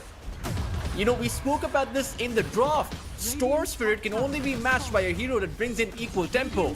The Beastmaster, unfortunately, does not fulfill that purpose. Even if you don't bring in the tempo, you need someone else to then make up for it, right? I think WS actually has had a good game. I think the Sand King's done a lot right, even if there might have been some mistakes in when that itemization comes through. But I hate to go back to it again and again, but I just have to echo what you're saying. The Abaddon is useless in these fights. It's just not been able to do enough, and I don't blame the player for it. It's just not the hero for the game, and he has to rectify that. This game's not over. He has to find a way to become relevant, but I don't know what that is. Satanic is now up and ready for Nature's Prophet. And the Aegis. You put an Aegis Satanic BKB. Yeah, that's what happens when you get team wiped. A team wipe means you create an entire full item on the other side. Because it's not just a goal being given the other way, it's also around 60 to 100 seconds of free farm that the opposing carry will have. An opposing carry is Nature's Prophet, by the way. Can access any camp he wants, can go anywhere he wants. And you say how it's not over, but the only way that I see this Abaddon becoming relevant now is if he's able to create an entire full item while Kukuis don't press their advantage with the Aegis. And I don't know, you're gonna have to bleed, you're gonna have to beg them, because they're on the cusp to proceeding further to play against Boom right now. VG Gaming, who would have thought that they would be on the verge of losing out, getting clean sweep, not even clean sweep, demolished by Kukuis. Absolutely no one. Even if you wanted to favor Kukuis in this head-to-head, you couldn't have imagined it being this one-sided so far. They need to find something making a difference. Gabby, the big bad frontliner. Glyph has been forced. He's just looking for a way in. As soon as he sees anyone, he's gonna jump in. But there's so many people that can jump in, right? It's the Storm too. It's just Kukuis dealing a slow death. And you know, I actually favored VG Gaming going into the series time, and now I just look silly. I don't know about that one. Maybe there's still a chance of a hit. Roshan's banner deployed. Ice Path to continue freezing up Gabby. Lu though, oh my goodness, long range is just being forced away. He cannot stand there. You need to go in with XM. There's no choice but to do so over here. You've already lost your tier 3. This is the window you're looking for. You need to circle around. The problem is Armel is standing on the sidelines to block any smoke attempts. Nature's Prophet is just going to TP out and back in. He's already got that level 25. And now in comes Armel. He's managed to force them back already. And with a Burrow Strike on cooldown, it's another 8 seconds where Gabby can keep on right-clicking away on these Raxes. They will fall without any chance of initiation. Meanwhile, the backlines is where they've caught out XM before he's used his BKB. They take him down. He's forced to use the buyback. WS as well is just not doing anything. Naga Siren Song has been used to reset and go back into it. The long-range Glepnir isn't offering much either, and Armel will pick up that secondary kill. Sand King doesn't have buyback. Even if he did, he doesn't have the epicenter. How are you hoping to fight this? VG Gaming, they are just not ready to call it, but they can't find a solution. They can't find a pathway back in. Give them anything. Give them a peephole of light. But the end of this tunnel is a train coming towards you. Gabby, the conductor. They cannot engage. They're looking. They're hunting. They're searching. They're praying. But mega creeps are found without a real fight being there. And now all that's left is to admit defeat. PYW calls it in. Vici will not be at Chengdu. Inevitable. With the way that this game was going for VG Gaming, with the way that Kukuis came out in game number 1, VG Gaming tried to adapt. I will give them points for that. They tried to go for a mid-game oriented lineup, but I did not agree with that Abaddon pick. But even in a scenario where you do have an Abaddon, you just simply can't let your carry get punished like that again and again. They've just got him and brought him down, and it did not matter how many team fights, how many epicenters you brought out. If you have a 23-24 minute radiance on your position 1 carry, it seems like an impossibility to play against a Nature's Prophet. And look, there was definitely things that they could have done within even the confines of their draft to make things better, right? If Sand King doesn't go for face splits, if he goes for a Blink Dagger earlier on, he could fight with the Abaddon. Put 4 more kills going their way instead of the other way around, because Sand King's been able to TP and countergang twice with the Blink Dagger. That's a very different situation. XM, credit out to him. I actually think he did a very good job for most of the game in terms of being able to keep up and farm, being a real damage dealer. I think the supports didn't have much going wrong with them over there either, but at the end of the day, A, the Abaddon didn't feel like it was going to be useful in the late game. B, you didn't give him an early game, right? So unfortunately, Kukoi's managed to perfectly play that one out. I mean, I was concerned about their potential lack of a frontliner. They didn't need one there. JG just managed to do it all. Were really well played by them, and in this kind of a scenario, I am not sure how far Kukuis will be able to make. With the way that they demolished Vici Gaming, it does seem like they should have been the favorites for this qualifier, but they've been trying for some time, really not having the kind of success against some of the bigger Southeast Asian teams out there, against a team like Boom Esports, who they will be playing against tomorrow. I do think that they might have the advantage, considering the fact that Boom did not look that strong against Execration today. I mean, listen, so far, let's take a look at the brackets as well. So far, Kuko is the only team that's managed to make Execration look actually human. Right, Vici Gaming had their moments as well, but to be honest, Vici Gaming also could have been 2-0. I saw the game that they won. It wasn't guaranteed to go their way either. This is going to be a very interesting top 3. Kukois, Execration, and Boom Esports. Who would have thought it? Kukois right now are fighting for pride. They are fighting for maybe even the most. They are the least likely team to make it through this qualifier from the remaining 3. But with the way they're playing today, we might have a chance of it. Remember, tomorrow's matches are going to be fantastic. We're going to be starting things off with the lower bracket finals at 11 o'clock Singaporean time. That's Boom Esports versus Kukois right here on this very same stream. It's RLG_Dota2_B. And then we move over to Execration versus whoever is the champion of the lower bracket finals. We have no idea where this is going to go. Aureus qualified through the first RES Unchained. Now they're not here. There isn't that defending champion. It is open ground, open territory, open house, and who can cop the win? We're going to have to find out tomorrow. For now, we're sending you off. Remember, if you want more of Dota 2 action from the RES side of things, you can check out the European side as well on our other channels. But for now, it's me, T-Time, and him, Tultris. We're signing off. See you guys again for the grand finals and lower bracket finals tomorrow. The new breakthrough and innovative phone with 1xBet app. With 1xBet app, you can register and start betting in just 1 click. Intuitive interface and thousands of sports events every day. User-friendly app. Big wins, fast payouts.